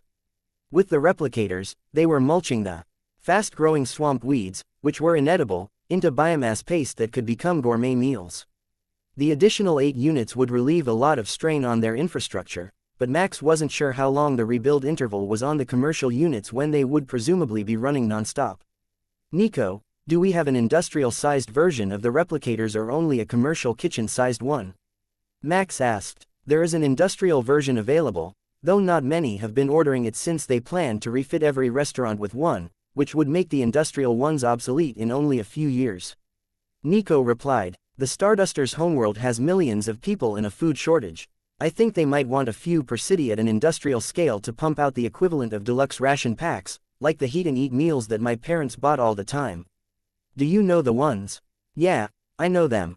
They might as well be academy cafeteria food, but they are food and better than shelf-stable ration packs. Do you think that they would want to make that sort of thing by the millions? Nico replied, maybe not the cheap ones that the downsides eat, but yeah, something like them.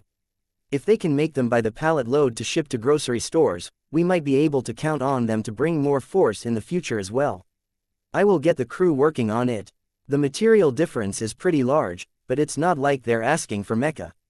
All 8 units together will only weigh a couple of tons. The materials printer that they requested is already built. Or, more correctly, we had one pre-built in storage. A notification arrived on Max's watch, notifying him that over 80% of the guests had requested to see the caves, which meant that Max needed more tour guides. The best place to find volunteers at the moment should be the Broken Blaster, where a lot of the crew would be on lunch break between training and their duty shifts. He could take the time to check up on the new hire that was sent there as a waitress. Max made his way through the ship to the public areas serving the crew quarters and stopped to check on the conditions. The commanders gave him reports, but he didn't come here often to make sure that nobody was fudging their numbers. It all looked in perfect repair, and the people he passed were all in high spirits, possibly because of their recent mission with no loss of life and a week-long birthday party. Either way, it was what Max wanted to see. He stepped into the Broken Blaster, and the atmosphere changed from a clean and orderly military ship to a downside honky-tonk. The bar now had sawdust on the floors, barrels of mixed nuts for the patrons to snack on, and a visibly intoxicated cover band playing their version of some popular rock song. Hey, princess, you've got a special request. The bartender shouted, and Max saw the new hire wave from where she had just set down a table full of drinks, then saunter up to the bar and escort a man into the back rooms while another girl came out of the back to cover for her. Is she doing what I think she is? Max asked the bartender, who froze in shock when he realized who was speaking. Commander Karis. Well, you see, it's her choice, and there's no law against how she can make her tips on the side. Plus, she's popular. The man stammered. Never mind that, as long as nobody's forcing anyone, they can do what they like. But I need to find some volunteers that are sober-ish and good with tourists.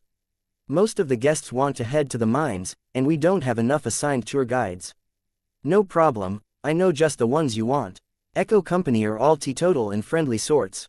I will send them a message, or you can have Colonel Cortez do it. I will get the Colonel to do it. No need to put yourself out. I wanted to inspect the area anyhow, and I knew that you would have a good idea of who I could trust with the task instead of drawing lots. Max told him with a wink, looking around at the patrons who were already heavily into the drink in the middle of the day. Chapter 490. Spelunking. Colonel Cortez was happy to help and well aware of what went on at the Broken Blaster. It seemed to be the ship's premier hookup spot, and if you didn't have any luck with the ladies, there were a few regular patrons who would help you out for a bit of compensation. According to the burly colonel, Princess was the true princess of the bar, and the price for her services was much higher than most would pay, so it was surprising that Max had seen her busy with anything but serving tables. These were things that Max likely should know about his ship, but as with any military regiment, there were some things that the men would prefer not to tell the commander about in case he disapproved. They weren't in the military anymore, not really, but the mentality and structure remained. The Admiral turned terminus the moment that they dropped out of warp so that those looking at the sky through the terrarium could see the nebula's gas clouds and their rainbow of flickering lights, and let the ship hover there for a while before announcing their arrival at the moon base. The first tour of the day will begin in 60 minutes. All of those who are signed up for the first tour, please gather at the main gates in preparation for your shoreside excursion. The station couldn't accommodate terminus, as the ship was considerably larger than it was, so they would be sending the guests in waves aboard a cutter. Every hour a group would go, and the tours would last 3 hours in total, letting them rotate through the guests smoothly without crowding any particular area. Max supervised the loading and departure of the first group and then sounded the next announcement. Second tour group, your ship will be leaving in 60 minutes. Please be ready at the main gates before that time. He was planning to go down with the third group so that he could get feedback when the first group returned from their tour, and so that he could see the mines for himself, and not just in the VR tour that the mercenaries had sent to let the tour guides become familiar with the location in advance. If you follow the arrows and the guide rail, it was basically impossible to get lost, and the side tunnels had energy barriers erected at their entrances so that nobody wandered off where they shouldn't be and got lost, plus all the guests were wearing locator beacons, just to be safe. Max thought that should be enough precautions to ensure that the tours went smoothly, but the guides were also armed, carrying their augmentic armor and heavy weapons in the flat space of their new watches. The second wave made it away safely, and the third began to gather even before the announcement was made. So far, nobody had missed their flight, and the tour guides had only reported minor issues keeping the groups together and well behaved. As Max had suspected, some of the guests were quite eager to snag a souvenir from the walls, which meant moving to the far side of some of the caves where the deposits hadn't been totally cleared out, but they were all safely returned to the group with their treasures intact. The gemstones were considered semi-precious to humans and could be synthetically created when they were wanted, but something to remember a vacation by was a tradition among many species, and a novelty shop trinket wouldn't always do. The flight down looped around terminus and then closer to the nebula so that the guests could spend time admiring the view through the simulated viewports in the hold, and then landed beside the other two cutters, taking the last of the parking spots outside the base. The automated pressure tubes were working, and they attached smoothly to the man door of the ship, letting the guests walk out into the station under the stern gaze of the tour guides who were telling them not to run. The first group had just reached the surface when they arrived, and was enjoying a light meal in the station, looking up at the nebula, so Max moved over to make sure everything had gone smoothly. All you need to make sure of is that none of the guests breaks an ankle trying to move through the caverns to snag a gemstone out of the walls in the open caverns. Quite a few snuck away during the tour, and we just told them it was a 1-item per person limit to keep them in line. The soldier leading the tour group informed him. Not a bad call. That also keeps them from cleaning out the caverns in case we want to return here for tours in the future.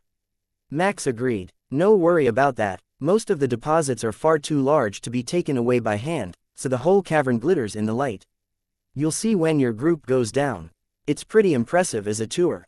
Even the pillars left by the mining machines are nearly decorative because of the moon's composition. I'm glad it went well for you. I think your time is almost up though, so I will let you go and rejoin the third group through the tunnels.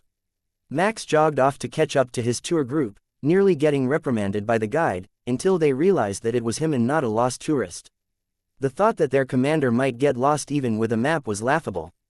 They were only worried about the tour group because they were so easily distracted by the shiny things. Max wondered for a moment how hard it would be to catch Nico or the tech nomads if they were left unattended down here. It was just pretty rocks to Max, but he was certain that those innovation-minded nerds would go off on a tangent somewhere, looking for a rare mineral. The very bottom of the mine was the highlight of the tour. An unknown heat source had fused pure carbon into a clear diamond over 300 meters around. It looked like a giant lake at the bottom of the mine and was the secret treasure of the Stardusters' mercenary company. Diamonds didn't hold the value that they used to now that they could be easily synthesized, but they were incredibly useful and still valued for jewelry, which made this final deposit worth enough for the company to purchase a new vessel should they lose everything at some point in the future. The mine really was their last line of defense, and Max would have been shocked to have been allowed here if he hadn't known that the Terminus Trading Company was so wealthy that they had no need of such simple things as an enormous diamond. Everyone follow us back to the surface for a light snack and a viewing of the nebula. Not through a viewport, the top panels of the station are clear, and we can view the lights directly while we eat, the tour guide instructed, rounding everyone up and marking the last stage of the shore excursion. Chapter 491. Popularity Matters. Once all of the tourists were safely back aboard the ship, Max contacted the mercenaries to make the payment for their work getting the moon base ready for the tour. It was a huge hit with everyone who went. Even the Shin enjoyed the tour of the exotic underground minerals, and they generally weren't fond of underground spaces. Thank you for your prompt payment, Terminus. Would you like to dock with our vessel or send a runabout to us with the product?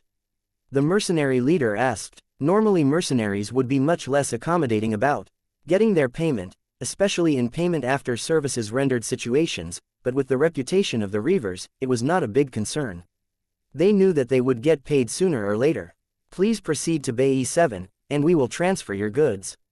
Max confirmed, leading them to the storage bay where the product was prepared for pickup. The great advantage of a colony ship was that they could easily dock with other vessels, thanks to their immense bulk, keeping them stable enough that a small misjudgment wouldn't knock them off course and prevent successful latching of the docking rings. The mercenary vessel was an ancient and decrepit cruiser, barely serviceable anymore, with centuries of battle and debris damage left unrepaired. It wasn't hard to guess that the Stardusters were not a well-off mercenary group and had only formed to bring in some sort of income when it was no longer viable to remain a self-contained colony due to the harsh conditions of the poorly terraformed planets in the Deathwind territory. Not for lack of trying, of course. The planets in the region were simply missing too many elements for the very limited terraforming technology of the time to successfully remake them to the pre-programmed standards. That gave Max another great idea. They were working on more advanced materials printers technology, more in line with the state-of-the-art machines that research labs had available than the military units that they had been basing all of their products on so far. Nico had, predictably, pilfered the schematics when they went to the Alliance Museum, so they had something to work with. They just needed to find a way around the Alliance copyright laws or integrate the human technologies, including atom reorganization, which were far too unstable for general-purpose usage. The advanced technology had existed for thousands of years already, but with little advancement, as perpetual war and the abundant supply of raw materials from asteroid fields made them more of a niche technology than a mainstream necessity. It reminded Max of a story from ancient humanity's history in his past life. A great empire had fallen back when humans were only on a single planet, and with it, the schools that had taught its technology to the world. For the first generation, all was fine as those with the knowledge taught their apprentices. But as time passed, the knowledge became more precious, and those who had it hoarded it. One by one, they died out, still holding their secrets, in whole or part, and by the time the fourth generation was born, almost all of the advancements had been lost, throwing the species over 1,000 years back in development until a more enlightened time came and the old ways were slowly rediscovered. Nico, what do you think about hanging out here for a while? I have an idea that I want to try. Max asked. Sure, what's up, boss? I want you and the design team to develop a whole new generation of terraforming technology based on the atom-altering materials printers technologies. Find a way to make it pass Alliance standards, but I want a new toy before we leave here. Oh, that sounds fun. Are we going to start offering terraforming technology? I'm almost totally certain that that is going to be out of everyone's budget. Nico replied, no, once it is ready, we are going to downscale it and start using it off-brand as a materials printer. I've been studying the various technologies that we have come across, and I think that starting from the most advanced forms of terraforming is going to be the key to making a breakthrough in materials technology. Well, either that or we will develop a new planet-killing weapon, but that's not the goal. Max could sense Nico's amusement even from halfway across. The ship, yeah, not the goal.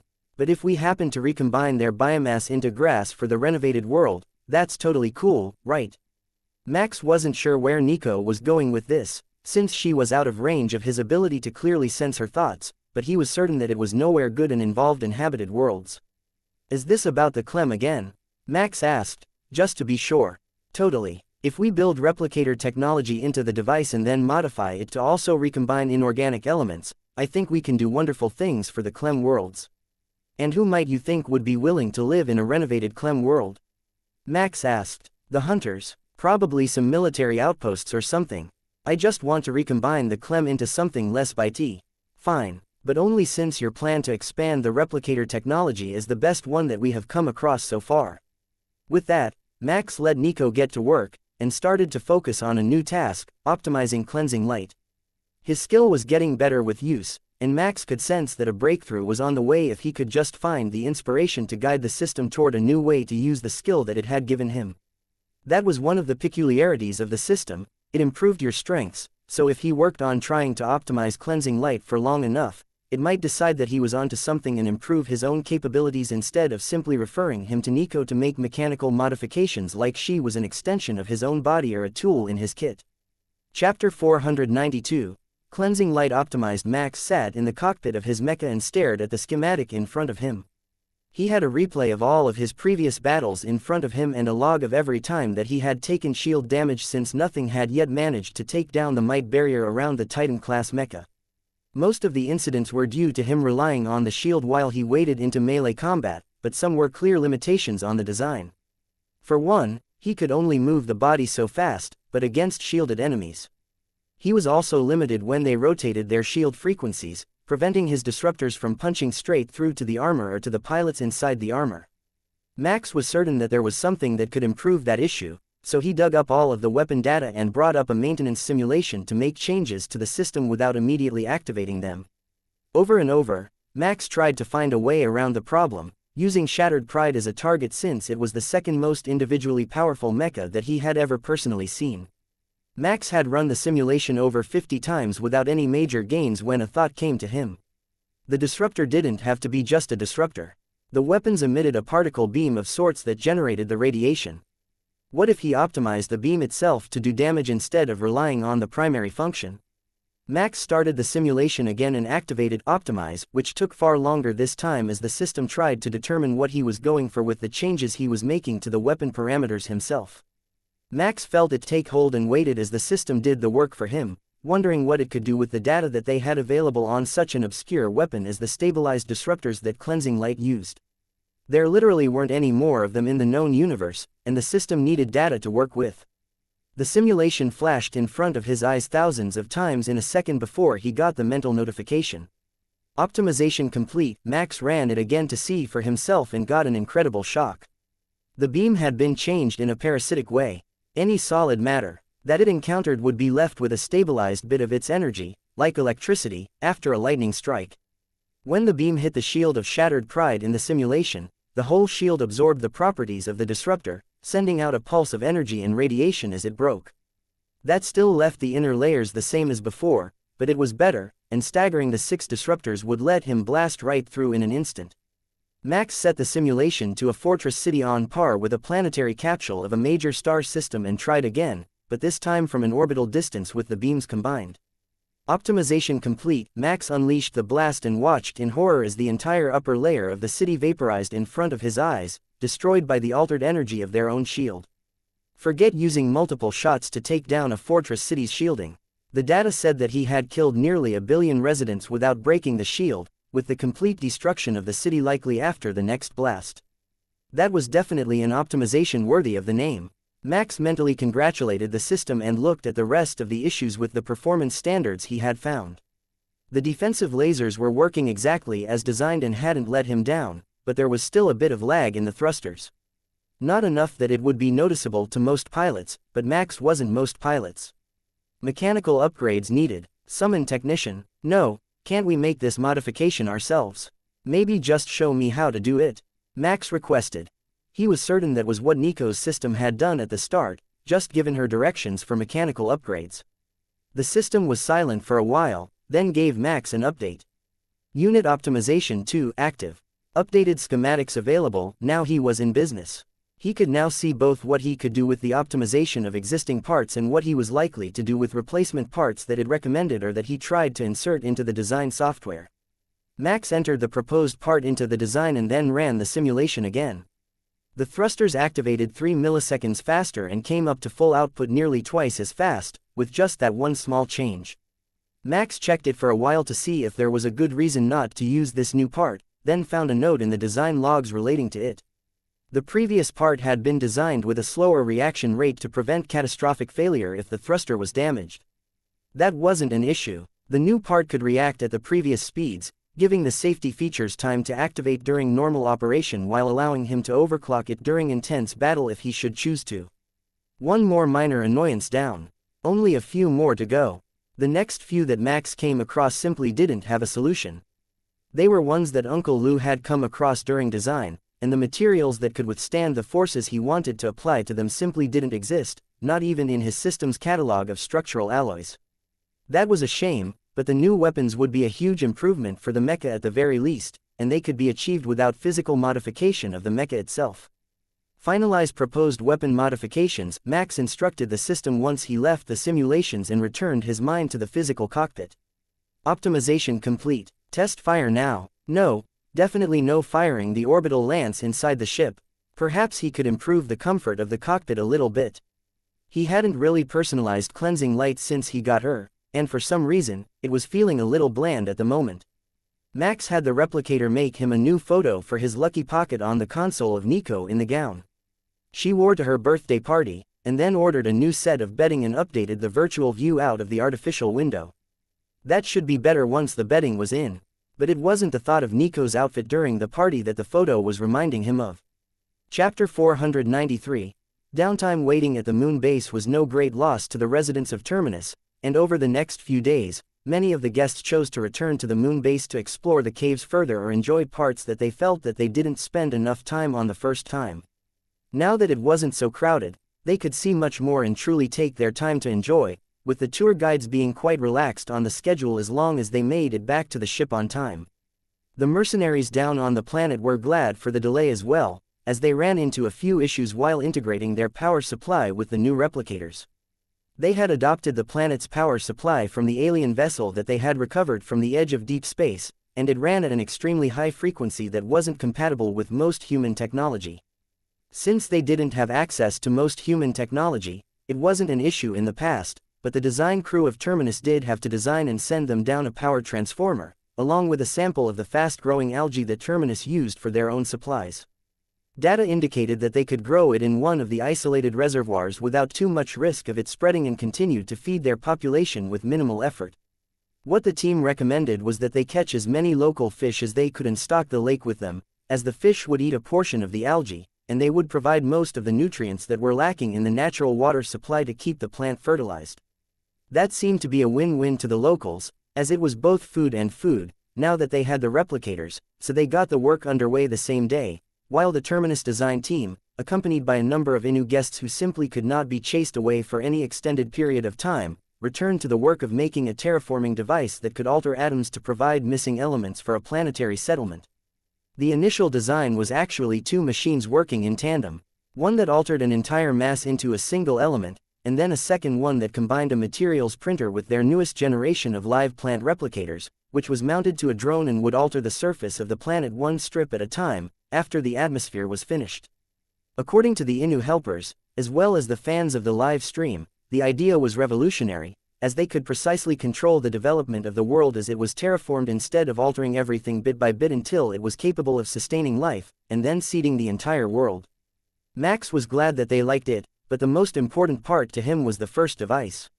Once it was another generation along, it could be set to create alloys and other complex molecular structures, so they could start making new parts out of any raw material that they found. Even the rocky leftovers after an asteroid was mined for its precious minerals.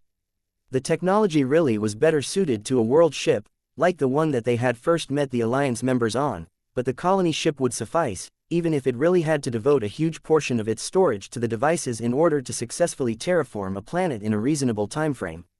They could drop a single pair of drones off on a planet with full instructions and just come back every couple of centuries to see how they were doing, but if they wanted to get the timeframe down to under a decade, they would need roughly 10,000 pairs, as well as either a few large asteroids or a disposable small moon. The fact that the Valkia lawyer had seen the videos of their work and didn't raise any objections, nor did any of the viewers, meant that they were on a unique path as far as the actual design went, and that, finally, they could really start making some advancements without having to get their entire species out of the intergalactic version of the Stone Age first. How are the locals doing with the technology? Did they have the replicators fully online? Max asked the bioengineering team who had been working with them to solve their crisis. Yes, sir. They have them all up and running on a full industrial scale, and the fish have been transferred to help keep the algae reservoir stocked. Within the month, they should be at sustainable production, but at the moment, they are able to provide full rations to the 8 major cities from replicated materials. The team leader responded, "Excellent news. We will be moving out soon." Max searched the areas around them and found a star with no inhabited planets and no reports of mercenary bases hidden in it, thanks to the violent gravity shifts of its trinary star cluster. "Admiral, once all hands are back aboard and accounted for, mark a 60-minute delay and then set a course for the system marked on the map and find us an asteroid to pull into an empty cargo hold. I want to test out our new toys on the most worthless bit of rock that we can find." Max informed the flight deck. "On our way in 4 hours, Commander." A group just went to the base to run a tour ending in a romantic dinner under the light of the nebula. The communications officer on duty informed him. That wasn't a bad idea, and Max sent Nico an invitation to join him in one of the meeting rooms in the cruise ship area. The whole room could have a holographic projection placed upon it to look like anywhere that was in the programming, so a little dinner under the stars would be easy to achieve. He just had to pick up some food on his way over. Chapter 494, Dinner Under the Stars. By the time that Max had picked out dinner and drinks, including one that doubled as a cyborg nutrition supplement, he could sense Nico coming from the technician's bays with a sense of anticipation on her mind. They had all been working non-stop for the last few days, too engrossed in their work to sleep, so he was sure that at least her mind needed a break, even if her body could keep going indefinitely. She did have a system function that reduced the amount of sleep that she needed, but he wasn't sure how well it worked or even if it was still active after her conversion. He suspected that it was, since she always seemed to be awake except for the rare time that he would catch her sleeping beside him, but he would have to ask her about it later to verify. When he finally saw her coming, Max was glad that he had taken a moment to put on something nice, since Nico had changed from her coveralls into a slinky black dress in a strange satin pattern that looked somewhat like a leaf. "You look lovely today, as always." He greeted her with a smile, stepping to the door to activate the auto-opener so they could enter. "Thank you, it's our newest development in sustainable living. The silk leaf tree. We hybridized it from a handful of samples, and this dress is made of a single leaf, cut and stitched into a gown that is not only durable but recyclable and edible." "Edible clothing?" Max asked, startled out of his previous train of thought. "Possibly for emergencies only. I mean, the thought is interesting, but do you really want to eat someone's dirty laundry?" Max laughed and punched in the code to set the room to the starry night on a grassy hilltop that he had selected for their relaxed dinner and set out the blanket and picnic basket that he had chosen. "Oh, I like, excellent choice." Nico settled in next to him as he opened up the basket, checking out the top layer with amusement. "You really did go all out." Nico whistled as she saw the selection of fresh fruits that made up the top of the basket. "Oh, it gets better. You can't call it a romantic dinner under the stars if there is no dinner," Max informed her, then began to unpack the basket, bringing out small sandwiches, sliced meats, cheeses, and then a selection of pie and cake squares, followed by the wine.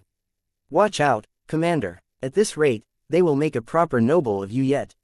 "Very impressive, and you even properly matched the wine to the meal." Nico commended him, then moved in for a kiss. Max was breathless by the time she pulled away to begin the meal, choosing to move to his lap and feed him random bits more often than she took anything herself, other than swigs of the nutritional supplement drink. The bottle said that it was spiced rum flavored, and it was made by the Reavers, so Max was certain that was likely the correct label, but watching her drink it straight from the bottle gave the whole scene a slightly surreal feeling, like they were pirates or outlaws putting on an act, not respectable Reavers relaxing between trade negotiations. Come to think of it, Reavers weren't really respectable, and they themselves had probably killed a few too many people to call themselves innocents, so perhaps it wasn't an act at all. The dinner and the flirting continued right up until the Admiral sounded the 30-minute warning for departure, meaning that all of the guests had been back aboard the ship for half an hour already and had started to settle into their daily routines. The spot that Max had chosen wasn't particularly close, even at Warp 5, the maximum speed that Terminus could maintain without using a portal to travel, so they would have some time in transit, but that was part of the joys of traveling via cruise ship. The last thing that they wanted was someone dropping in to see what they were up to when they were in the middle of an experimental weapon or technology test. Not only would it be awkward, but it would also make things difficult for the Reavers as a whole, as whoever saw them would assume that the entire Reaver nation would have access to whatever they had seen and were simply holding out on their allies. Of course, they really were holding out, but the good stuff that the others were holding back was a full 2 development generations behind what they were testing. This reminded Max that they needed to send some of these goodies to the moon base on Ray 5 to be optimized for mass production and distribution. Especially the augmentic armor, and the flat space technology, now that they had enough that every combat crew member had one. The Reavers would love that particular bit of tech, maybe not his mother-in-law, since she was the only one that had it at the moment, but the rest of the millions of Reavers would appreciate it. What can we send off to Uncle Lou when we arrive at the test location, and what do we still not have an upgrade for? Max asked Nico as she rested with her head in his lap. We can send them the first generation suits and watches, as well as the upgraded plasma rifles that use the bioelectrical packs, the previous generation of replicators that were replacing with the ones derived from the terraforming device, and I think that's it for now. The rest of our gear is either at their standard or only 1 generation ahead, which means we're still testing it. Nico informed him, then pointed at a star. Look, I found our old house. Max did a double take. She was right, that was Kepler Terminus that the screen had just panned past. Max had totally forgotten that they were watching a recorded video on the walls and not the scene from outside the ship. It was good to let these pleasant distractions take his mind off reality for a moment. Chapter 495. Product testing. From the moment that they arrived in the uninhabited star system, things aboard Terminus began to get busy again. They had found a suitable asteroid in the outer reaches of the system, a Type C asteroid made of a loose amalgam of silicate rocks and clay. The great advantage to these otherwise worthless rocks was that they often weren't really solid the way that a metallic or semi-metallic asteroid tended to be. That saved them from having to break it up into little bits with specialty tools. The technicians had crumbled a large pile of gravel for the tests with a simple hammer and had a great amount of fun doing it. Max made his way to the test lab to see what they were up to and observe the tests firsthand, equipping his armor in advance since it doubled as protective equipment for lab experiments. When he arrived, Nico was standing in front, facing a huge number of Innu observers, likely every technician and tourist currently aboard the ship. They had multiple tripods set up for the live stream of their experiment, but the most interesting part was where they were working. To make their experiments easier, they created a zero-gravity vacuum tube and filled it with the material for the printing test. That way, the creation in progress didn't need to support itself and could be built layer by layer, making things much easier on the terraforming device. They had clearly come up with a plan since they were allowing an audience, and Nico raised her hand to silence the crowd, then signaled for one of the tech nomads to join her at the front. Welcome everyone to the first round of the Terminus Trading Company's newest terraforming device testing. As you all know, we have been teasing this for days, and now it's ready for the very first alpha stage test. Live for your enjoyment. For today's experiment, we will be recombining this clump of gravel from a Type C asteroid into an inverse dome habitable shell moon. That was the basis for the majority of the original world ships, a technology that is still well beyond humans, but possibly not for much longer. The rotation of the vessel created artificial gravity inside the dome, allowing the occupants to thrive there for extended periods of time while still leaving lower gravity areas for experiments and specialty manufacturing near the axis and core. This will be no more than a scale model and proof of concept, but the goal is to create a self-sustaining biome inside the sphere powered by solar collectors on the outer shell. Nico paused her introduction for all of the observers to cheer, and then the tech nomad began to scan and verify the contents of the materials, showing that they were nothing special, just the most common types of rock found in any asteroid field in the galaxy. The gravity was disabled, and the tube was evacuated of trace gases from the ship's atmosphere. Then the terraforming device got to work. The 1,000-kilo ball of rock was nothing compared to what the unit was designed for, and the whole process was completed in only a few seconds after the design schematics were input.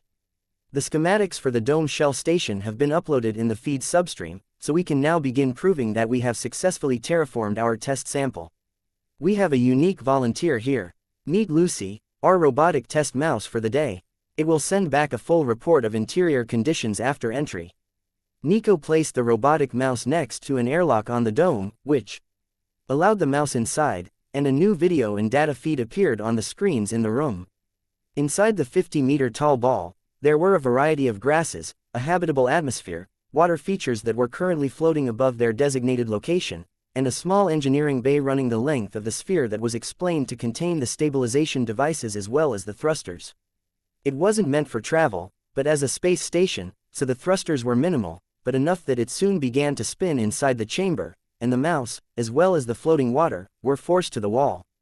Gravity inside was very low, as expected for a small station at low-speed rotation, but it was enough to prove that the concept was valid. As far as a space station went, it was no big accomplishment for any of the Alliance species, or really even for humanity, other than the fact that it had been technologically infeasible to actually create one before today, so the questions naturally turned to deep questions about the device that created it, and how it differed from the standard versions that anyone in the Alliance could obtain with enough credits or influence. The basic recombining process is completely different, as you see here. Also, if it is fed organic matter, it can directly recombine large molecules and complex compounds without breaking them down, providing the energy efficiency of one of our replicators while creating organic compounds with the versatility of a full atomic recombination function. Nico explained while a stream of data flew over the screens and was sent along with the broadcast. An Alliance copyright legal team will now join us for verification of the copyright and intellectual property rights. These are not our employees. The generous folks at Nerba Gruber Terraforming sent them to us to ensure that our design team violated no Alliance patents. That brought a few laughs from the audience. It was quite the way to view an undercover team of investigators that had been sent by your competition to try to trap you in a legal proceeding and bankrupt your new designs.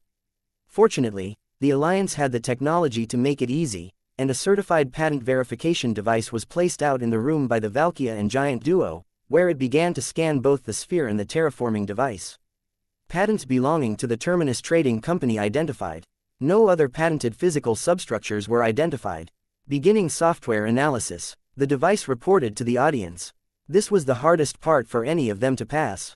So much software had been written and patented over the years that trying to write code that was original enough not to be a direct ripoff of existing software was a nightmare. For this reason, most companies would simply license software from a group of existing designers, then recombine it into their signature product, with a nominal fee paid. Nerba Gruber wasn't looking forward to having a new competitor in the field of terraforming, though, and they would quickly buy up entire software companies to deny Terminus Trading Companies the licenses if necessary. Code segments unique to 3 patents belonging to the Terminus Trading Company identified. No other patented software identified. The device reported then began to broadcast a signal with its detailed analysis of 17 million near matches, which were deemed not copyright violations by the testing device. Chapter 496. Big dreams. It seems you have indeed come up with something new and exciting for the universe to enjoy. Our employers would greatly like to purchase this patent from you, as well as all related devices and their patents. At an above-market valuation, of course. The giant lawyer informed Nico with a very professional smile. While I appreciate their good intentions, this is only the alpha version. The Terminus Trading Company and its employees still intend to upgrade and improve the capabilities of the device, as well as develop an industrial-scale version for the mass production of space stations and world ships in the future. Please do continue to enjoy our hospitality if your employers do choose to maintain constant observation. Nico replied. That was news to Max. Were they going to make a version that could make a moon-sized vessel? That was flat out insane. As Max watched the show and the live stream came to a close, his watch began to go crazy with requests to open a portal to Terminus for an extended, indefinite vacation. That could only be the other materials printer, replicator, and terraforming device manufacturers sending their observers to the ship. There was only one problem. They all wanted to send hundreds of people with requests for office and meeting room space, and there were thousands of requests. Terminus herself might have been intended to house hundreds of thousands, but they hadn't made the cruise ship area nearly that large. The best he could do was agree to a meeting with a representative of each group tomorrow and advise them to arrange smaller groups due to limited space aboard the ship. With the stream ended and the cameras put away, Max approached one of the Inu technicians to see how it was going. "What do the sales numbers look like for this schematic?" Max asked. Since it is a high-end terraforming device, and proprietary software, the Alliance IP category was pretty exorbitant. Buying the plans with permission for one manufacturing unit is 5 billion Alliance credits. The expected wholesale price of the device is currently near 500 billion credits, giving us the industry standard 1% of wholesale price design commission, and we have just received a contract for a 1,000-unit license for the full-scale planetary terraforming device from Nerba Gruber's competitor, the Innovation Terraforming Company, once that version is ready sometime later this month. Since the license is individual, the terraforming devices in the Alliance are usually embedded into the planets that they modify, allowing ongoing regulation for the lifetime of the device. It's a small price to pay when you're working with the scale of a planetary population. Only a few hundred credits per first-generation resident. That doesn't even cover the taxes on their flight. It will revolutionize the entire segment. She told Max happily. Did we undercut the market that badly? Max asked. Nerba Gruber does not directly sell their devices, but they charge 50 trillion for an M-class planetary terraforming. She replied with a smirk. Why do I feel like we are the bad guys here? Max asked. Because you're not greedy expansionist looking to create intergenerational debt bondage within the colonies that you establish. One of the observers asked. Yeah, that might be it. I am just glad that everything went smoothly. Even if nobody wants an obsolete relic of a world ship, the device that made it seems quite popular. Nico, we need to talk about market prices and the dangers of disrupting the market balance. Max mentally informed her. Nah, I understand, and we will limit access if it becomes an issue. This way is just much more fun. Think of all the Terminus-branded planets and ships that will be floating around the universe for centuries to come. You want our name on entire planets? We offer credit terms to colonization groups looking to pre-purchase a planetary-scale development device, with the stipulation that the colony is identified as a Terminus colony until the debt is paid in full. She informed him. Since when? Since about 4 minutes ago. Romantic, isn't it? Gifting people their dream planet with no down payment and no interest charged. Limited time offer only. Max's laughter drew a lot of concerned looks, but he tapped the side of his head, and the Inu understood that it was a mental conversation that he was reacting to. Well, if the show is over, we have a lot of work to do getting a full planetary scale design developed, Nico informed the guests, who finished up their questions for the technicians and exchanged many hugs and handshakes before leaving. That was 100% a lie. One of the technicians pointed out. Of course it was, and once they think about it for a moment, they will realize that this design is intended to be modular, so the planetary scale version is actually just thousands of licenses for the module sold as a bundle. The lawyers are going to blow a blood vessel in rage when they realize it. Nico agreed. How long will it take to get a distribution-ready version ready? Max asked the group. The alpha version is functional and already on sale for small-scale construction, but give us a few weeks to work out the small bugs and interface issues to get the linked versions ready. We will have to commandeer another cargo bay as well. I feel bad to be taking up so much of a colony ship for experiments, but on the bright side, just the pre-sales from the last 15 minutes could buy you a nice country somewhere. Our new generation ship engines are almost ready as well. The renovation stream is going incredibly well since funds are basically unlimited, and we have stockpiled a bunch of them to do weekly releases to keep stream traffic up. There is nothing worse in the world of technology than to be forgotten or overlooked. Max agreed. Now that everyone is gone and the bay is secured, with the monitoring devices that the lawyers left behind disabled, let me show you something cool, Nico informed Max. They left behind a tracking device in a room full of Inu. Did they think nobody would notice? He asked. With all of the technology in the room, it would be practically impossible to notice one bit of nanotechnology, much less locate it, if Nico hadn't been tracking their every movement and signal. The device is currently broadcasting a prepared video of us explaining the technical details to you like a toddler. One of the technicians laughed. All right, what do you have for me to see? Max asked. Chapter 497. Only Nico stepped toward the terraforming device with a flourish, holding a data chip in her hand and a huge smile on her face. With her input, the spherical mock space station was lowered to the ground and rolled to the side of the room, where the technicians blocked it into another zero-gravity chamber and started it spinning again as a display piece in the lab. Then she inserted the data chip and brought up another set of schematics, pressing start before waving her hands to the side like a game show assistant doing a big prize reveal. Welcome to the one and only miniature terraforming assistant, Terrath Nico Edition. It comes with a full control panel, bipedal drive system, and state-of-the-art localized terraforming tools. She announced as the machine created a much smaller object inside the anti-gravity zone. No matter how Max looked at it, that was a knockoff of the standard Kepler pattern line mecha with a plasma cannon in its hands. Even when he looked at the diagnostic screen showing the data from the current build, he couldn't see anything but the mecha components that he had once memorized in the military academy, but with the venerable fuel-powered drive system replaced with a bioelectrical energy pack series. That, my friend, is the greatest terraforming tool known to humanity, now available with a more environmentally friendly power source. Careful data analysis that I have conveniently made up on the spot shows that more cubic meters of soil have been reconfigured by units of similar design than any other single tool known to humanity. Not even the classic spade shovel has rearranged so many planets. Nico announced in her best showbiz voice, a digital mimicry of a famous idol. Tell me you didn't register a line mecha with a shovel as a terraforming tool in the schematics. Nico looked away and whistled, but her thoughts were clear. Line mecha with shovels and tow-behind plows were totally part of the available options in the programming. Is this what a tractor looks like in your brain? Max asked, looking at all the small modifications that she had made to the mecha so that it only superficially resembled the Kepler mecha that he was familiar with. Of course not. A tractor needs a utility hitch. This is the hostile environment pest control model, without the additional fittings, available to be added separately, but with the high-efficiency rodent removal package. The Inu were in tears laughing at their exchange by this point, so Max relented. Alright, so if the sphere was 50 meters tall, then we can print even super heavy mecha if we have enough raw material available in this alpha version of the printer. Max asked. Exactly correct. I still need to add the software after the printing, but the machine can do that automatically, and the energy packs and weapon capacitors are uncharged, so they will need a tremendous amount of energy to get ready for use after creation, but that's also within the realm of normal energy usage for a mecha battalion. Nico agreed. Under a minute to create a fully assembled mecha, ready for programming and charging.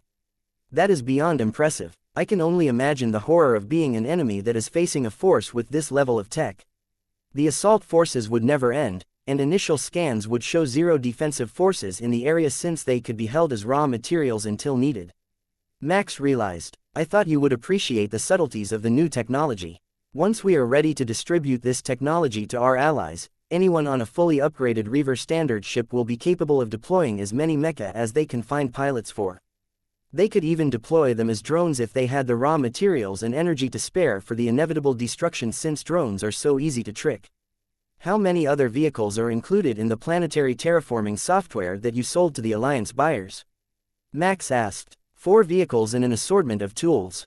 A passenger bus, a cargo transport, and a hovercycle, all with anti-gravity flight. Then there is a large tractor, like a real one, with 4 tracks. They didn't get any mecha designs but a modified line mecha without armor or built-in weapons because we didn't want to cause any accusations of selling war implements. The combination replicator and materials printer, residential version, is a licensed by creation downloadable content for the terraforming machine. One of the Inu technicians informed him. Microtransactions embedded into a terraformed world. You lot truly have learned the dark side of humanity. Max sighed. Oh, no, that's standard procedure for Inu technologies.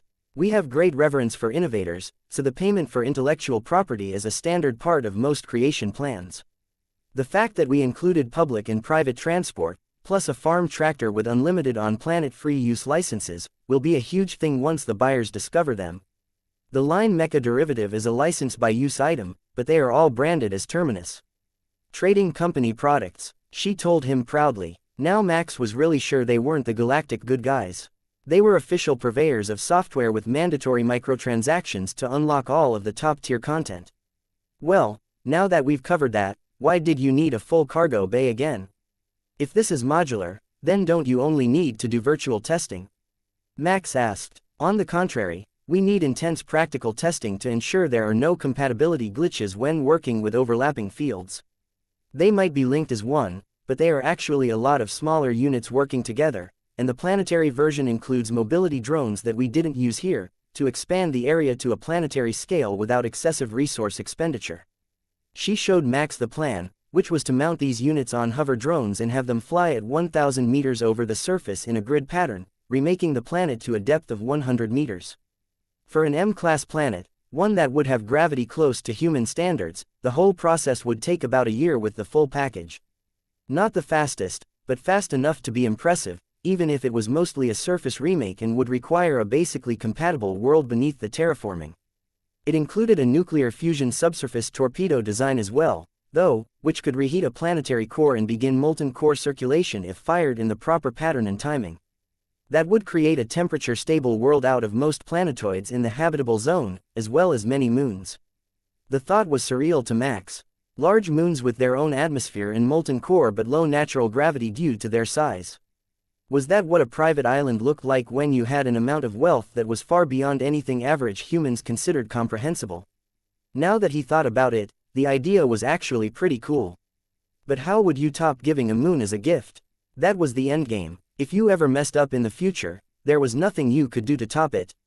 No amount of flowers, cars, vacations, or other gifts would ever top the time that you gave them a terraformed moon as a gift, so buying your way out of trouble would no longer be a viable option for anyone who made that particular mistake. What will you be working on in the new bay?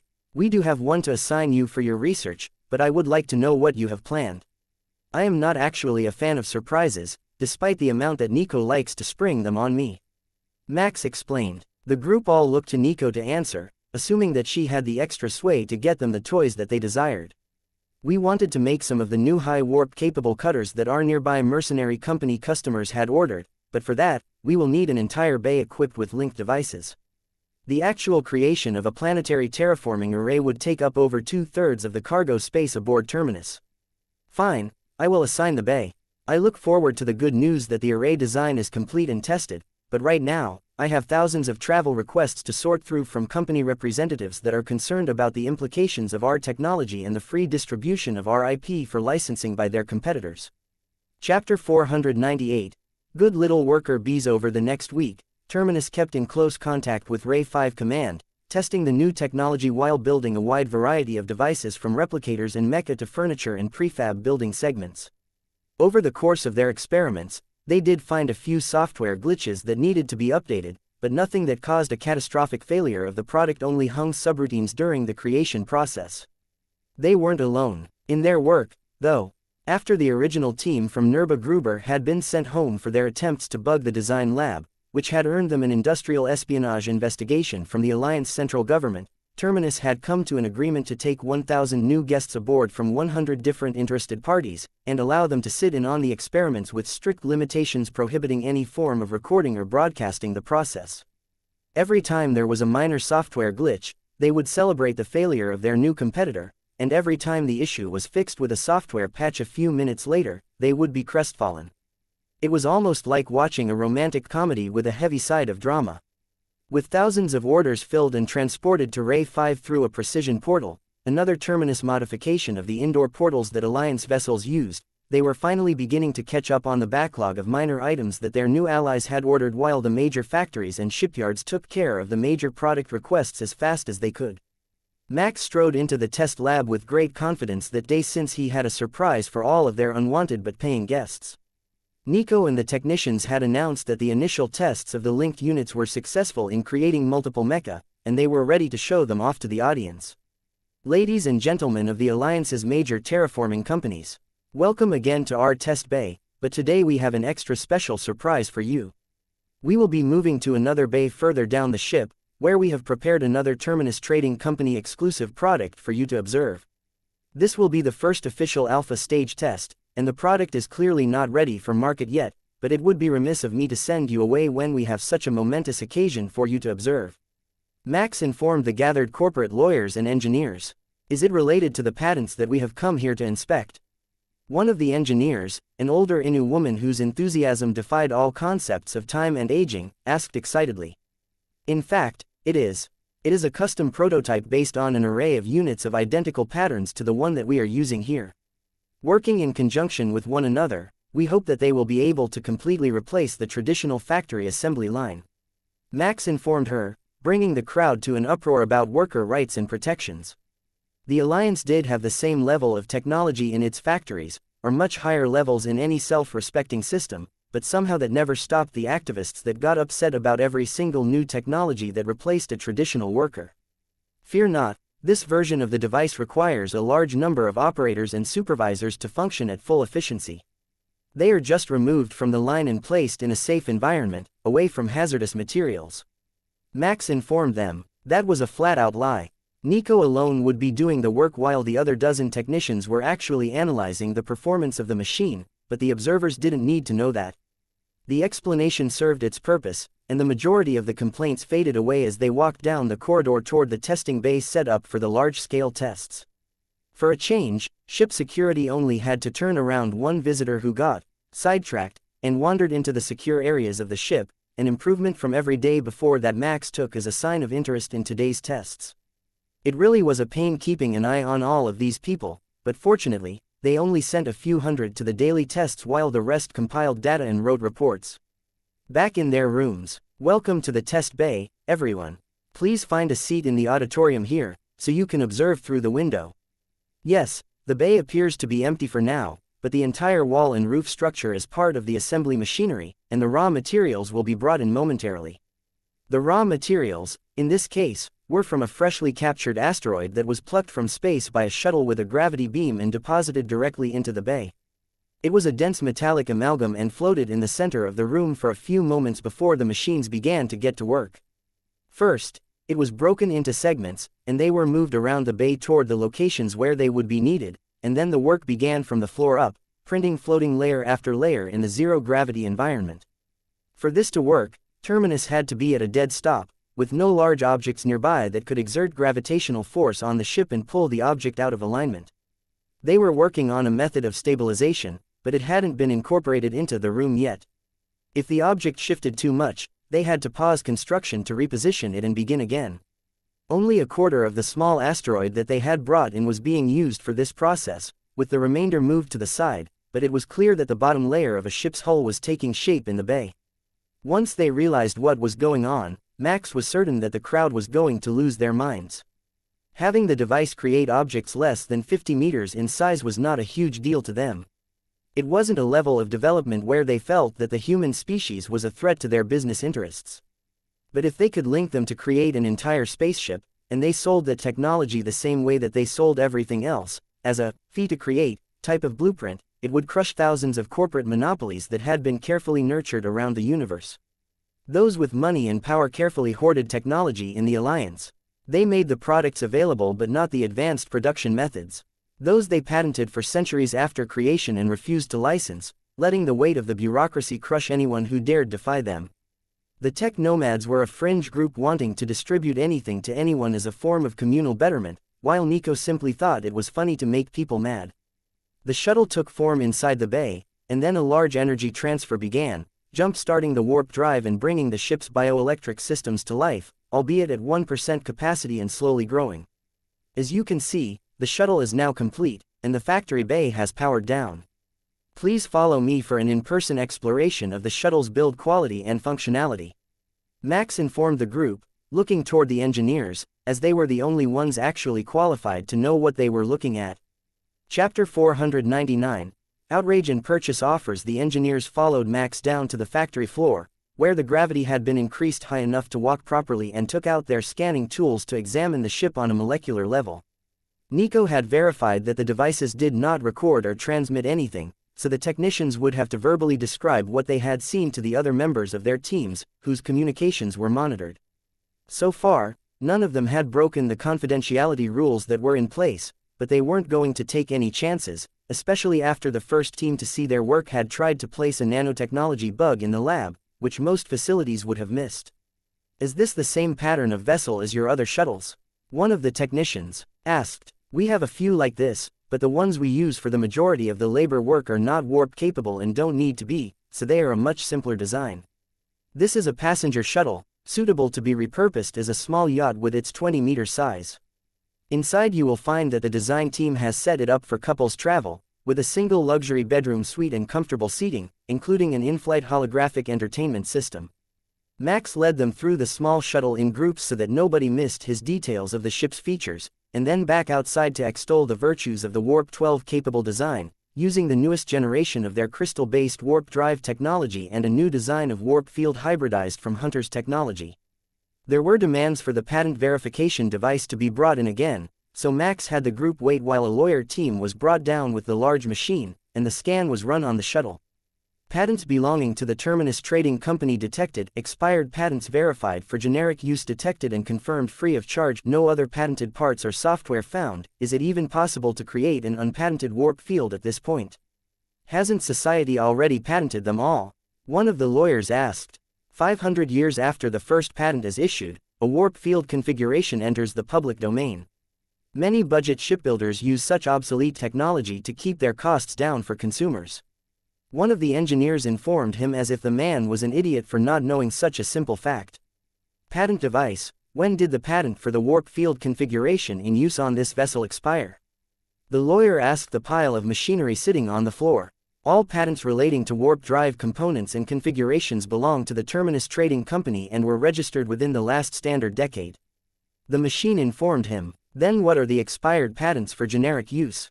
The lawyer asked. 47 structural alloys licensed for generic use by the Hunter civilization are detected. 3 holographic display technologies patented by the Innu civilization and licensed for generic use are detected. They used 500-year-old holographic technology for the display.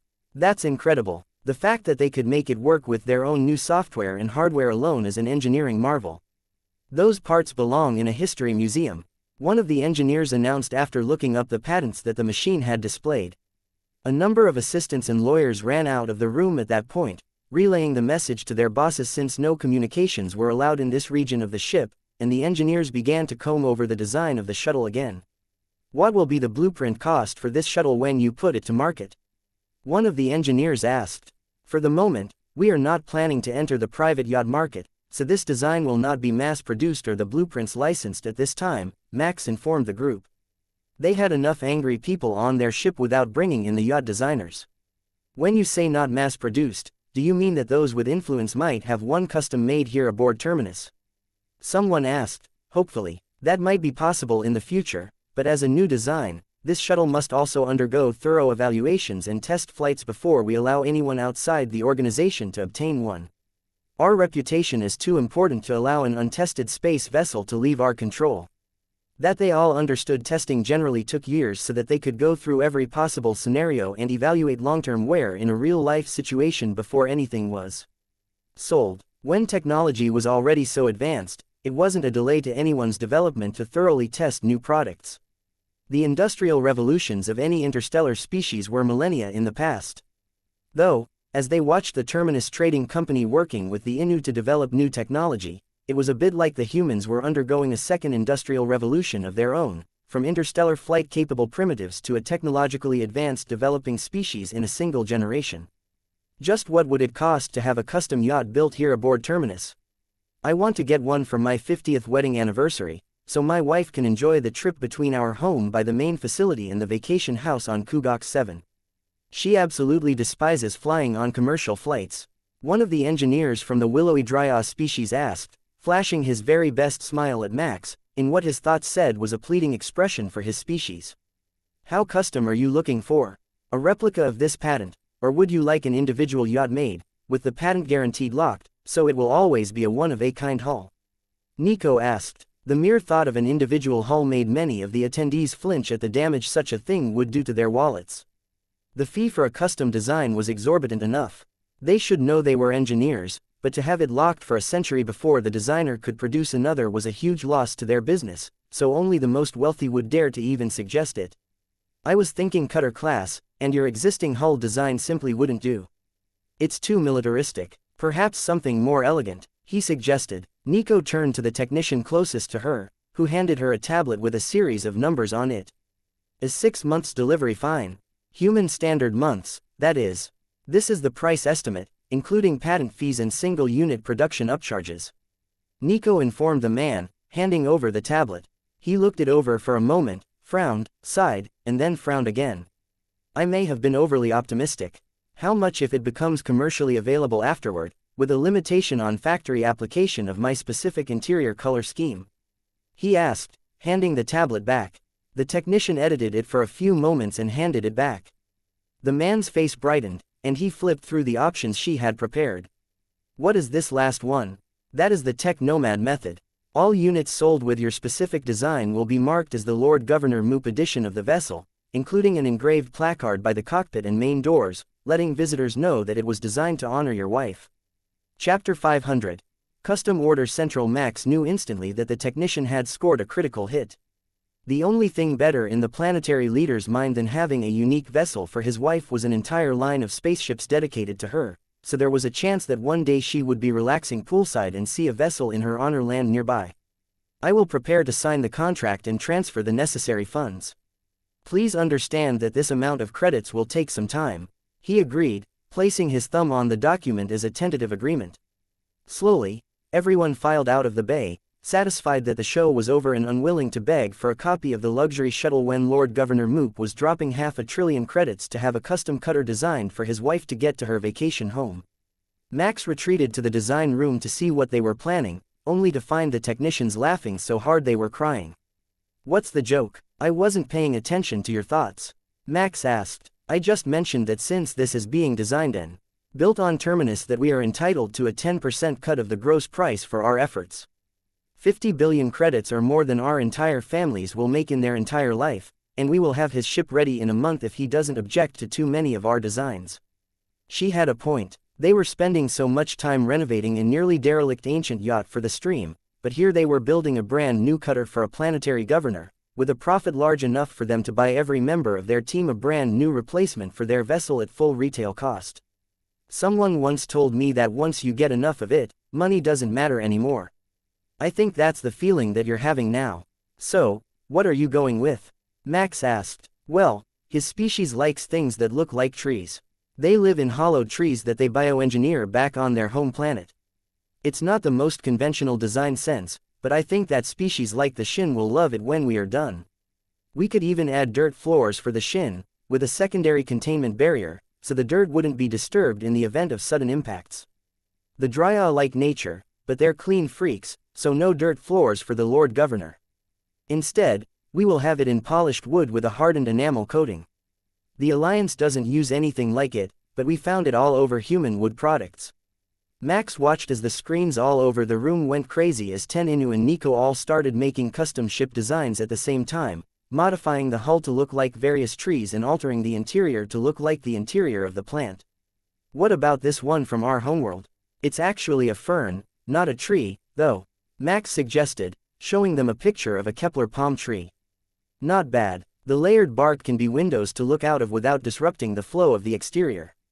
One of the Inu agreed, making a quick alteration to her design, while the others shook their heads, happy with what they had come up with. The Lord Governor hadn't even made it to his room when the first designs came into his communicator, and he began to run so that he could examine the first drafts to see what they were after. 6 had aspects of trees, while the other 4 had the classically elegant lines of his planet's ocean-faring yachts. He ended up picking one of the boat-like designs, but with a few alteration requests to make the interior more like the natural-themed ones they had designed, causing the race to design to begin all over again. Max had forgotten how competitive both Nico and the Inu nomads could get when it came to technology, and they were betting on whose design would win each round of the design phase. Nico won the next round, and the Lord Governor declared it absolutely perfect in form, not wanting any more changes cosmetically. Then they moved on to the furniture and flooring and lighting until it was morning, and they had gone through 40 enthusiastic revisions with the Drya man, who was now sitting in their design lab to save the time of relaying his instructions. I knew that having the Inu design a custom yacht would be a marvelous idea, but these human designs, how do you come up with them? he asked, waving his hands as he watched the virtual walkthrough that they had prepared for him. Most of them are based on ancient human vessels and animals of some sort. Like that curved sink, it is the shape of a shellfish species on one of our worlds. Lovely, isn't it? Nico asked. How long will it take now that we have a design finalized? It's only a little over 6 months to my anniversary. He asked. Honestly, since we designed it in-house with your help, we can directly port it to the constructor using existing terminus. Trading company drive technology and software. We could make it this morning before the main tests are set to begin, and then we will just have to fine-tune and flight test it before delivery. Nico explained. Fine-tune? Didn't we already adjust the hull shape for smoother warp bubble activation? He asked. We did, but that is theoretical. Sometimes manufacturing tolerances mean that it isn't as seamless as intended. Since the basic hull is based on a proven design, we can skip the destructive testing and move straight onto the tuning. Max was startled to fully awake when he realized that everyone was looking at him for permission. Fine, I will cancel all tests and meetings scheduled for today. Finish your custom order, and keep it hush-hush.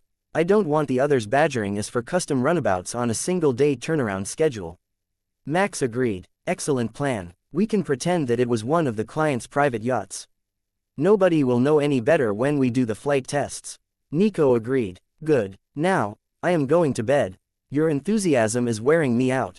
Max informed them after sending a message that the custom ship design process was taking up so much of the team's time that today's meetings and demonstrations were cancelled.